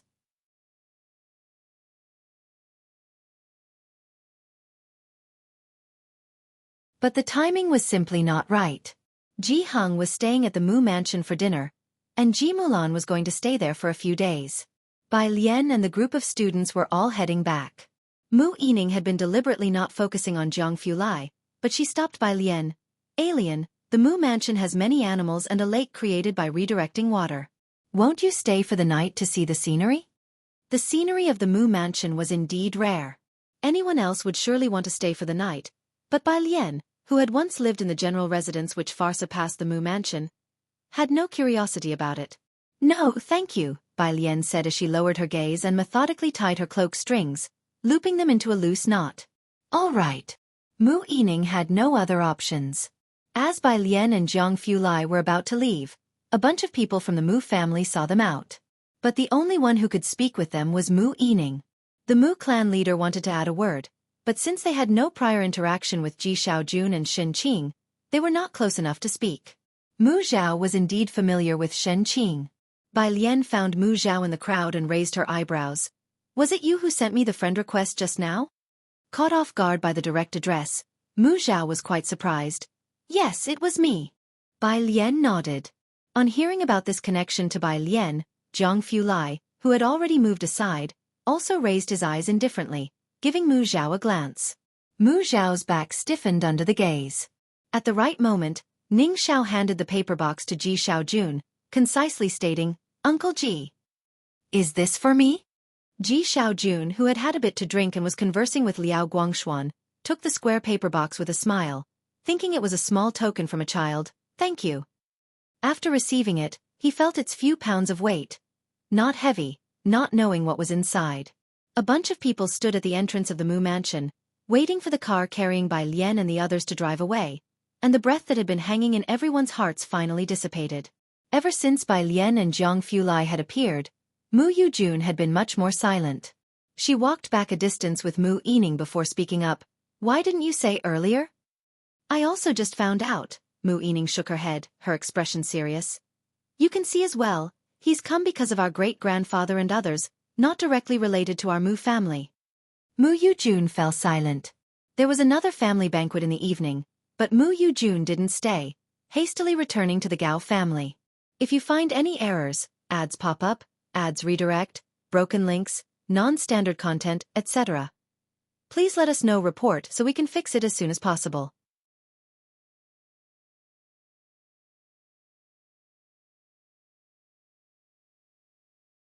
Chapter 701, 277 The relatives who flew onto the branches, the Great God Files, first update. _3 Mu Yining watched her leaving, slightly shook her head, and then returned to Lanlin Pavilion, where Ji Xiaojun and Shen Qing were present, with the butler serving them tea. Ji Xiaojun and Shen Qing were opening boxes. Mu Yining sat in her seat, lifted the teacup, and gazed at the cardboard box. The butler spoke softly. "This is a gift from Miss Bei's classmate." There were many gifts today. The storeroom was filled with treasures for Ji Xiaojun. Mu Yining thought it was better to be a college student, with no burdens on their mind. The cardboard box was opened, and Ji Xiaojun scooped out a vase from inside with one hand. It was a peach and plum blossom open-work heart-turning vase. The body was gilded, and one could see it had some age, exquisite in craftsmanship. Cough cough, Mu Yining almost spat out her water. She put down the teacup, and hesitantly asked the butler, "This vase, have I seen it in an auction house catalogue before?" Although the Mu family did not have a private museum like the Chen family, they too had quite a few antiques at home. The butler could tell as well. This vase was no ordinary item. In the afternoon, Ning Xiao went to the school to help Zhou Wenqing. Bai Lian went to meet Gao Shu in the evening. Gao Shu usually lived in the apartment assigned by the drama theater, a 3-bedroom and 1 living room place, mostly occupied by her alone, very spacious. Bai Lian brought a bouquet of fresh flowers from Aunt Zhang's to her place. When Gao Shu opened the door, she saw the two people outside, Bai Lian holding a bright bouquet, dressed in white clothes with a green cape draped over her, sheer elegance and simplicity. Looking at the person beside her, Zhang Fulai stood with one hand in his pocket, indifferent and aloof, like the distant sunlight of a winter day. "Auntie." Even his tone was casual. Gao Shu was taken aback and then smiled. She took the flowers from Bai Lian's hands and stepped aside to let the two in. Lian, you even brought flowers," she said cheerfully as she put them into a vase. "You two sit for a while with Yan. I'll go to the kitchen to see if there's anything I can help with and make an extra dish." During Bai Lian's last measurement session, Gao Shu had left early without having dinner. Today, she had specially invited them for a meal, and she did not expect Zhang Fulai to come too. Gao Yan was picking out films to watch while sitting on the sofa. Seeing Zhang Fulai, she subconsciously stood up, her gaze then fell on Bai Lian. Lian, come and see if there's anything you want to watch." As the deputy director of the drama theater, Gao Shu had many film and television discs. Bai Lian also liked watching movies, but her recent interest was in plays. She glanced over the discs, noticing 2 without covers on the cabinet beside her, only marked with a sticky note. "Blossoms on the Tree Rehearsal. Can I watch this?" She bent down and picked up the disc. "Sure." Zhang Fulai came over, took the disc and looked down at it. "But such rehearsals, unedited and without music, are shot in wide angle." Bai Lian shook her head. "It's fine." "All right." Zhang Fulai reached out to open the player and placed the disc inside. Gao Yan watched this scene quietly and returned to the kitchen to assist the chef and Gao Shu. The Blossoms on the Tree rehearsal was as Zhang Fulai described. Wide angle, unedited, but each actor performed quite well. The main character, Bei Tong, played Chan Yi, which was considered an unofficial history. The other actress, Qin Si, could be considered the second lead, also with significant presence. The recording was not very clear, but Bai Lian had read the script and remembered the lines, making it easy for her to follow. Bai Lian lounged on the sofa, having removed her cape, dressed only in white clothes and a white skirt. Her slender fingertips tapped intermittently on her knee. She began to contemplate the direction of the music and the overall tone. The first part quickly ended, and Zhang Fulai, who had been leaning on the armrest next to her, stood up to change to the second disc for her. Outside, the doorbell rang. With Gao Yan and Gao Shu in the kitchen, Bai Lian got up to open the door. The person outside was also familiar to Bai Lian. It was Secretary Xue. Secretary Xue was not surprised to see Bai Lian. Glancing past her, she saw the aloof figure switching discs and quickly retracted her gaze, not daring to enter. She handed Bai Lian a file. "Miss Bai, this is the document Vice Director Gao requested. Could you please pass it to her for me?" Bai Lian looked down and saw a folder with natural color, only a single word written on it in black pen. Bai. If you find any errors, ads pop up, ads redirect, broken links, non-standard content, etc., please let us know. Report so we can fix it as soon as possible.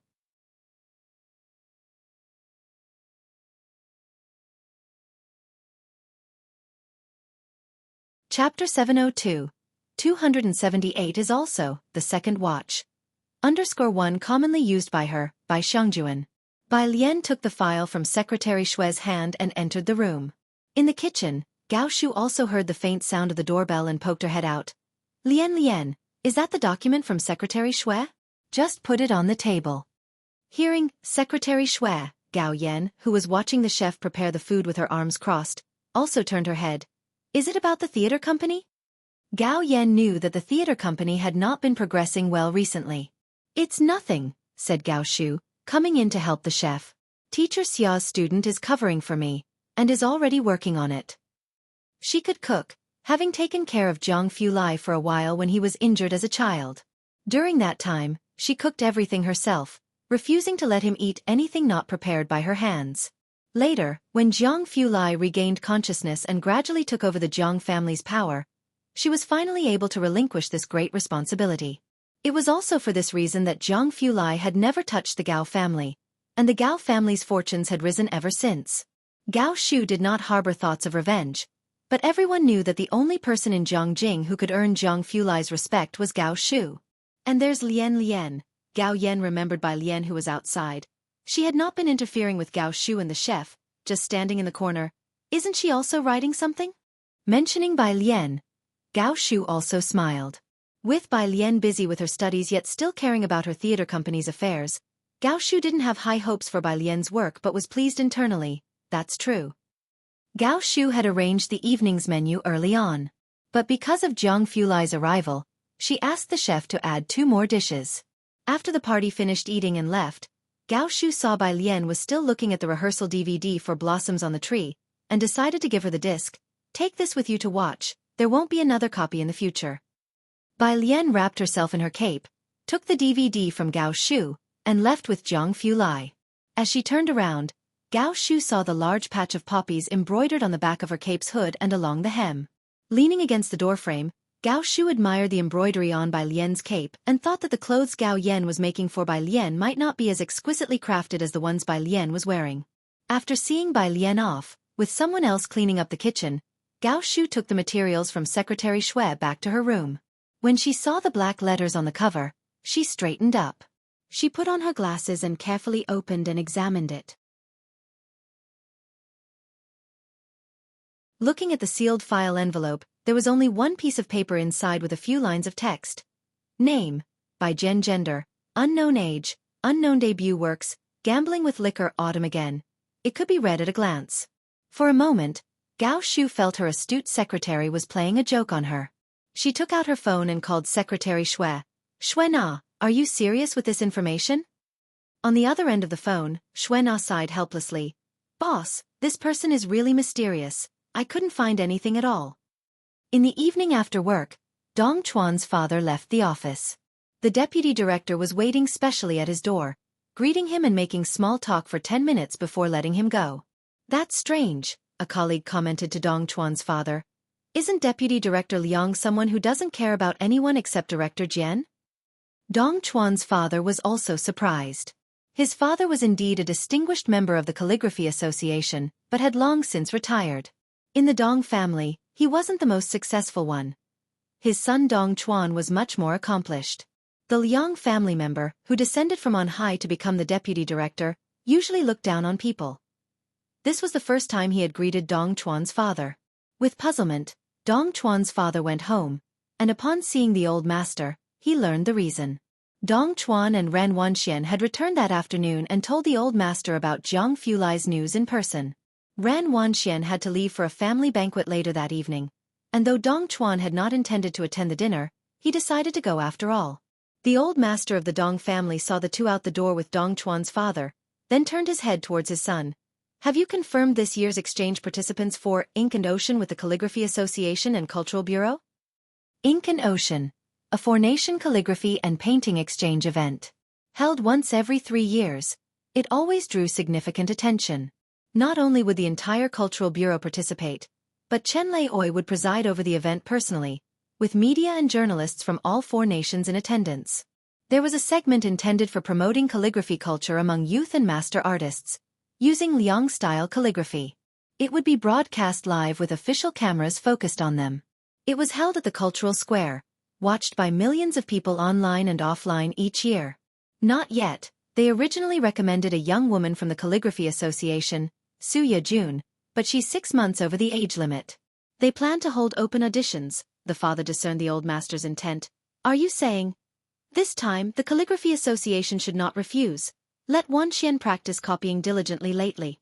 She's generous and most likely won't get nervous in front of the official cameras. The old master nodded almost imperceptibly. If you find any errors, ads pop up, ads redirect, broken links, non-standard content, etc., please let us know. Report so we can fix it as soon as possible.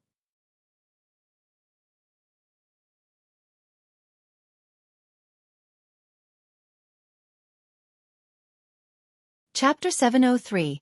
278 is also the second watch. _2 commonly used by her, by Xianxia. This showcased their calligraphy heritage to the outside world, representing not just the Calligraphy Association. They had to be cautious, then even more cautious. The Mu family.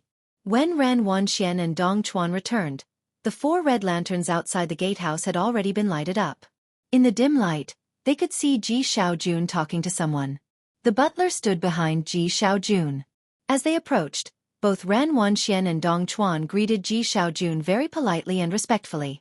Ji Xiaojun, who was always indifferent to them, just nodded slightly and then continued to talk to the boy. His expression was clearly much warmer when he spoke with the boy. Dong Chuan subconsciously looked at the person opposite, who appeared young, dressed only in a black fleece hoodie, exuding a gentle and easygoing temperament, like an artist who could sketch anywhere with a drawing board in hand. The temperament was very distinct. Unexpectedly, it matched well with Ji Xiaojun, and considering that Ren Wanxian and Ji Xian's relationship had always been average, Dong Chuan felt that this young man seemed more like Ji Xian's nephew. Who is that? He asked Ran Wanxian. Ran Wanxian glanced indifferently at Xiaoqi. Ji Xian's kindness towards Xiaoqi made her uneasy. He treated an outsider better than his own niece. A thug from Purist Street. Someone who used to hang out with Bai Lian. She naturally didn't have a good impression of Xiaoqi, and now it was even heavier. Is that so? Dong Chuan withdrew his gaze thoughtfully. The temperament didn't seem like that of a thug. Outside the gatehouse, under the gentle light, Xiaoqi smiled very politely.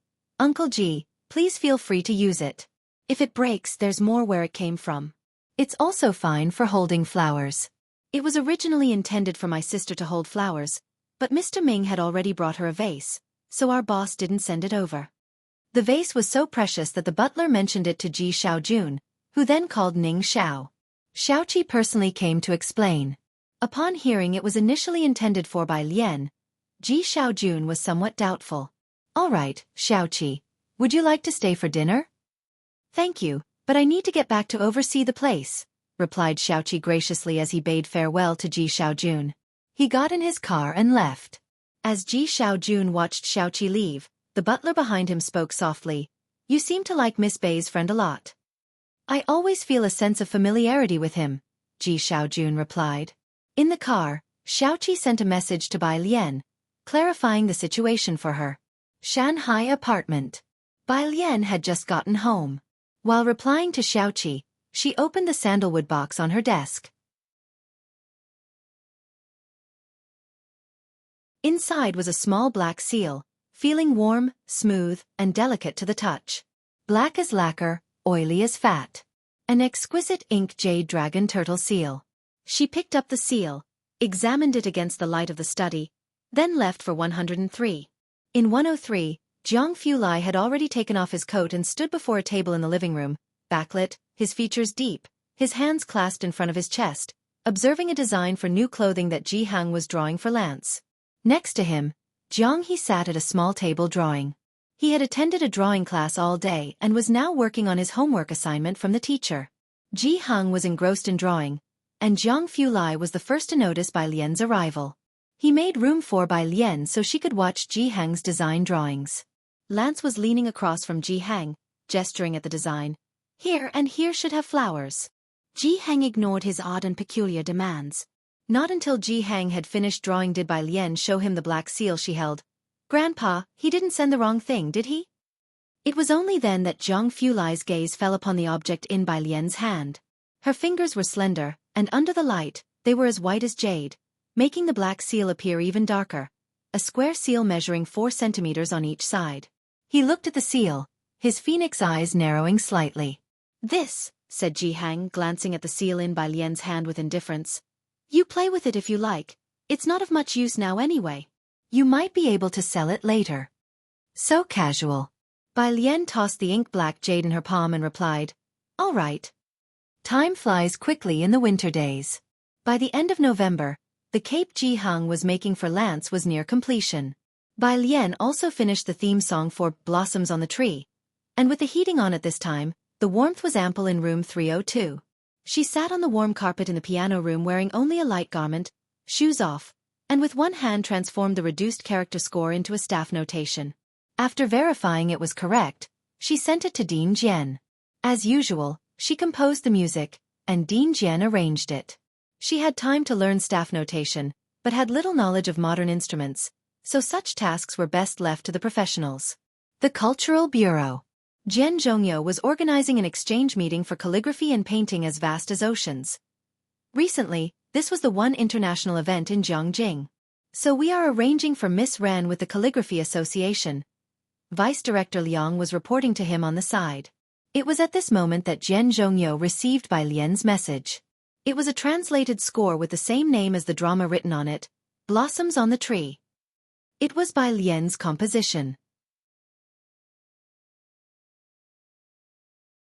From October to November, a composition that took a little over a month, this was the most serious piece Bai Lian had ever worked on since Jianghu had known her. Jianghu was stunned for a moment, then stood up abruptly and said to the vice director, "I don't understand the affairs of the Calligraphy Association, just coordinate well with them." Having said that, he left in a hurry. After he departed, a few people in the bureau looked at each other. What did Dean Jian see to make him so excited? After working together for so many years, they had never seen Dean Jian this agitated. Being proficient at the guzheng, the overall tone of the song leaned towards the guzheng. Dean Jian went straight back to Jianghu recording studio and played Blossoms on the Tree, according to the staff notation with the guzheng.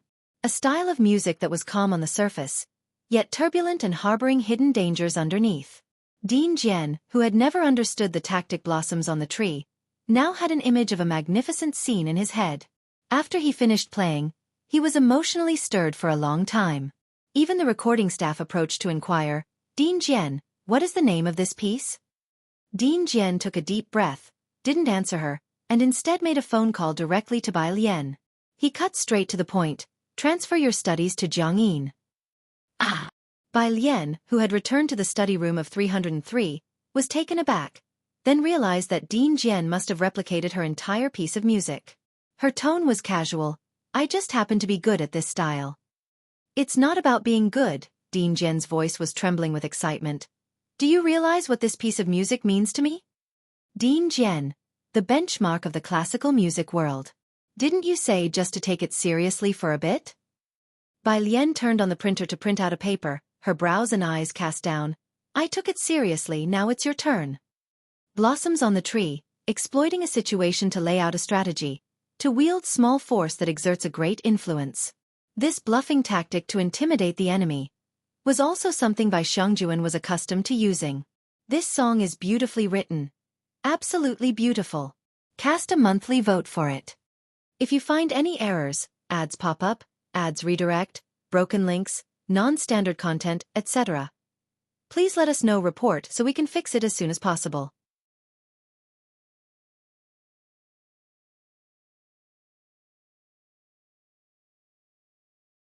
Chapter 704.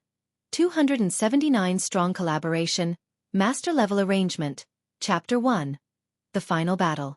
Chen Yi led so many people to evacuate from Xianxia. The city, now with only a little over 100 soldiers, had become an empty husk. Bai Lian arranged for these people to be stationed at the city gates, beating the drums daily. None of the usual procedures were missing, and they even created a fog of illusion regarding the arrival of food and supplies, mixing the false with the true. The enemy forces didn't dare to act rashly for the moment. The sword hanging over one's head could only be truly understood by those who had experienced it themselves.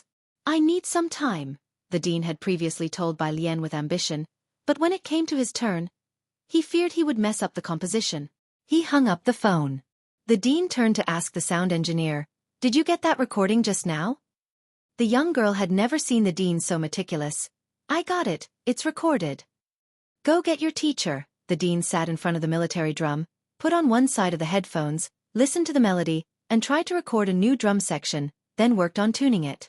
This time he wanted to add piano, bass, and electric guitar to create an atmosphere.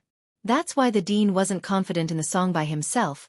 He planned to ask 2 more people for their opinions. The young girl, watching the dean's serious demeanor, suddenly had a guess.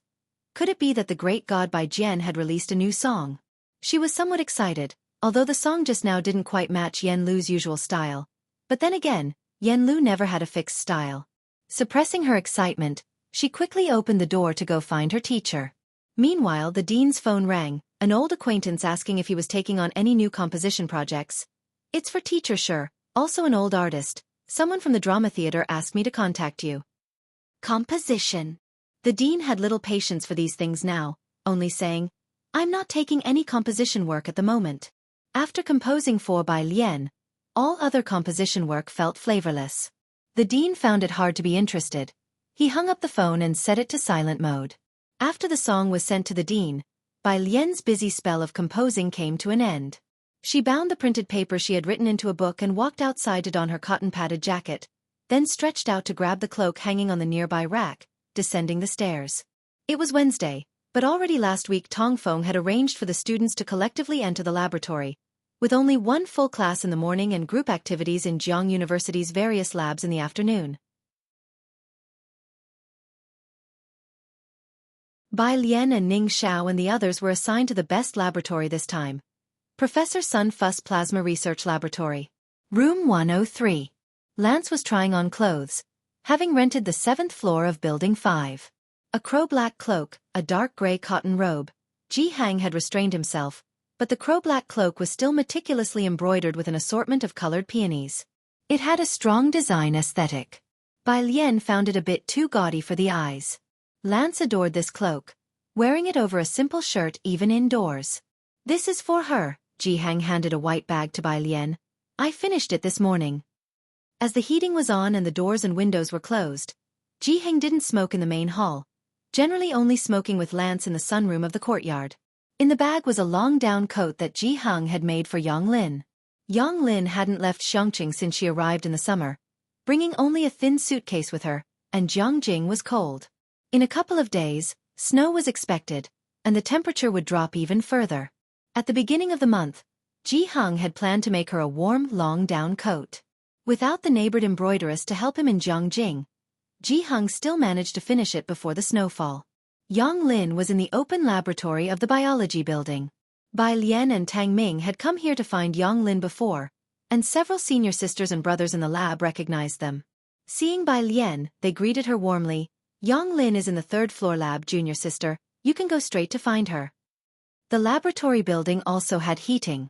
Wearing a white cotton-padded jacket with a crabapple red cloak over it, Bai Lian removed the hood of her cloak, smiled at the other party, her eyes gleaming, her presence as fresh as a rainy spring on begonias. Thank you, Lu senior sister. It was only after she had gone that the girl grabbed the sleeve of the person beside her, in utter disbelief. She actually remembered my name. 3rd floor. The laboratory was at the end of the hall, with the door ajar. As Bai Lian approached, she could hear Yang Lin's voice. Wearing a long-sleeved t-shirt, she faced away from the door, hands together in a prayer-like pose, addressing a petri dish. Bacteria Lord, I beg of you, please survive. You are the last bacteria strain that Teacher Xia gave me, please. She bowed at a 90-degree angle very respectfully. Bai Lian. She unfastened her cloak, stood at the doorway for a moment in thought, then silently went back downstairs. If you find any errors, ads pop up, ads redirect, broken links, non-standard content, etc., please let us know, report so we can fix it as soon as possible. You're tuning in to the Wisdom Diary YouTube channel. Don't forget to subscribe and join us on this journey to catch the most captivating stories.